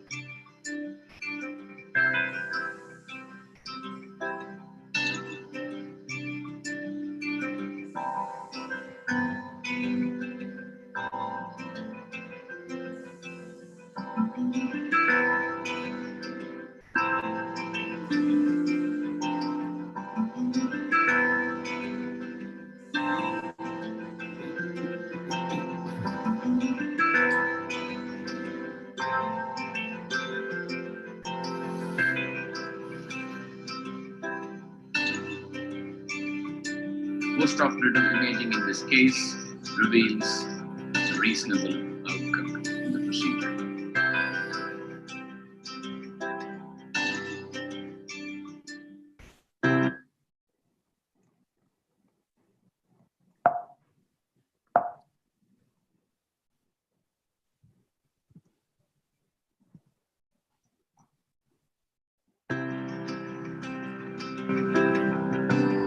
A redo pyeloplasty was performed on a young boy at 11 months of age, following failed pyeloplasty when he was 6 months old.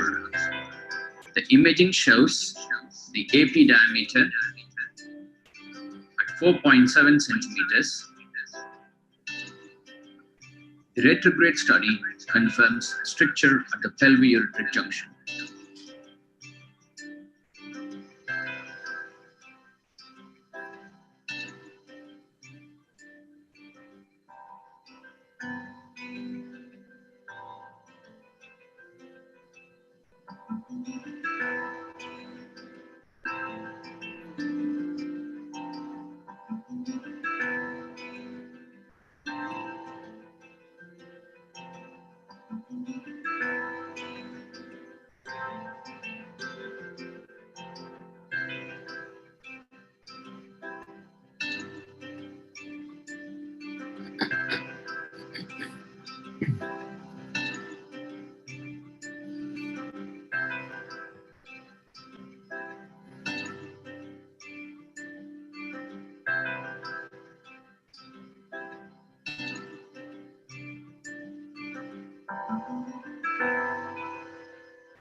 5 months post-operatively, the AP diameter is down to 1.23 centimeters.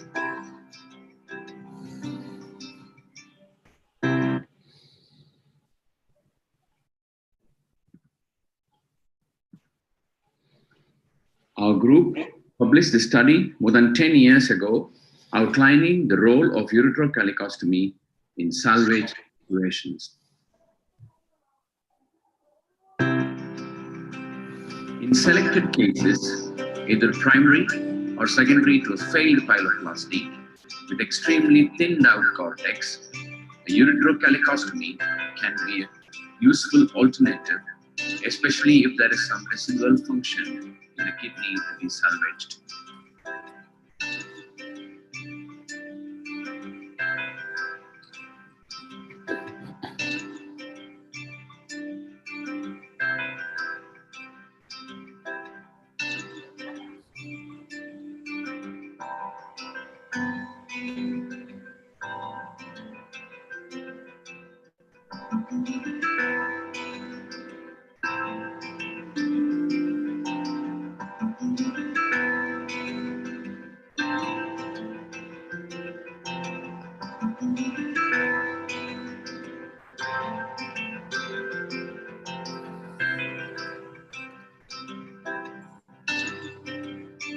Careful dissection and division of adhesions facilitates exposure of the area where there is restriction.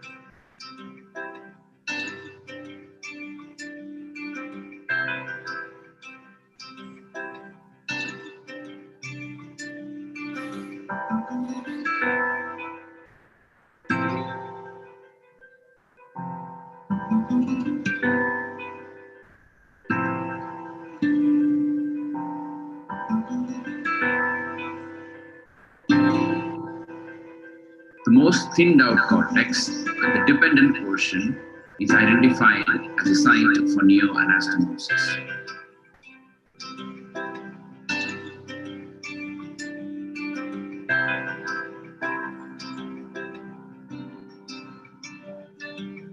For this procedure to be successful, it's important that we get the anastomosis between the calyceal urothelium and the ureter as demonstrated.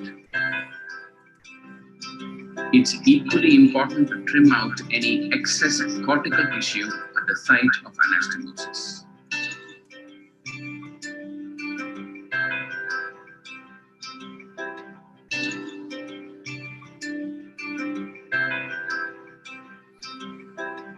Ramnath. Yeah.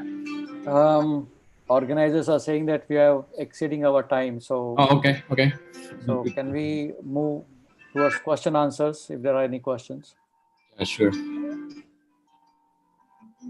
Or maybe go on to the last slide to give some. We can actually discuss while we are doing. I have one question for infants between laparoscopy and robotic. Are there any preferences? Like for infant, 3 mm instruments are still possible, and then a lot of us are doing infant lap pyeloplasties using 3 mm instruments. Would you prefer that in a 2-month or 3-month-old PUJ who really has got a big one which needs doing, rather than a robotic? I mean, this is an open question for both Ramnath and Mohan Bundeti. Well, unfortunately, can you hear me? Yeah. Yeah, we can hear you. I think the audience need to mute because there is a background. The answer to your question is that we are limited by what instruments we have for the robotics. So we just have to use the 8 millimeter instruments, because the 5 millimeter instruments are not as efficient enough given a different technology. They got metal working hands compared to a different performance hook thing with the 8 millimeter instruments. So the answer to your question is, if you want to do robotics, you have to adapt, innovate, and think laterally as to how you would like to utilize that for in pediatrics. Mohan, if you got something to say? No, I think, I concur what you say. I would love to have 3 millimeter robotic instruments. That's my wish. And I think until we get that, we are actually, I agree, means we are oversizing instruments, but I think it's a market, isn't it? Once you show that you are using it, there's a feasibility, and then, the manufacturers will think about there's a need, and then we'll get it to the 3 millimeters, and which will be, short way. I don't think it's a long happen. The other thing is, in interim, you all are expert, to do a laparoscopic pyeloplasty. The number of cases required to train our trainees is really difficult to transfer the technology. And what I saw, teaching the residents and fellows with the technology robotic is a little bit easy to train them, even with a less number of cases. I think, that's where the advantage really comes in for training and transfer of skills. And we don't have to, you all, have wasted 10 years, thousands and thousands of hours learning to give a good technical outcome results. And that won't be possible for the next generation surgeons just because of number of factors. And I think if we could continue to use this, I think the time will come in for 3 millimeter robotic instruments, and that will be the ideal, definitely ideal. Probably that is the reason why the laparoscopic reimplantation did not take up much, because people found it hard to learn, whereas robotically, people could have learned it much earlier. I agree, totally agree, absolutely. So do you have any age cutoff where you would not do robotic and you would just go in for open or lumbotomy or whatever approach you prefer? Well, I used to put a limit of 10 kilograms, but now with air seal device available, I've now come down, and so 10 kilograms for 1 year, but now I'm up to about 6 months even.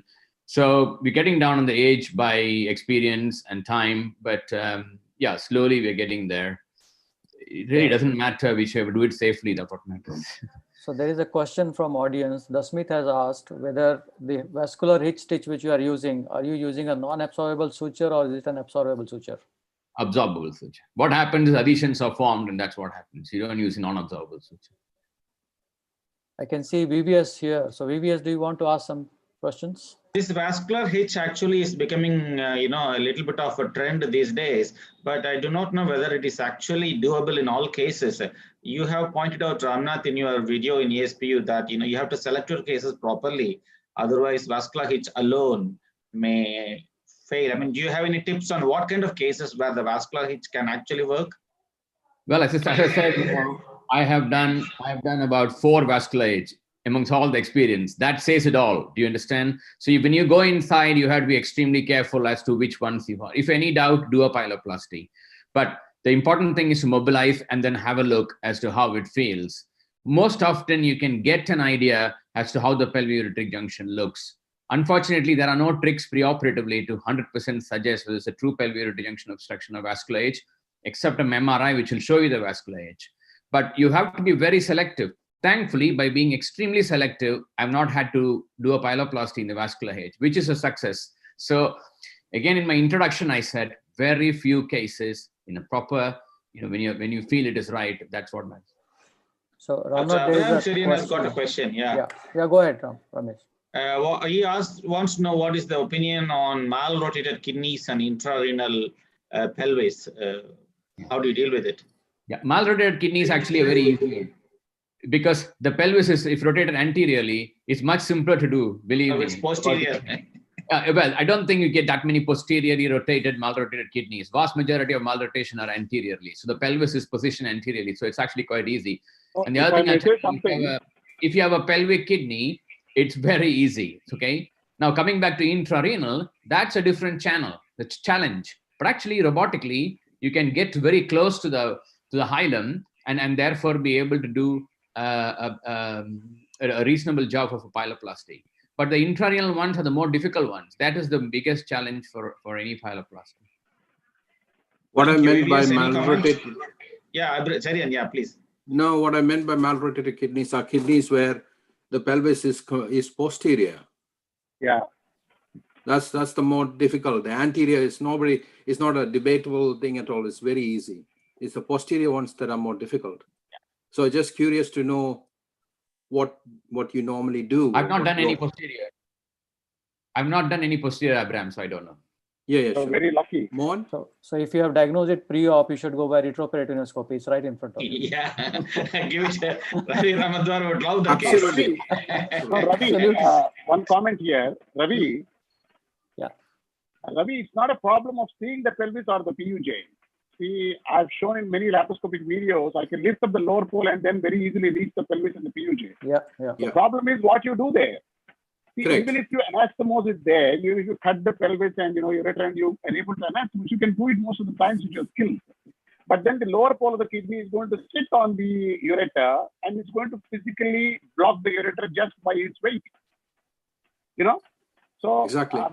Maybe Abraham, maybe he means that we could probably do a primary ureterocalicostomy in these cases. No, I think ureterocalicostomy in a thick cortex it can be really bloody. You will have bleeding to an extent it's impossible. Ureterocalicostomy in very selected cases because it's absolutely thinned out dependent cortex for you to then be able to get the calicial urothelium. Totally agree. One question, Ramnath and Mohan, that if you have a child with a PUJ obstruction with the pelvis full of stones, what do you do? I want to answer that question about the Abraham's posterior pelvis. So I had a scenario there and, mobilized renal pelvis and, anastomosed it and, it was still sitting on it. And what I thought is, I was seeing the partial nephrectomies of our adult robotic surgeons. So I actually took a 2O PDS and then sutured to the lateral abdominal wall to the renal cortex. And I put like 3 sutures. So one at a little bit above the mid pole, one at the mid pole, and one at the lower pole. And I didn't tie immediately. First I placed the sutures and I pulled it and I saw, how it will sit in. And, then later on I tied one after other and it did sit a little bit away from the ureter. And, I still remember that girl very well. It was about 10, 12 years ago. I haven't heard from her. She came for follow-up couple times and that was I did. And I basically, said, what should I do? Suddenly I remember robotic partial nephrectomy and they, put these sutures so that the kidney is tucked away sometimes. So that's what I did. So a couple of mal-rotated kidneys wherein you had significant intrarenal hydro, I have done a primary ureterocalicostomy. But I agree, when you have a very thick cortex, that's surely to fail. Thanks, Abram. That's what I wanted to say. Yeah. That we have got away doing a primary ureterocariotomy in a selected group of, especially Correct. I seem to be very unlucky. I seem to be seeing a lot of posterior malrotations. I don't know. Me too. Yeah. So you two are morbid consultants. But can I say something? I've not seen a posterior. But what Abraham, the message that we need to give, you're absolutely correct. But what message we need to give is ureterocalycostomy is indicated when there is thinned out cortex, irrespective of whether it is a pathology, whether it is intrarenal or it is redo or whatever situation. And we need to define that, because the message should not go, you can do a ureterocalycostomy, and that will be really bad for everybody. And you need to be a really skilled surgeon if you have thick cortex to control all the bleeding and get the... No, it's not, it's a bad idea. It's a bad idea. I'll make a small comment, Ramesh Babu. Yeah, Satish. Hi, Ram, and hi, Abraham. So it reminds Hi, me of Satish. that Leeds. Hi, Ram. How are you? Hi, Satish. Hi, very well. So this point that Chandrasekharam raised as about Lost you. lateral nephropexy. I don't do robotic pyeloplasty and I don't do even laparoscopic pyeloplasty, but doing open pyeloplasties, we observed it very frequently. Well, not so frequently, that sometimes when you do the anastomosis, you feel that the kidney lower pole is going to obstruct your anastomosis. And so to make it dependent like a funnel, we do a lateral nephropexy of the lower pole. And I think Mohan talked about that only, that you shift the lower pole a little bit away towards the lateral abdominal wall. And posterior malrotation, I've seen one, but that was an open, and that was a redo pyeloplasty. And I think the reason for failed pyeloplasty was a malrotated kidney. Yes. So what do you feel about rotating it back? I mean, correcting the malrotation, mobilize the kidney all along, including the pedicle, and then derotate the kidney. I think you can be careful when you do rotate the kidney about the vascular, how the vessels are, make sure that, the vessels are not on a traction or on any constriction, because you end up in losing the kidney. But you can hold that kidney in that position for a while and see how things are. And if you are really comfortable, that's fine. The second case I had was, there was no UPJ. And it was basically the lower pole of the kidney sitting on the ureter, causing the intermittent blockage. And in that second case, I just did a nephropexy and then left it alone, and the kid was fine. So I think, these are very rare, and it's your instinct and your insight to protect that kidney and get the blockage taken care. And it is you at that time, how you can do that. Ramna, there are a couple of questions. Ramesh Babu, do we have time to ask questions? We really have to wind up. I think we should thank all the expert panelists. Dr. Ramnath, I'm really sorry I asked you in the last minute to join. You still joined. Thank you very much for it. Mohan Gundeti, thank you very much. Satish, all the Abraham Cherry and everyone has made a wonderful discussion. And Ramadwa, you coordinated nicely. Thank you very much. We are now moving on to the most awaited session of the postgraduate quiz, not quiz, the video prize session. Thank you very much. Thank you.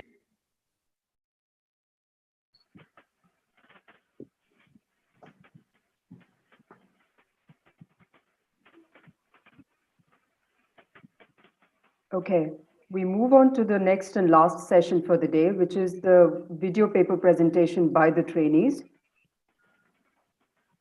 For our three judges, the first one is Dr. Parth Pratim Gupta, who is the ex-president of Indian Association of Pediatric Surgeons.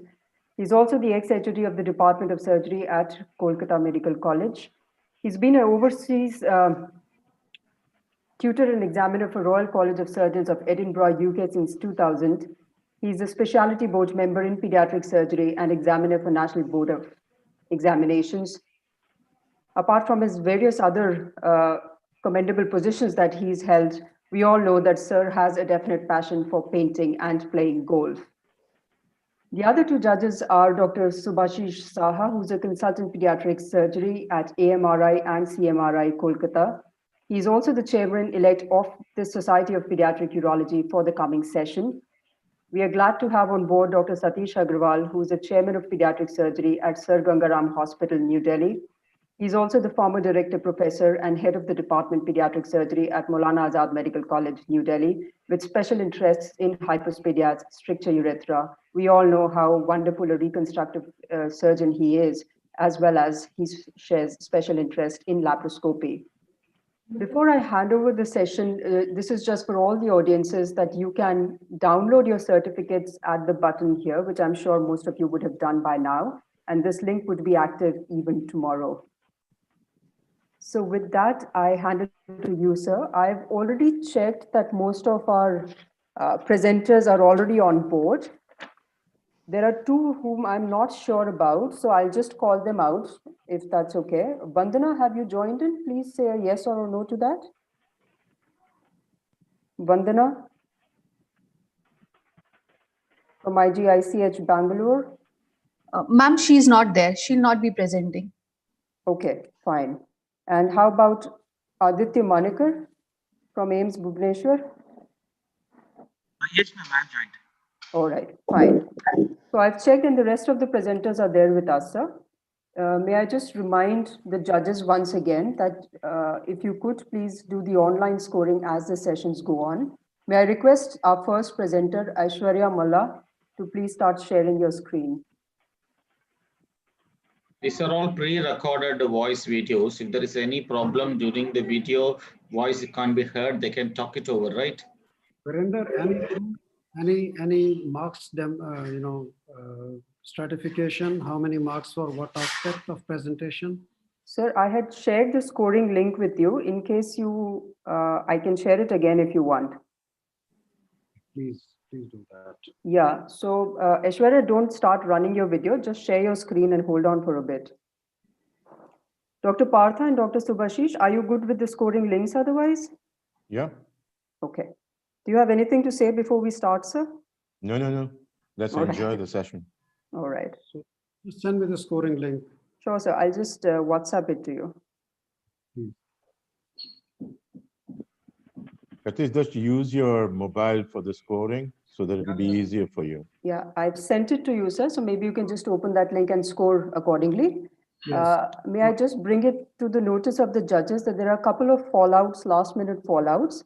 So I have removed them from the scoring other than one. So I'll keep telling you, sir. So there's a bit of change in the list otherwise. No problem. Right, sir. So with your permission, can we start, sir? Sure. Sure. Aishwarya, please start. My voice recording is not opening, ma'am. So I'm telling on my own. You can just talk it over. That's okay. Yeah. Good evening, one and all. A technical note on laparoscopic peritoneal dialysis catheter insertion. Sorry, it is not working. Can you present later, ma'am? My system is stuck, I think. Okay, that's fine. Don't worry. We'll get back to you at the end, right? Okay. Yeah, thank you. Okay. Stop sharing your screen, please. Uday Shankar, are you ready?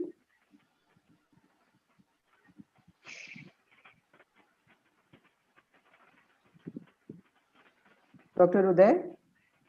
Ma'am, 1 minute, ma'am. I will share the screen, ma'am. Sure. Take your time, at ease, don't worry.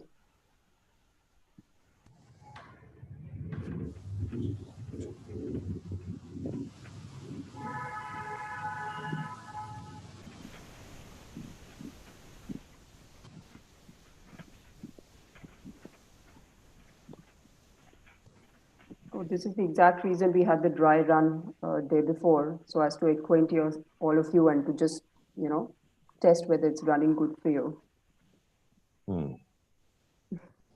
But some of them couldn't join for various reasons, but that's okay. Wire out ఉంటుంది నల్ల wire charger తో కలిపి ఇలా తెల్ల charger తో కలిపి చూస్తాము. Dr. Chandrasekhar, may I request you to mute yourself, please? Ma'am, I'll share the screen, ma'am. Yes, please.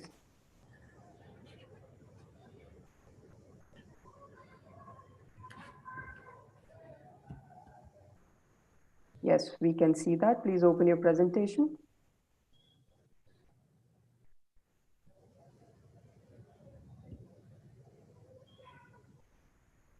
Shall I play this video? Yes, go ahead. I am Dr. Uday Shankar, MCH resident from ICH, Madras Medical College, going to present on advanced laparoscopic management of two uncommon pediatric urological conditions. Case capsule 1, 7 years male child presented with right loin pain for 1 month. USG and CT-KV shows right PUJ calculus of about 2 cm in size, ounce fill unit of 1200, causing hydronephrosis with left distal ureteric calculus of 5 mm in size. Cystoscopy and left DG stenting was done. Laparoscopic pylourethrodectomy, 4 ports, transperitoneal approach. Ascending colon was deflected medially, exposing the right ureter and right PUJ. Stay stitch was taken over the ureter. Ureter was incised distal to the calculus, extending proximally over the right PUJ. Stone was visualized and removed in toto. DJ stent was inserted and closed using 50 vicryl by intracorporeal suturing. Post-op period was uneventful. 4 years female child with normal antenatal scans was presented with left claw in pain for 1 month with the USC findings of left moderate UHN. MRU confirmed left moderate UHN, probably due to mid-ureteric stenosis. On ECG left obstructive curve pattern was seen. Laparoscopic resection of stenosed mid-ureteric segment and primary ureteroureterostomy. 3 ports like pyeloplasty, transperitoneal approach, descending colon reflected medially.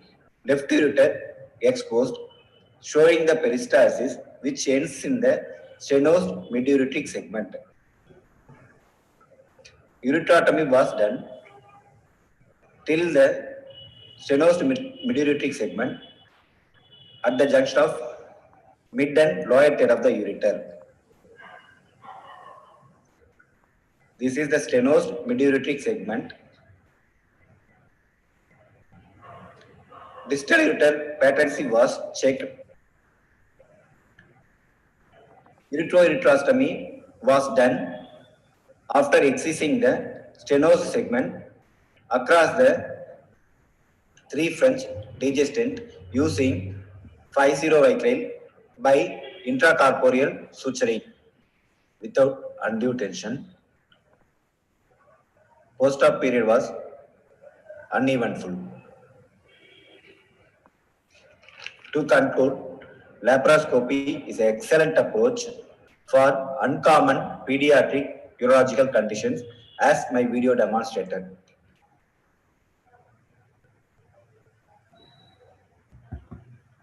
Right. Thank you, Dr. Uday Shankar. Please stop sharing your screen. May I ask the judges to go ahead with the questions, please?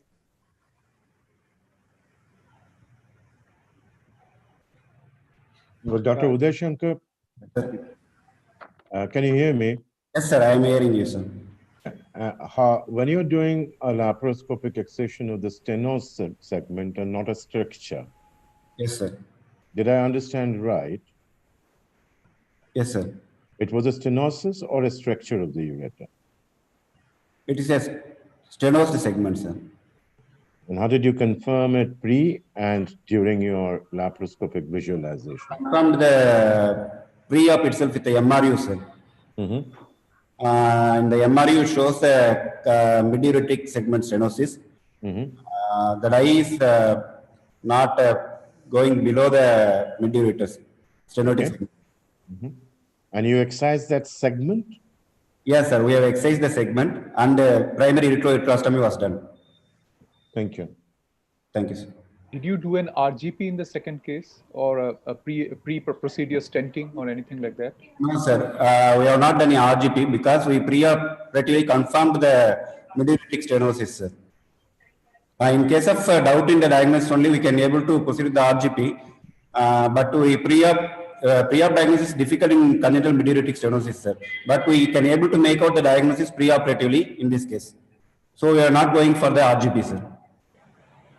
What steps would you take in the first case? What steps would you take for preventing formation of stones again, reformation of stones? So we have excised the stones in toto, sir. Then we in the post-op, we have made the children to follow the dietary advice, and we have instructed to take the plenty of oral fluids and to take the calcium tablets, pyridoxine, and the medical management. We have followed it up, sir. Dr. Satish, do you have any questions? Please unmute yourself, sir.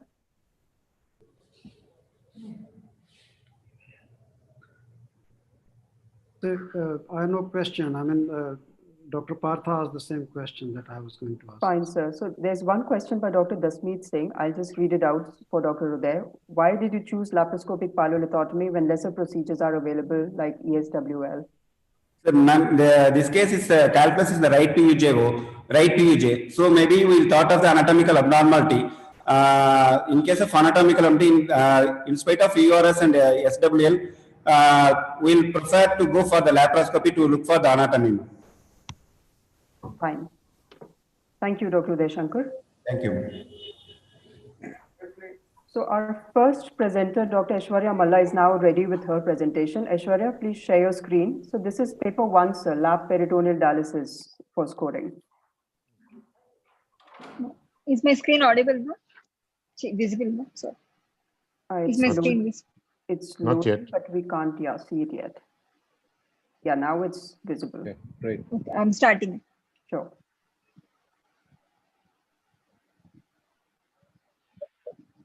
We can't hear you, Aishwarya. Did you check on the share computer sound? Yes, ma'am.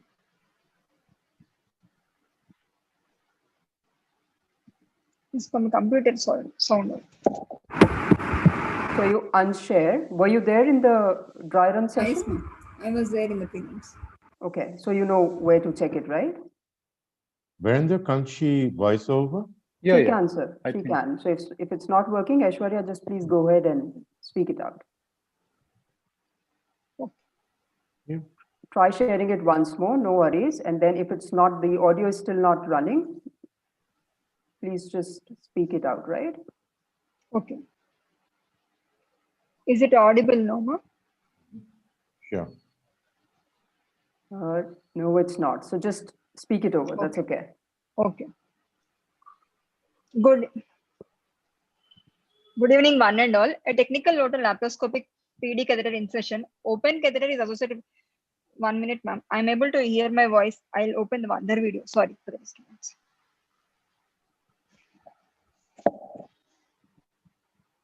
So this is for everyone who will be presenting later. Please stick to the instructions that were mailed to you, everyone, right? I'm starting. Yeah, please. A technical note on laparoscopic PD catheter insertion. Open technique is associated with higher morbidity because of associated comorbidities. The 3-port technique, all being 5 mm ports, 1 umbilical port, 1 left hypochondrium port, and RAF port. Once the peritoneal cavity is entered, ascitic fluid is being aspirated, greater omentum is grasped, and using a harmonic energy device, omentectomy is being performed to have minimal blood loss. Laparoscopy has an advantage to perform complete omentectomy to prevent future omental wrapping and PD catheter block, which is usually encountered following percutaneous technique. Omentum is being dissected off from the transverse colon till we reach the hepatic flexion. Laparoscopic technique also has an advantage to repair the patent process vaginalis if it is present in the same setting as we have done in our 2 of our cases. So once omentectomy is completed, specimen will be placed over the liver to retrieve at the end of the procedure. Now the left hypochondrium port is being removed using a blunt trocar to the same incision. Trocar will be placed slightly towards the midline, just short of midline, till we reach the posterior rectus. This is the posterior rectus. After we reach the posterior rectus, we will create a plane just anterior to the posterior rectus, that is between the muscle and the posterior rectus, and the peritoneal cavity will be entered. So once we are inside the peritoneal cavity, using a grasper on the right hand side, we will railroad the CAPD catheter. As we can see the upper image, the PD catheter is being railroaded from the right hand side. And catheter, after once it enters the tunnel, catheter is being pulled inside so that all the holes of the catheter are inside the peritoneal cavity, ensuring that muscular cuff is within the muscle plane. So this is the cuff which is there in the muscular plane, and ensure that it's not in the peritoneum. So after ensuring all the holes are in the peritoneal cavity and tip is placed in the pelvis, catheter is being fixed to the anterior abdominal wall using monofilament absorbable suture. Extracorporeal knot will be buried in the subcutaneous plane. After which exit site will be from the left iliac fossa after creating subcutaneous tunnel. Using an endo bag, we will remove the specimen from the 5 mm port. This is the final image with the tip in the pelvis. Various exit sites are proposed. There is a post-op image with Spanner catheter having two cuffs. One is the subcutaneous cuff, one is the muscular cuff with the tip of the catheter in the pelvis. Over 4 years, we have operated 10 cases with catheter exit has been changed from right to left to keep the right side virgin. 4 patients had complications. One had CAPD leak because of large volume high flow dialysis. One had catheter obstruction, which were managed accordingly. And all 9 patients are under follow-up using the catheter on, with the freedom from dialysis. Thank you, one and all. Thank you for thank you. Thank you, Aishwarya. Questions, please. Yeah, thank you, Aishwarya. So how long after your insertion, laparoscopic insertion, are you going to use the catheter? Normally you use the catheter. Yes, sir. We standardized it to use the catheter after 2 weeks following the surgery. Yeah. So initial few cases we have done in the initial 1 week, sir. That is why we had leak in one patient. That is when we started using the catheter 2 weeks following the surgery, sir. Dr. Aishwarya. Yes, sir. I noticed that you make 3 ports, isn't it? Yes, sir.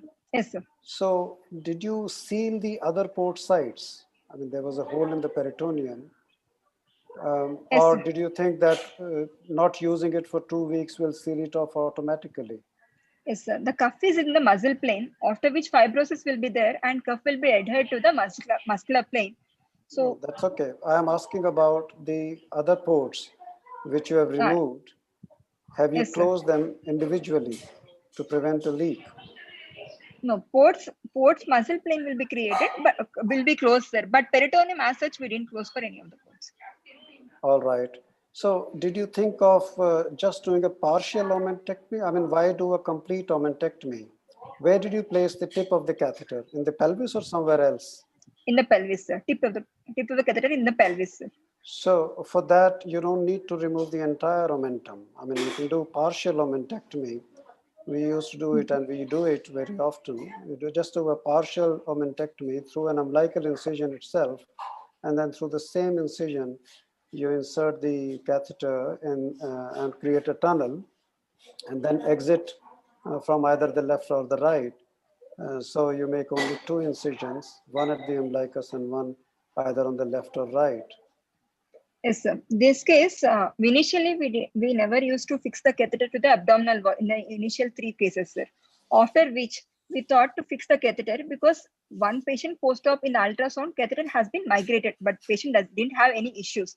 So catheter can still migrate and omental wrapping can happen if there is partial omentectomy is what we felt. That is why we are doing complete omentectomy along this procedure. All right. Okay. Thank you. Thank you. No, I think I would have asked the same question at what Dasmeet Singh has asked. Yes, do you sir. really need to do the omentectomy? So till now we never saw we are doing complete omentectomy along with the procedure. So we never encountered omental wrapping following laparoscopic procedure. So Yeah, but I'm do you not really sure. need to? So, but we have seen migrated catheters, sir. So it can still happen, and omentum can still wrap around the catheter is what we feel. Okay. Thank you, Aishwarya. Thank you, ma'am. We move on to paper 3. Please stop sharing your screen. Yes. Aditi, you can please start sharing. Yes, ma'am. Yeah, paper 3 is on laparoscopic pyelolithotomy in a child with horseshoe kidney.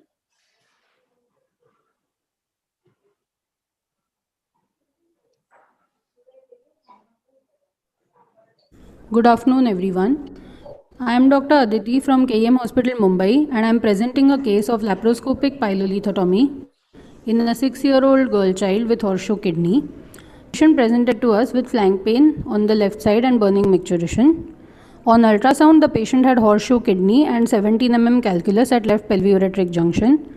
On CT scan, she had 2 cm calculus of 1141 Hounsfield units at left pelviureteric junction. She was planned for cystoscopy guided ascending urogram with DJ stent placement and laparoscopic pylolithotomy. Intraoperatively, the colon was reflected medially to expose the left ureter at its upper part. Girota's fascia was dissected to expose the pelvis. Stay sutures were taken at the ureter and it was hitched upwards to expose pelvis, which was opened by electrocautery hook, but the calculus was not found.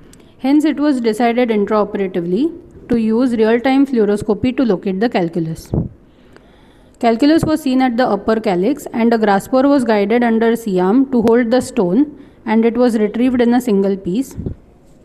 As we can see, the grasper is advanced under the C-arm guidance and the stone is grasped intact and was placed in a glove bag and retrieved at the umbilicus via the camera port. After this, the pelvis was closed over the DJ stent and DJ stent was removed after 2 weeks of surgery. The patient has been asymptomatic till date. We used 3 5 mm ports in the surgery, one at the umbilicus for camera and one in the epigastrium and suprapubic area each. Horseshoe kidney is the most common renal fusion anomaly, with renal stone being its most common complication. Though there are different modalities of treatment, PCNL is risky in malrotated pelvises. ESWL is not suitable for hard and hard stones. Hence, we chose laparoscopic pylolithotomy for ease of access in abnormal anatomy, for better vision, and as the stone could be retrieved in a single piece. We had added advantage of use of C-arm that helped in exact localization of the stone. It is observed that ours is the first instance of laparoscopic pylolithotomy in horseshoe kidney in a pediatric patient. I would like to conclude by saying that laparoscopic pylolithotomy in horseshoe kidney is a safe and feasible approach with careful preoperative planning, and use of real-time fluoroscopy enhances the accuracy and precision of stone retrieval. Thank you.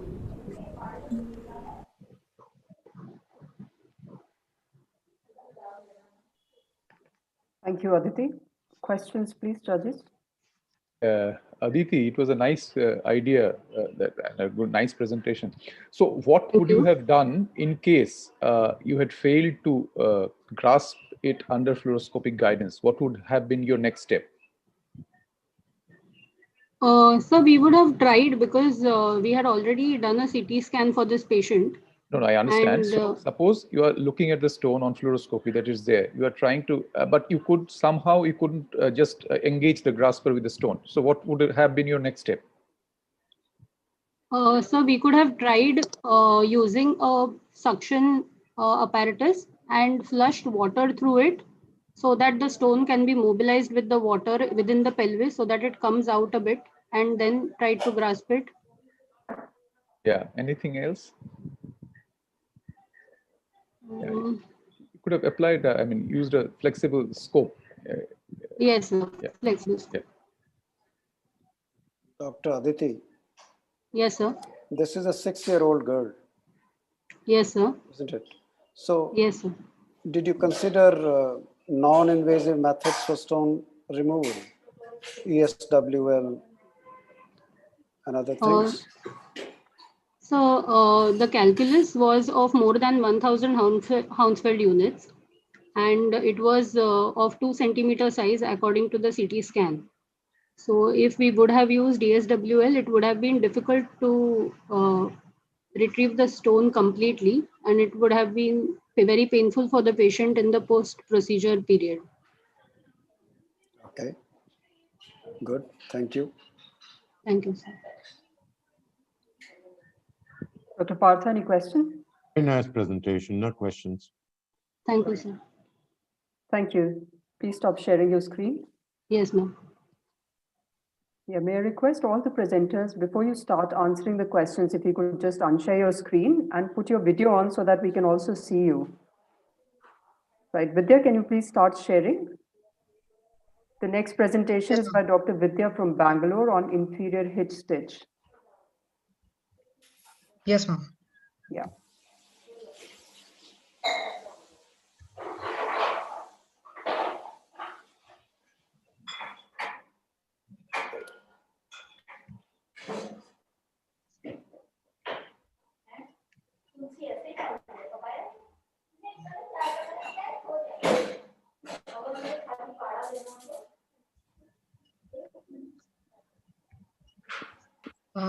Is it visible, ma'am? May I begin?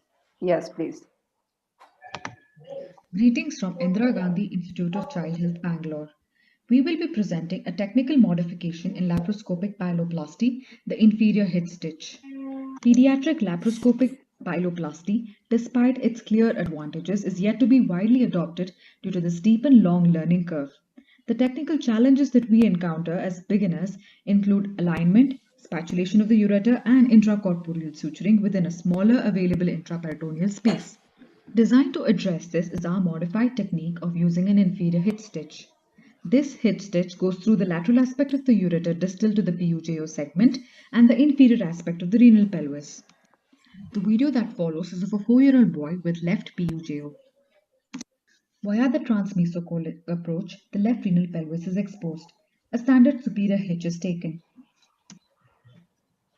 For the inferior hitch stitch, a percutaneously introduced needle through the anterior abdominal wall is driven through the lateral aspect of the ureter beyond the anticipated anastomosis, and then it is continued through the inferior aspect of the renal pelvis, and then hitched upwards. This constitutes the inferior hitch stitch.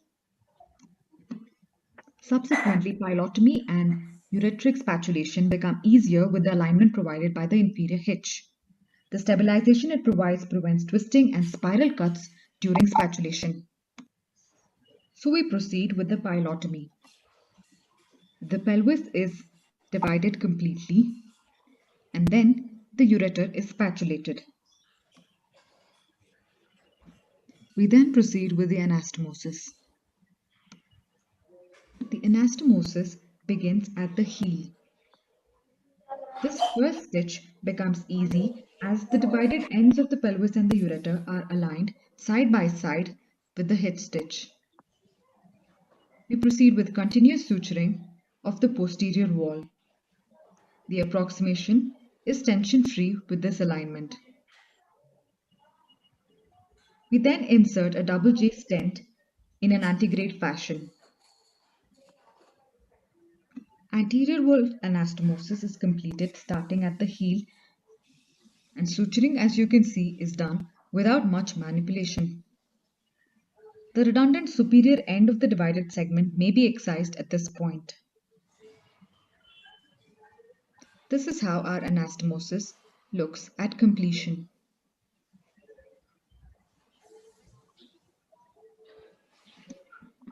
In our experience, this modification has resulted in better alignment, controlled spatulation of the ureter, faster suturing, all resulting in reduced operative time. This, we hope, is appealing especially to beginner surgeons. Thank you. Thank you, Vidya. Yes, Dr. Vidya, I think this presentation has a similarity to the technique described by Dr. Abraham Cherian here. Yes, sir. Is it the same technique?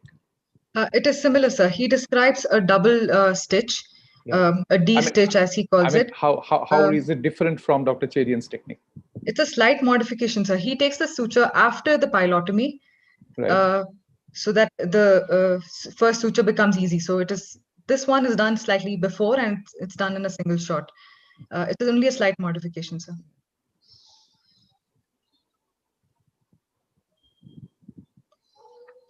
So, doctor, PUJ is supposed to be a disease of the upper ureter, and the length of the ureter involved can vary. Yes, so, do you have any selection criteria? I mean, is there any cutoff? If the segment is, say, 1 centimeter long, then you can't use it because you have to mobilize the ureter a bit more. And second question, yes, how do you trim the pelvis when you do this technique? Or do you not trim it very much. So we do. From your video, it didn't seem to me that you have excised any part of the ureter. Firstly, to speak, this would be more ideal for shorter segment PUJ segment as compared to longer segment, because the hit stitch will become a little more difficult if the segment is long. However, laparoscopic mobilization of the ureter can be done. And with respect to excision of the redundant segment, the PUG segment, it was done, in our video. Only it is because of skipping and short segments of the video, it is not seen. We usually do it, initially we retain it so it helps with the traction. And during anastomosis, the redundant segment is excised. And what was the suture that you used for anastomosis? Anastomosis, we've used a 5-0 vicryl suture. Okay. We And routinely this use is vicryls. 4-year-old child. Yes, a 4-year-old. All right. Okay. Thank you. Right. Thank you, Vidya. We move on to the next presentation by Dr. Kuppin. It is on lower moiety PUJ obstruction with Y duplication. I hope the judges are scoring on the online sheet.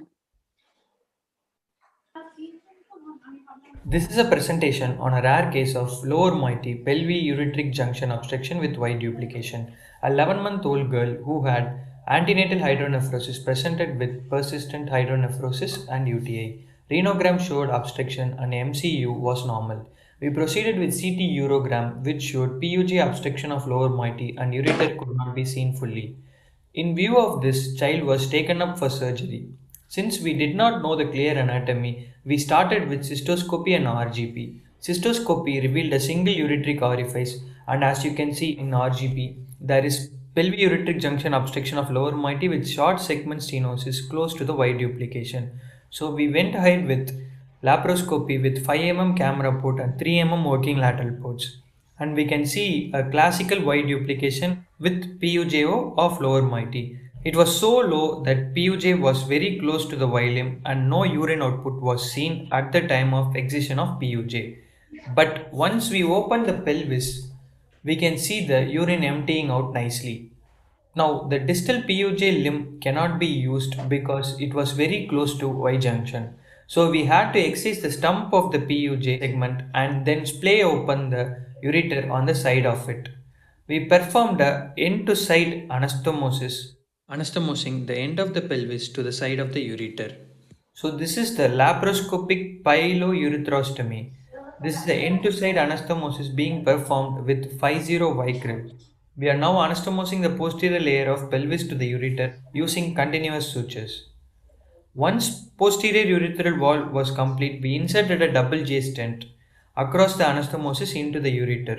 Now, proximal end is being placed into the lower pole of the pelvis. Once this is achieved, we perform the closure of the anterior layer using 5-0 continuous vicryl suture.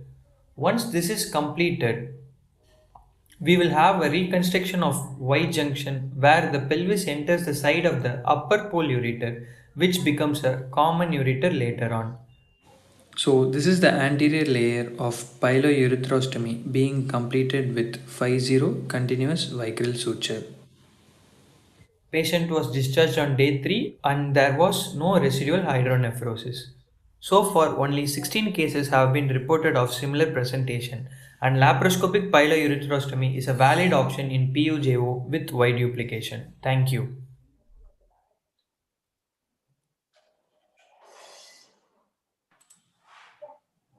Right. Yes, yeah. Dr. Partha. Yeah. I just wanted to ask you that in preoperative investigations, you said that you did a CT urogram.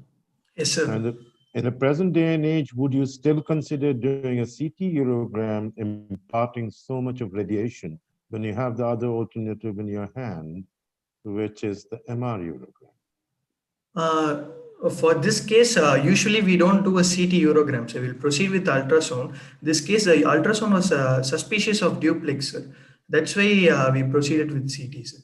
CT, my question is that why do you impart so much of radiation to the child, which is a big no-no these days, when you have a better alternative of doing an MR urogram? We could have done a MR urogram. Sir.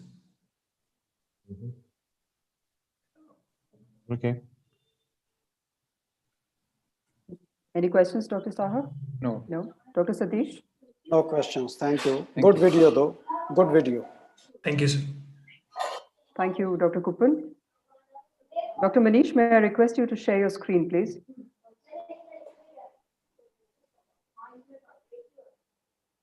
Manish shall be presenting on 3D laparoscopic ureterocalicostomy. That's paper 6.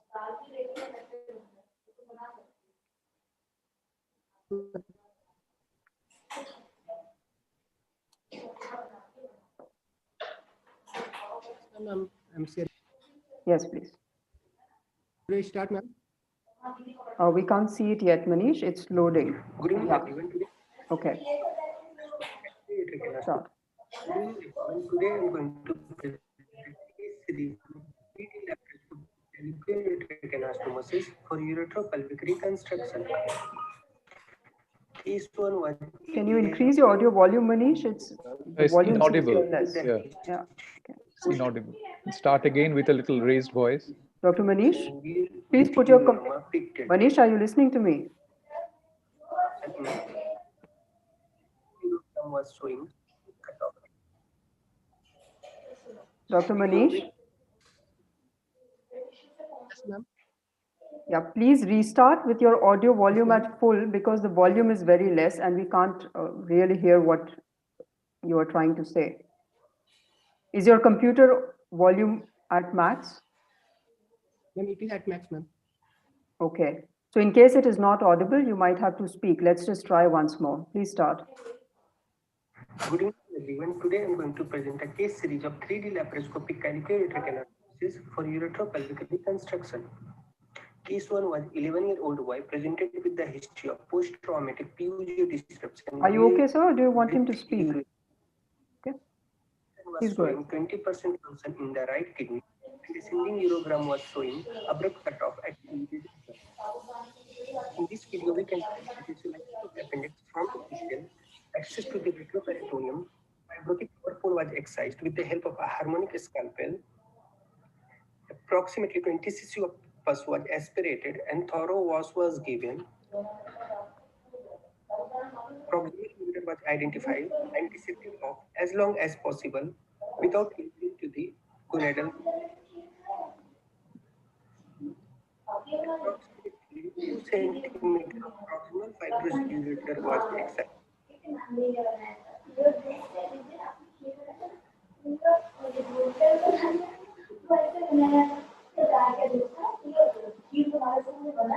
Background noises, Virendra. Yeah, Dr. Satish, can you please mute yourself? I think it's from your end. Followed by DJ stent insertion and then anterior layer anastomosis with Vicryl 5-0. Hemostasis was ensured and thorough wash was given. Post-op period was uneventful. Case 2 was 4-year-old boy presented with the history of right pyeloplasty with nephrolithotomy 2 months back with post-op urinary leak. CT scan showed hydronephrotic right kidney and EC scan was showing 25% function in the right kidney. And descending urogram was showing abrupt cutoff at PUJ junction. In this video, we can see access to the retroperitoneum. This is the identification of the lower calyx. Here we can see, we can identify DJ stent, which was preoperatively placed cystoscopically. Spatulation was made laterally on the proximal ureter, and approximately 2 centimeters of proximal fibrous ureter was excised. And finally, anterior layer anastomosis followed by anterior layer anastomosis was done with Vicryl 5-0.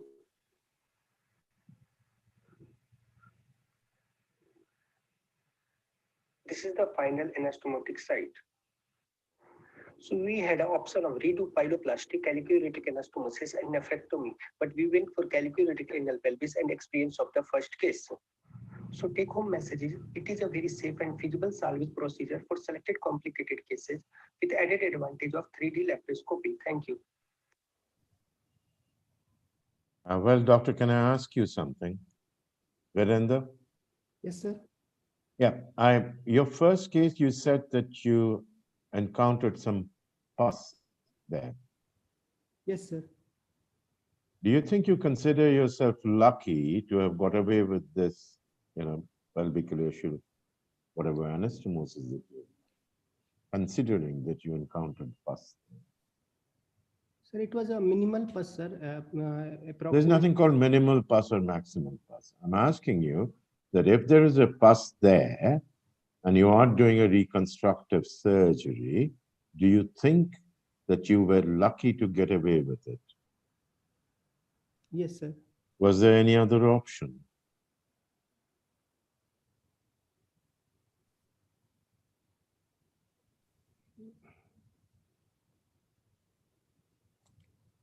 Sir,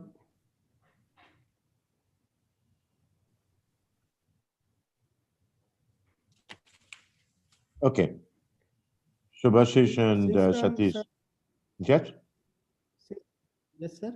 Since No, the no. right kidney was 20% function was there, so we wanted to give a trial to preserve the rest of the kidney functions. No, that I understand. But now, did you understand my question? Yes, sir. Yeah, I mean. Okay, Subhashish. Yeah. So please, can you tell me suppose in 2 cases you have done ureterocalicostomy. Can you tell me some classical indication of ureterocalicostomy beyond these indications? Sir, Any other? Any traumatic case, we can do complicated cases like trauma. Then in case of renal stone, we can do calico-ureteric anastomosis, after the pyeloplasty. After that, if the case get complicated, then we can do calico-ureteric anastomosis, sir. Recurrent PUJ obstruction, sir. Okay, thank you. Hello, doctor. I mean, one question is the same as Dr. Partha asked. I mean, in presence of pus, no matter how small or big it is, any reconstructive surgery, especially for redo cases, is completely out, in my view. And that message should not go across that if there is minimal pus, then you can get away with it. That's completely no. Second, did you stent these ureters preoperatively because you encountered a lot of fibrosis in the retroperitoneum? So operatively, we did EC scan, sir. Stenting. I'm asking you stenting, double J stent, or a ureteric catheter through a cystoscopic assistance, so that you identify the ureter when you're working on it. And tough fibrosis. Sir, in case 2, we did preoperatively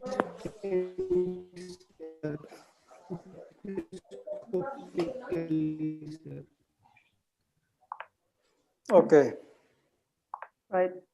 Thank you, Manish. I think there were some glitches with your connection as well. Could you please stop sharing your screen?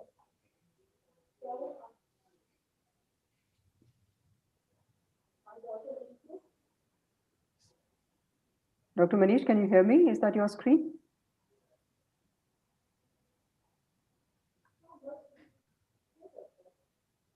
Dr. Ravneet is to share the screen next. Okay, the next presentation is by Dr. Ravneet. She'll be presenting on retroperitoneoscopic heminephrouretrectomy.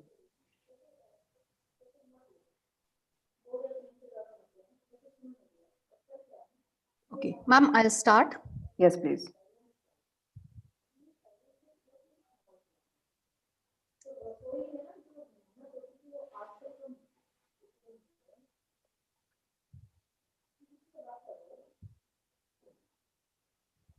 Please start, Ravneet. Yes, ma'am. You may please start. There's no audio. Oh, there was no audio, ma'am? No. Okay, ma'am, I'll just stop and I'll start again. Sure, please do.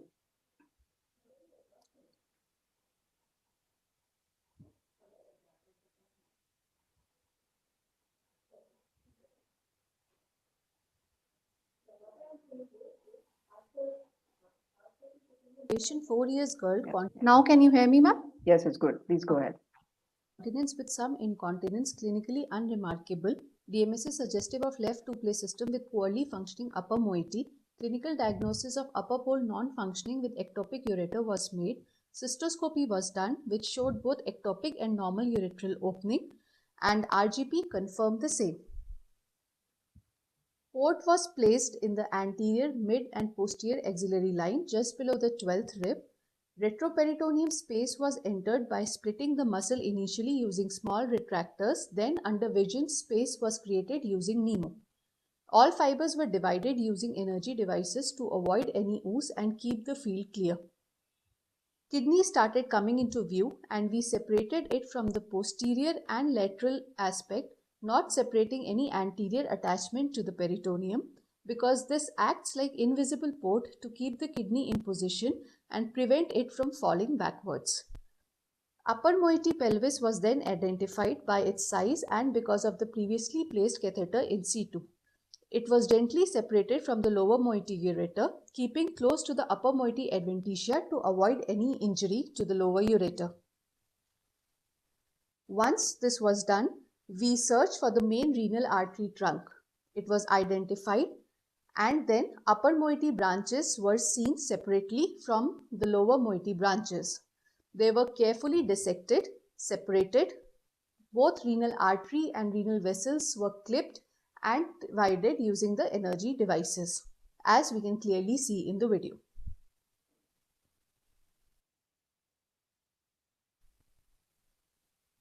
Once this was done, we turned our dissection down to dissect the upper moiety dilated ureter.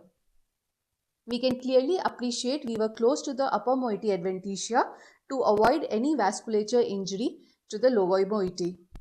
Once adequate length of the ureter was dissected till crossing of the vessels, we opened it to suck up all the contents to avoid any spillage. As it was ectopic opening, we didn't ligate the lower end of the ureter. As a rule, duplex system have aberrant vessels. We could still see some vessels from the posterior surface entering the upper moiety pelvis. They were also managed with clips and energy devices. Now upper moiety was ready for division. Demarcation line had appeared. It was divided using the harmonic scalpel, keeping 1 mm demarcation towards the lower moiety side. The specimen was retrieved through the 10 mm port and child had uneventful recovery. During the follow-up, lower moiety function was good and the child's symptoms had disappeared. Thank you. Thank you, Ravneet. Questions? Dr. Saha, would you like to start? Would you just want to follow up this child for any long-term problems? You would anticipate anything like that? Yes, sir. We had been following this child up. It's already been 6 years. Lower moiety function is good and there is no problem with the stump, the ectopic ureteric stump. No issues, sir, so far. Thank you. Dr. Ravneet. Sir. Did you consider doing a CT angio to define the vascular anatomy before going in? No, sir. We have not done that, sir. So is that the routine in your center? Not to do any imaging for defining the vessels? No, sir. We are not doing, sir, routinely any CT angio. Okay. And I saw towards the end of your video, it was quite a long segment of the ureter that you have excised. So how far down have you gone? Because the lower you go, the ureters tend to form a common sheath and it becomes quite risky to work on the upper moiety ureter without injuring the lower moiety ureter. So do you think it is necessary to go so far down? No, sir. Actually, we went as down possible until the crossing of the iliac vessels, till we comfortably could ligate it, sir. Okay. Thank you. Okay. Thank you, Dr. Ravneet. We move on to the next presentation. Dr. Ashwini Mishra, can you please start sharing your screen?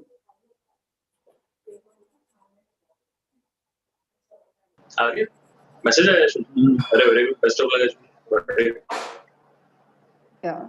Dr. Ashwini would be presenting on laparoscopic transuretral ureterostomy.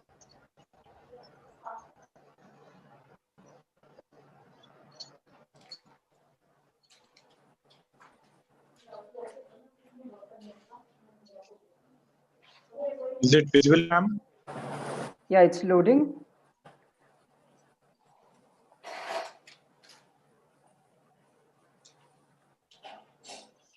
Share screen. अभी हुआ. Share screen.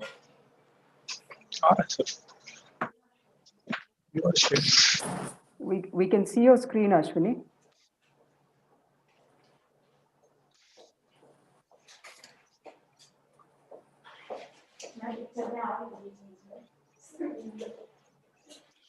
We can see your desktop. It's coming now. Yeah, we can see your desktop now. Okay. Choose your PowerPoint. Now you'll have to stop sharing. Good evening and festive regards and greetings from. Stop, Ashwini. No. We can't see your PowerPoint, so you'll have to stop sharing. Open your PowerPoint and then start sharing again. Open your PowerPoint first. It's open. Okay, now start sharing, please. Video. We can actually hear Ankur giving you all the instructions, so just follow them.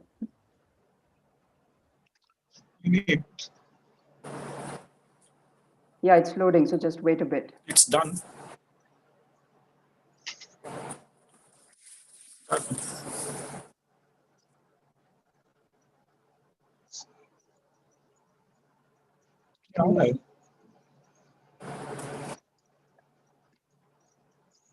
Okay, it's loading, just wait a bit. It takes a while to be seen at our end.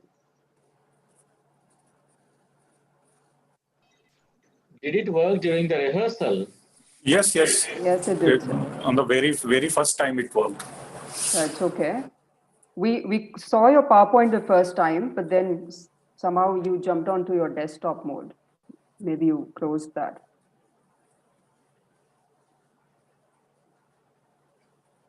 Yeah, your desktop screen is visible.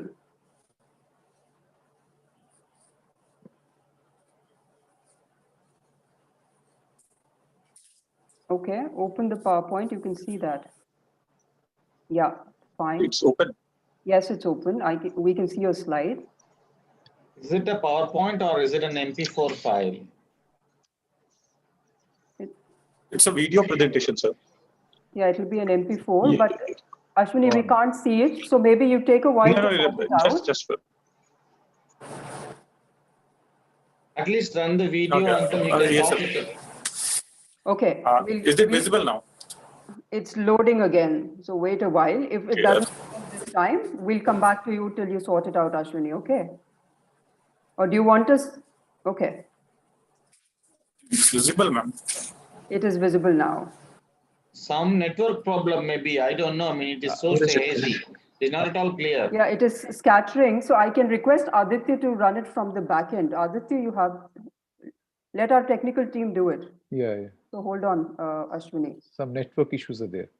Yeah. No, Ashwini, please stop your screen share. I'll request since you already. Oh, stop bol rahe hain. Yeah. Please stop your. Visible, ma'am. Yes, it's visible. It is visible, ma'am. It is visible, but it is scattered, like. Scattered and broken. Okay. Words are broken. So I stop from my end. Yeah, please do. Aditya, can you please run this video for us? Yeah. That's better. Male baby with antenatal gross hydroureteronephrosis bilaterally, normal bladder and liquor. At birth, good urinary stream, CT showing bilateral gross hydroureteronephrosis, normal MCU and VUJ obstruction and 24% function on LLEC. On scopy and exploration, absent right ureteric opening with more than 5 cm dilated ureter ending near bladder neck. Right end ureterostomy made. At 18 months, good urine output from urethra and ureterostomy, bilateral normal drainage and 27% function. This is OT layout and 3-port position. The surgery begins with mobilization of the right ureter from the parietal wall and dissecting it proximally to gain length and to rule out any kinks. The left ureter is then mobilized and hitched to parietal wall for stability during further surgery. A tunnel is then made underneath the rectosigmoid mesentery, and the right ureter is then passed through this tunnel onto the left side. The alignment of the ureter is checked, margins freshened. Then we make a wide ureterotomy in the left ureter on the medial wall and pass a DJ stent to ensure proper drainage of the left urinary system during the post-operative period. End-to-site ureterostomy is then made with 5-0 polygalactine suture on the round body needle in a continuous running fashion, starting on the posterior wall and beginning from the distal end and moving proximally. Similarly, the anterior wall is sutured in a running fashion, making sure that the DJ stent is not entangled between the bites of the suture.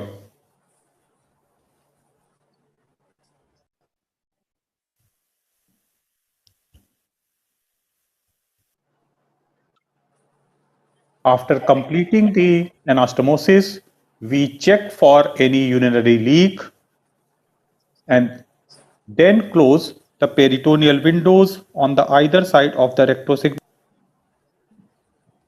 The child had an uneventful recovery, discharged after 4 days and DJ removed after 4 weeks.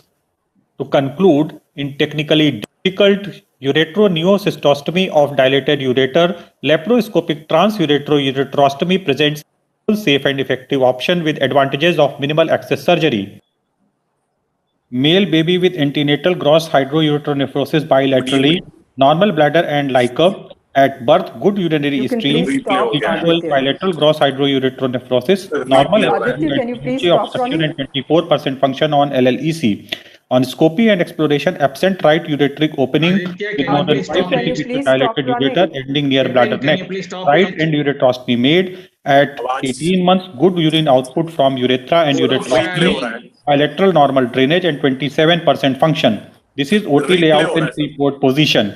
I'll The call it. surgery begins with mobilization of the right ureter from Ask him to stop sharing the screen. presenting it proximally to gain length and to rule out.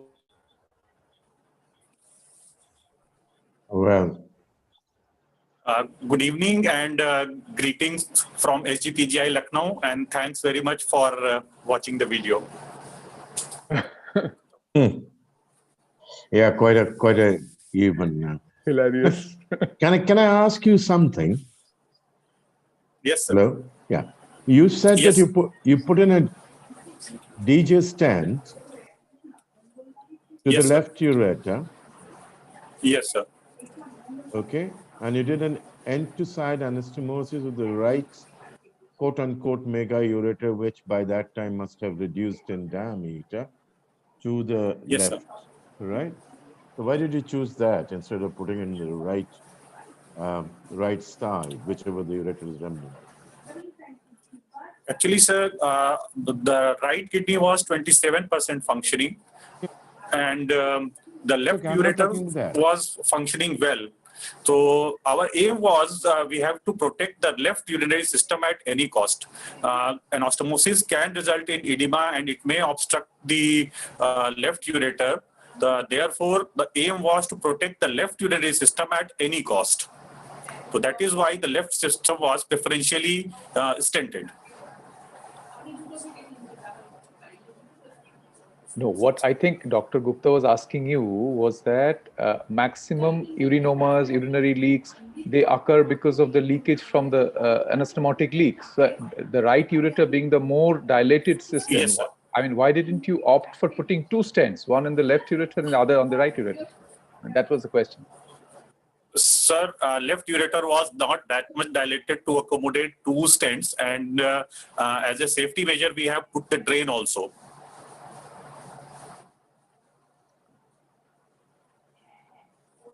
So I'll ask another question. I mean, theoretically, what would you prefer, going inferior or going superior to the inferior mesenteric artery origin? suppose you want to come from the right to the left side, the ureter you would like to bring, you brought this one deep to the rectosigmoid, that's fine. So what would be more preferred for you, going inferior to the, yeah. Sir, this is our first case, but searching the literature, we have seen that the ureter has been passed both below and above the inferior mesenteric artery. Putting it below the inferior mesenteric artery may theoretically result in obstruction of that ureter again. Right. But these have been theoretical risks. Most of the papers suggest that it does not lead to obstruction, so it can be put both ways. Most of the time, it is put inferior to the inferior mesenteric artery slope. Dr. Ashwini, can I ask you something? Sir, good evening. Good evening. Yes, Now, you sir. said that right kidney is 27% functioning and the left is completely normal with a non-dilated ureter, non-refluxing. So the left system is completely all right. And there is already a fan and steel incision. So did you ever think of doing open reimplantation of the right ureter after tapering it? I mean, why touch the left system at all? Sir, we have thought about that, but extending that incision would have to gain a wide exposure. We would have first given a very wide incision to reimplant. And the problem with the reimplantation in this case was the ureter was already dilated and it was basically redundant.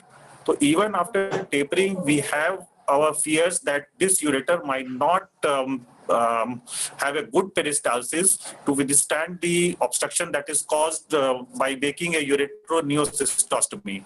That's so exactly, in order,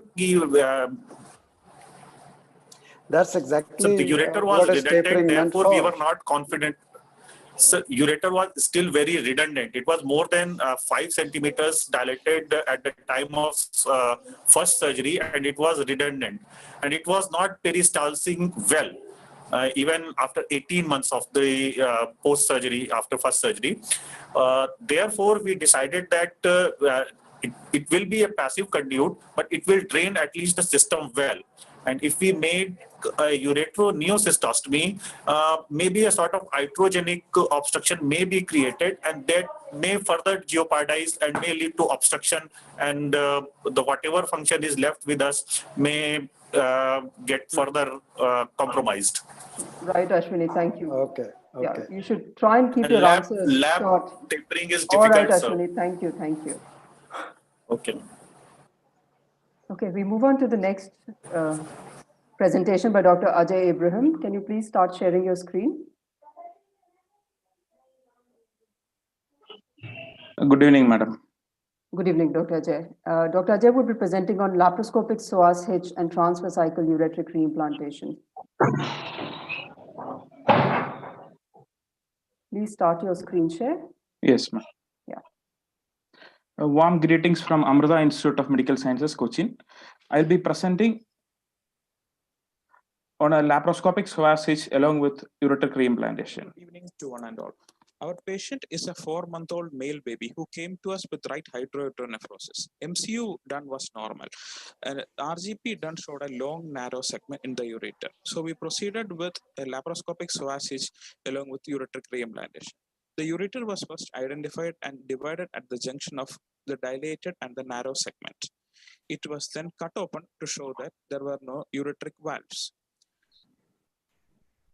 The ureter, the narrow segment of the ureter was then ligated and divided close to the VUJ.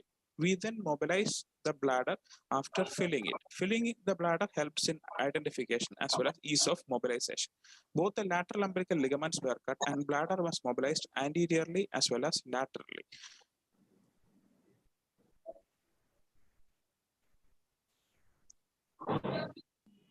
The ureteric length was then assessed, and the bladder was opened transversely so that we will be able to have more length when we will be closing the bladder longitudinally.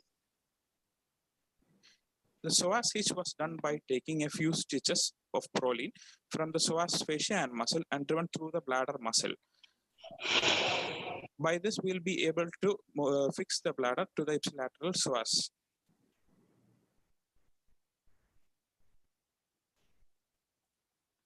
We then proceeded to make the submucosal tunnel under vision because we had already opened the bladder transversely. Adequate tunnel length was achieved and a vicryl thread was driven through the tunnel and the needle was driven into the ureteric end. With the help of this vicryl thread, the ureter was then pulled through the mucosal tunnel into the bladder. Then ureter was anastomosed to the bladder mucosa by taking interrupted stitches.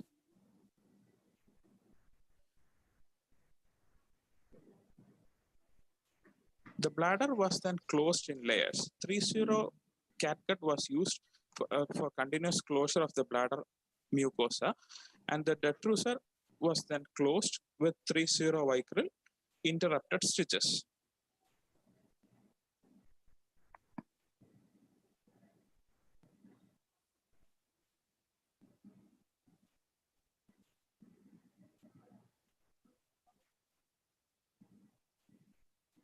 This is the final appearance with the psoas hitch as well as ureter reimplantation and was the port position. Postoperatively, MCU done did not show any reflux and the child is doing fine.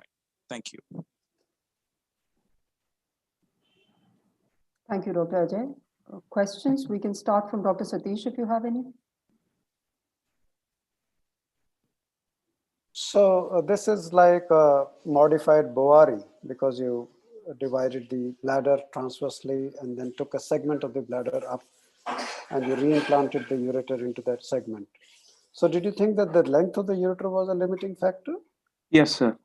The narrow segment was required Very long long. one. Yes, sir. Right. Good. I compliment you on your clarity of presentation and clarity of your video. Thank you, sir. Good. No questions, Dr. Saha. Dr. Partha, do you have any question for him? Well, it's nice that the psoas hitch has been taken, but could you have approached it anything different? We wanted to do this laparoscopically, sir. So Yeah, that's all right. That's all right. You did it laparoscopically. You did what you wanted to do. But was there any other different method available to you while doing it laparoscopically? we could have either tried a Bovary flap instead of opening the ureter and taking it upwards, closing longitudinally, or we could have done a ureterostomy. But we did not want to jeopardize the opposite side. Okay. Thank you, sir. Right. Thank you, Dr. Abraham. Thank you, ma'am. Next presentation is by Dr. Aditi. Please start Yes, sharing. Yeah. She'll be presenting on laparoscopic extravesical reimplantation.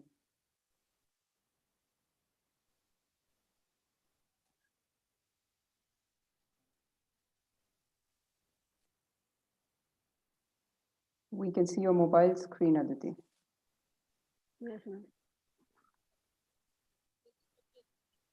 No, we can't see your full screen. It is... No, are you not sharing it from your laptop, Aditi?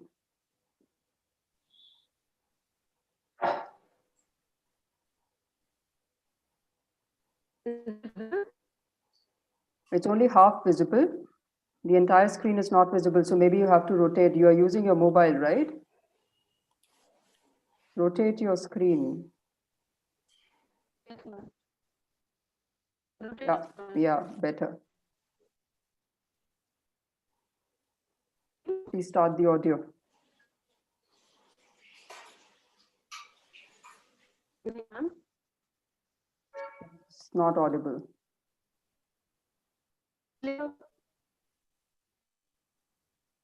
Your screen is visible. The audio, we can't hear that.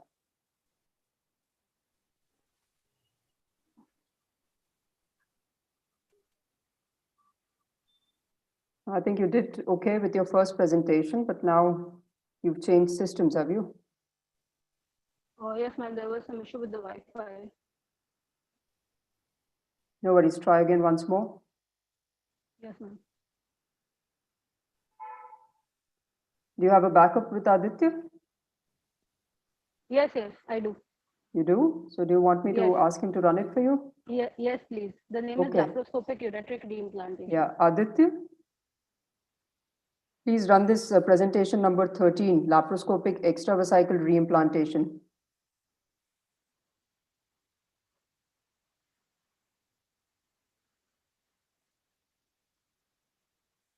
Aditi, can you respond yes or no?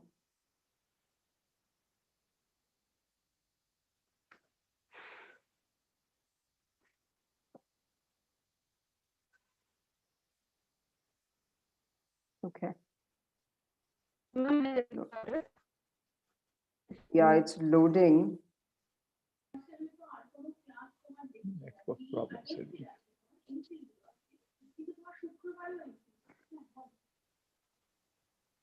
Yeah, okay, we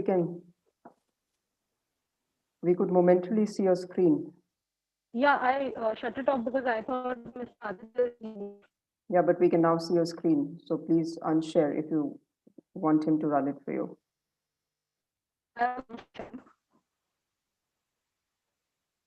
Yeah, Aditi, can you run it for us?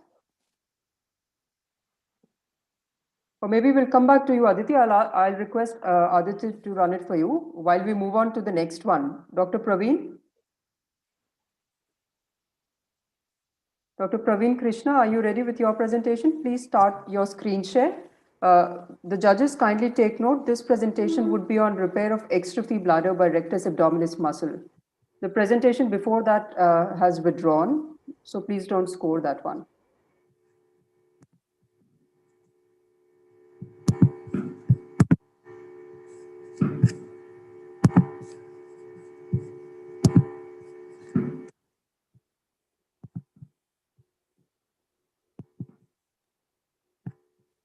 Yeah, it is visible. Please start, Praveen.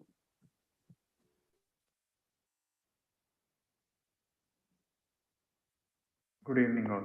Okay. I am Dr. Praveen, here to present about operative modification for closure of extrophy bladder using rectus abdominis muscle flap. This is a 3-month-old male baby weighing 5 kg who underwent primary single-stage repair. Incision is made in the midline, and on the left side, the skin and subcutaneous layer is dissected off the rectus sheath. Care should be taken not to transgress the rectus sheath. Dissection must be done to lateral border of rectus muscle. The similar dissection is carried out on the right side, mainly over the lower end. Incision over the rectus sheath on the left side is just made off the midline, and inferiorly it should follow the medial border of rectus. The rectus sheath is carefully dissected off the rectus muscle up to lateral border, taking care not to make any holes. Once dissection is complete, the rectus muscle should be divided as high as possible to preserve the length for adequate cover. The rectus muscle flap based on inferior epigastric artery is separated from the posterior rectus sheath, taking care not to breach the posterior rectus sheath and peritoneum inferiorly. Lateral attachments of rectus muscle should be cauterized and divided, making sure inferior epigastric artery is preserved. Here we have the rectus abdominis muscle flap based on inferior epigastric artery. The posterior rectus sheath and the peritoneum is preserved and intact. The fat over the inferior portion of the flap guides us to pelvic dissection. The pelvic dissection is completed on left side, and we see the levator ani muscle. On right side, incision is made just off the midline to dissect and delineate the lower end of the rectus to guide us to pelvic dissection. Pelvic dissection is completed, bladder dissection is completed. Ureteric stents are exteriorized through fundus of the bladder. Bladder is closed, penile reconstruction is completed. Now the rectus flap is used to cover the reconstructed bladder and facial defect. The inferior border of flap is sutured to the penopubic angle.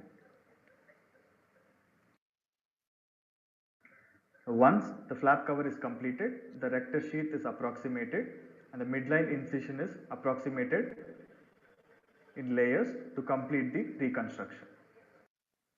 The displayed images here is the sequence from presentation to the post-procedural outcome using this technique. Thank you.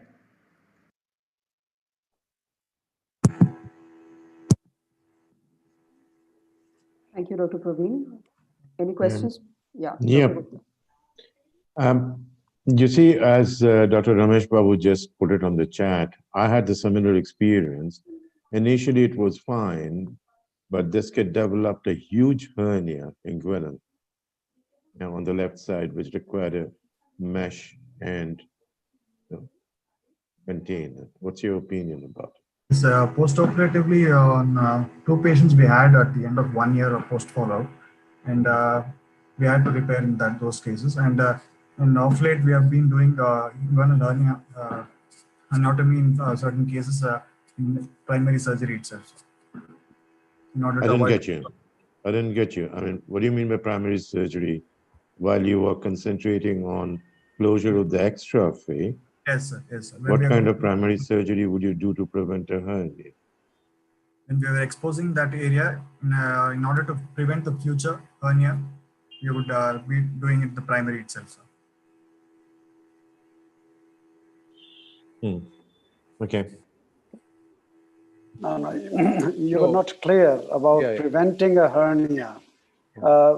Although, Dr. Sudipta has shown this technique in several workshops, and I am quite a big follower of his technique, and I've used it in so many occasions, even with difficult redo epispadias repairs to prevent a dorsal chordae of the penis, and it works very well.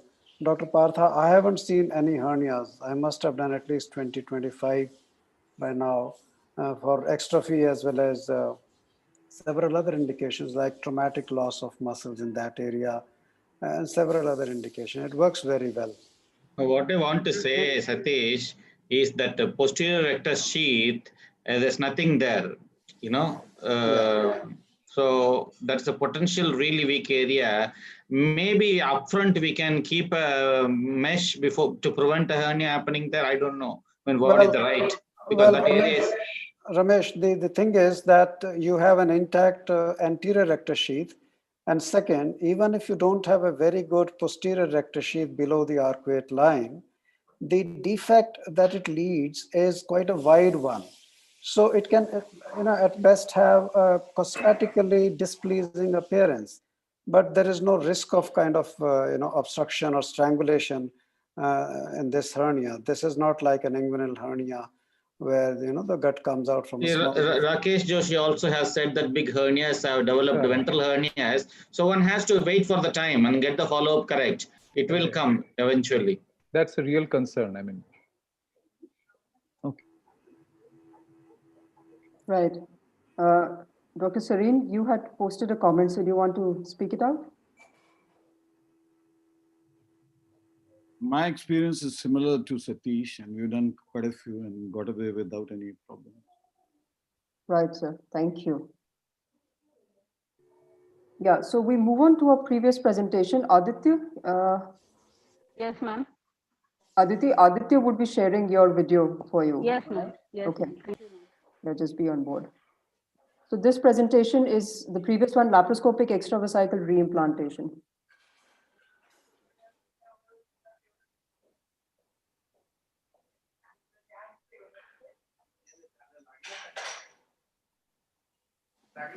Aditya, we can't hear the audio. Okay, ma'am, may I share the screen? Just a minute, let him. Aditya, can you at least talk or respond to what we are saying? Yes, ma'am. Tell me, please. The audio is not running. Is it running at your end? Yes, ma'am. Just 1 second. I'll rerun it. Please do. Yes, ma'am. Just 1 second. Hello everyone. This is Dr. Aditi from KEM Hospital, Mumbai, and I will be presenting a case of laparoscopic extravesical ureteric reimplantation without common sheath reimplant in a patient with unilateral duple moiety with upper moiety ectopic ureter. Patient was a girl child antenatally diagnosed with hydroureteronephrosis on the right side and presented to us at 6 months of age with continence with incontinence. Ultrasound was suggestive of right-sided duple moiety with hydroureteronephrosis of upper moiety and undilated lower ureter. EC scan showed more than 20% function of both moieties of right kidney. MCO of the patient was normal and MR urogram showed ectopic ureter opening distal to bladder neck. We did a diagnostic cystoscopy with ascending urogram for the patient that showed 2 normal ureteric openings in the bladder and 1 opening distal to bladder neck that was prominent on hydrodistension. Laparoscopic common sheath reimplant was planned for the patient. Colon was reflected medially and ureters were identified. Dilated ectopic and normal orthotopic ureters were seen. On dissection, we found there was adequate gap between 2 ureters and decided to do single ureter reimplant. Window was made in the broad ligament and ectopic ureter was pulled out through it. Dissection could be carried out without harm to blood supply of orthotopic ureter. Hence, ectopic ureter was ligated distally, cut, and its lower dilated end was plicated. Detrusor tunnel was made in the bladder by Paquin's law after filling it to 2/3 of its capacity. Posterior layer of uretroneocystostomy was done, followed by DJ stent placement, followed by anterior layer of uretroneocystostomy by Lich-Gregoire technique. Detrusor flaps were closed over the ureter. There was minimal blood loss. DJ stent was removed after 2 weeks and patient is asymptomatic till date. Management of ectopic ureter involves reimplantation and common sheath is the conventional method. But single ureter reimplantation is advantageous in infants with small bladder as less width of the tunnel is required and the duration of surgery is shorter. On literature search, we found that our case is the first instance of this modification of reimplantation technique. To conclude, I would like to say that laparoscopic extravesical reimplantation of ectopic ureter is safe and feasible, and we recommend it whenever the anatomy of ureters is favorable. Thank you. All right, thank you. Questions, please, judges. Dr. Satish? Yeah, the bottom line is safety. The bottom line is the anatomy. You were probably lucky to have 2 ureters quite lying separately from each other so that you could mobilize one without disturbing the vascularity of the other. Yes, But the sir. common scenario is not like that. I mean, I have never seen a duplex moiety where I could separate the 2 ureters, at least in the lower end. Dr. Partha, have you? Please unmute yourself, sir. Situation where there were 2 separate ones, especially I feel that if the one that is ectopic goes further low down, the chances are that it's in a different individual way. So I don't think that it's that rare. Well, I haven't seen. Anyway, good presentation. Yeah, I mean, your video was clear and your cystoscopy was very clear, showing the ectopic opening in the bladder neck. Okay. Aditi, there's a question from Dr. Chandrasekharam. Why didn't you choose doing a ipsilateral uretrostomy? Ma'am, we did not choose ipsilateral uretrostomy because we thought it might have higher chances of formation of a stricture later on. Okay. And the thank you. patient also did not have a reflux to begin with, so we chose to do. All right, fine. Thank you, Aditi. Thank you. The next presentation is by Dr. Abhay on anatomical repair of epispedias. Please start your screen share, Abhay.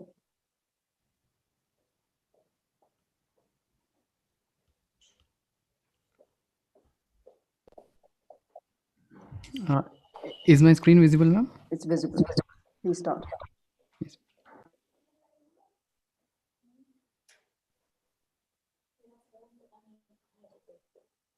Represent the technique of epispedias repair in a child with epispedias and incontinence. The incision is outlined around a strip of urethral mucosa over the dorsum of penis. The incisions around the urethral plate are extended till the coronal sulcus on either sides. The suprapubic area is dissected and the suspensory ligament of penis is divided for wider exposure and for gaining penile length. Ventral incision is placed and the penis is degloved circumferentially, taking care to preserve the urethral plate mesentery. The bulbospongiosus muscle complex is identified during ventral dissection in the urogenital diaphragm. The corporal bodies are identified and dissected ventrally on the surface of buccal fascia. The urethral plate is released from corpora till the level of prostate.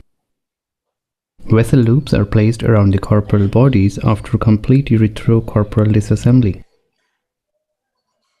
Glans flaps are raised. Urethroplasty is done with absorbable monofilament sutures, taking the distal metal stitch first over a 8-French silicone stent. The urethra is repositioned deep within the pelvic floor. The perineal striated muscular complex is identified, and the periurethral muscles are wrapped around the tubularized plate, forming posterior urethra. This helps in achieving urinary continence. This also helps in improving the bladder capacity. Perineal muscle reapproximation therefore plays a pivotal role in improving the functional outcomes of epispadias repair. Bladder neck plication is done using interrupted sutures. During corporal rotation, the neurovascular bundles over the corporal bodies are carefully preserved. The corpora are rotated internally and sutured to each other to transpose the urethra ventrally. The glans wings are approximated around the tubularized urethra. For penile skin reconstruction, the ventral penile skin is fashioned as reverse Bayer's flap to provide adequate skin coverage. The postoperative course was uneventful. Urethral splint was removed on post-op day 12 and child discharged with good functional and cosmetic outcomes.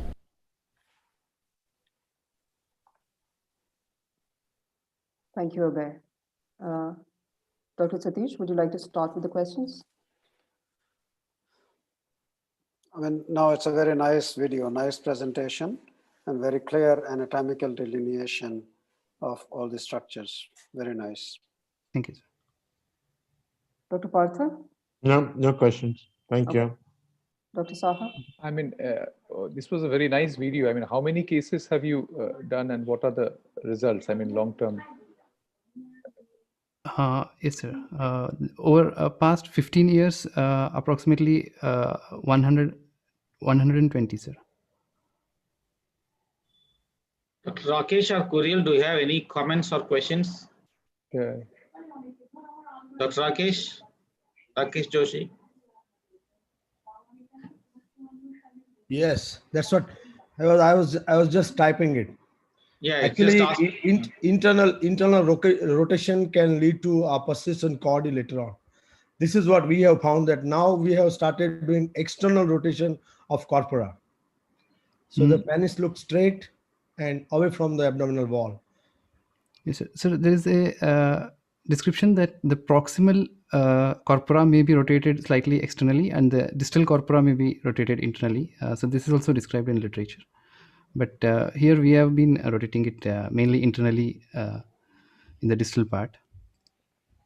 So, I mean, what are the post-operative follow-up pictures about that regarding chordy particularly?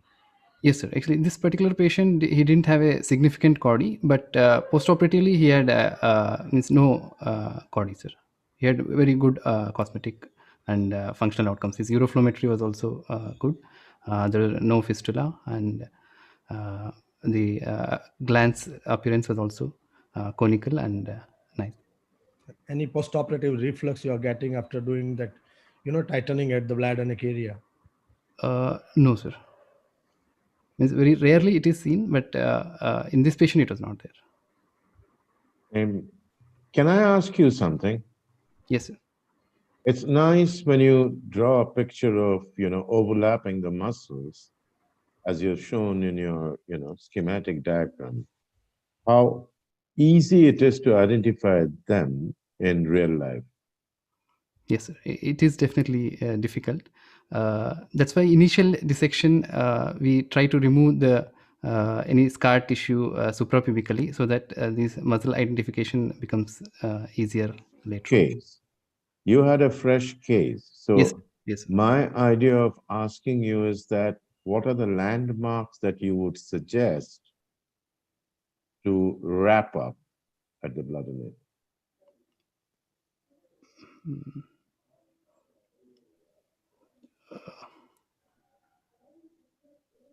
That's okay, Abhay. Do you want to take the question or? That's all right. That's all right. That's fine. Okay. Thank you, Okay. Abhay. Yes, thank you. Okay, we move on to the last and final presentation by Dr. Aditya. Please start your screen share. The presentation is on a customized approach to a case of urethral duplication.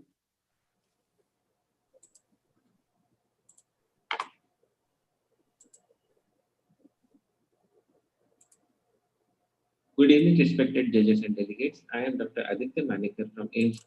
Is this audible, ma'am? Yes, it's audible. Okay, ma'am. I'll start again, ma'am. Sure, thank you. Good evening, respected judges and delegates. I am Dr. Aditya Manikar from AIMS Bhubaneswar. I am presenting a rare case of wide duplication of urethra and its management.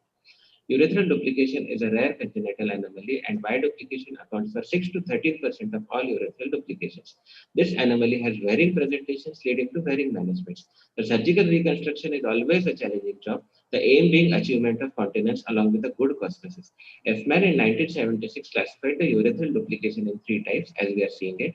A 7-year boy from rural Odisha and poor socioeconomic background presented with absence of normal urinary stream from the penis since birth and continuous wetting of fluids at the anal region. The child did not receive any treatment up to 4 years of age.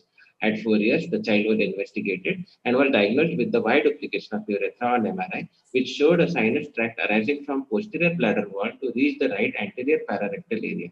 In view of repeated episodes of urinary tract infections, a suprapubic catheterization was done, followed by sigmoid colostomy 6 months later.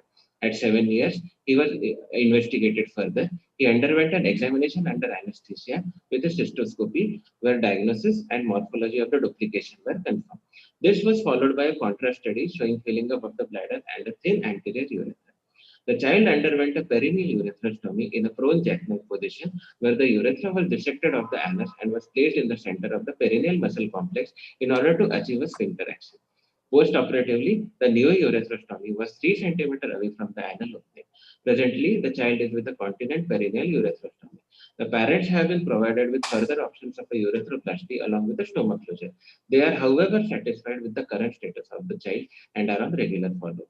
Urethral duplication is a rare anomaly with varying presentations. The reconstructive surgery is one of the most challenging among those of the lower urinary tract. Etiology is poorly understood. MRI is an excellent tool for diagnosis of the duplicated urethras and periurethral soft tissues. Endoscopy being for inconclusive imaging. The surgery is aimed to achieve continence and good cosmesis. Our case was a 2A2Y type of duplication, which was investigated and managed initially by a stoma, followed by a perineal urethrostomy. A further definitive surgery is awaited. Thank you.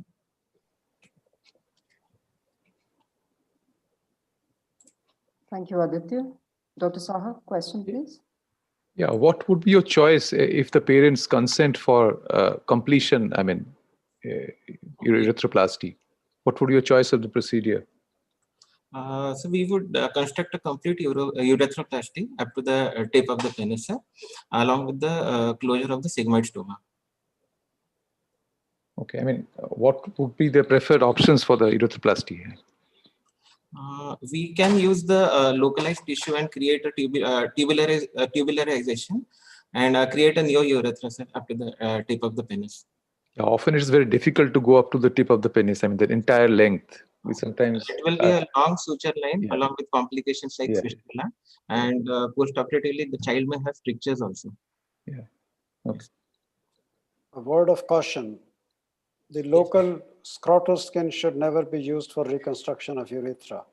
As the boy will grow, he will grow hair in the urethra. Yes. And we recently saw a boy who is now 15, had 15 operations for a urethral duplication, and the entire urethra is studded with diverticulae, hair, stones, and everything. Yes, so the best option for such reconstructions is the buccal mucosa, stuck to the corporal body all the way. And you may have to do multiple sittings. It may not be possible in one sitting. That will be a very long suture line, sir, up to the tip. Very long. Not only that, you will not have enough graft in one go from the buccal mucosa of such a small child. Yes, sir. Other thing is, I mean, you might be lucky here that you were able to create an opening 3 centimeters away from the anal verge without any stenosis, without any need for dilatation, without any complication. And in my experience, it's very difficult to separate the urethra from the rectum, and it's fraught with complications. Yes, sir. There was a good periurethral urethral spongiosal tissue, sir. So we could create a skin bridge in between, sir. Good. Yes, Dr. Partha, any questions? No questions for me. Yeah. Right, sir. All right, thank you, Dr. Aditya. Please stop your screen share. Right, with that, we come to the end of this video paper presentation. Any final words for the presenters from the audience or from the judges' side, please? Dr. Partha? No, it was interesting. Everybody had more or less a standard of presentation. Good going. Right, sir.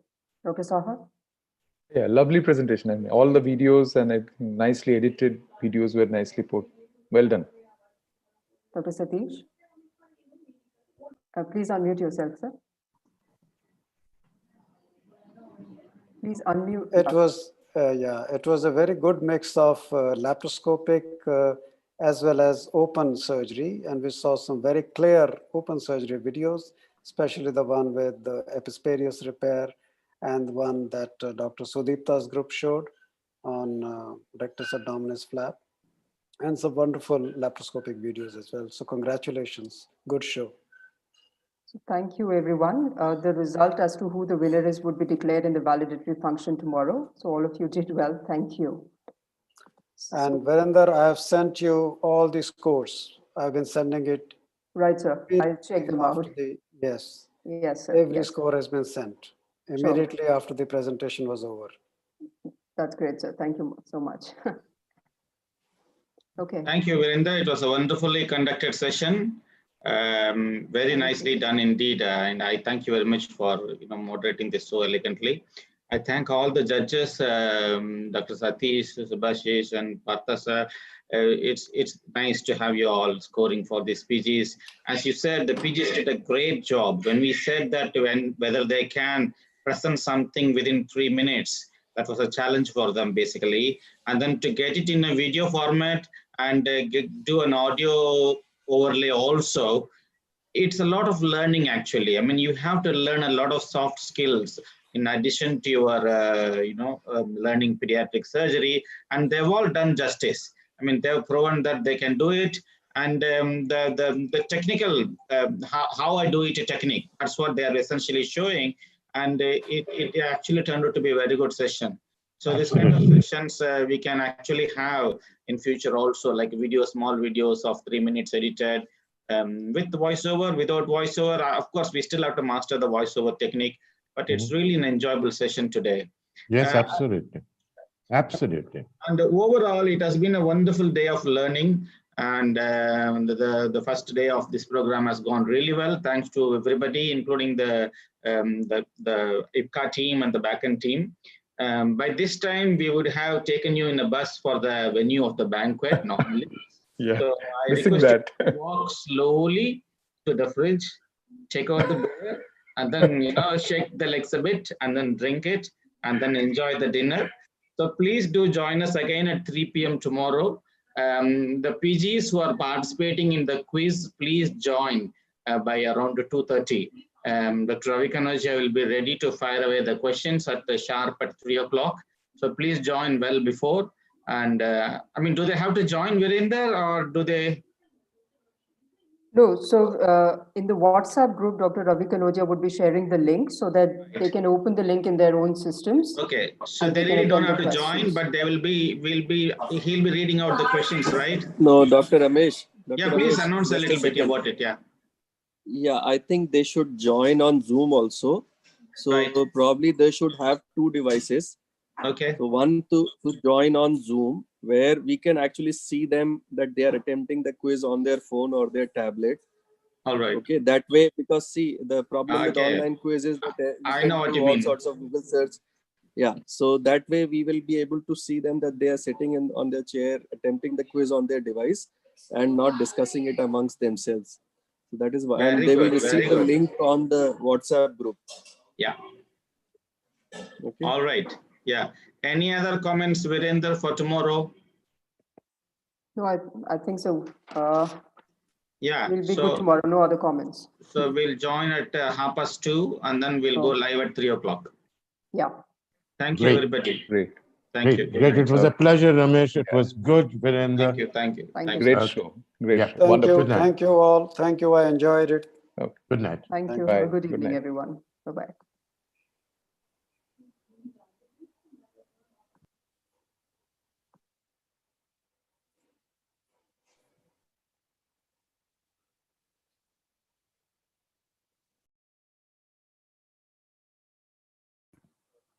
Tejas?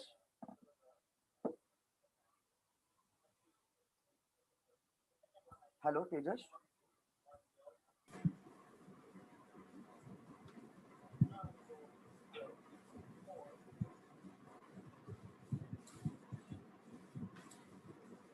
Aditya, are you there?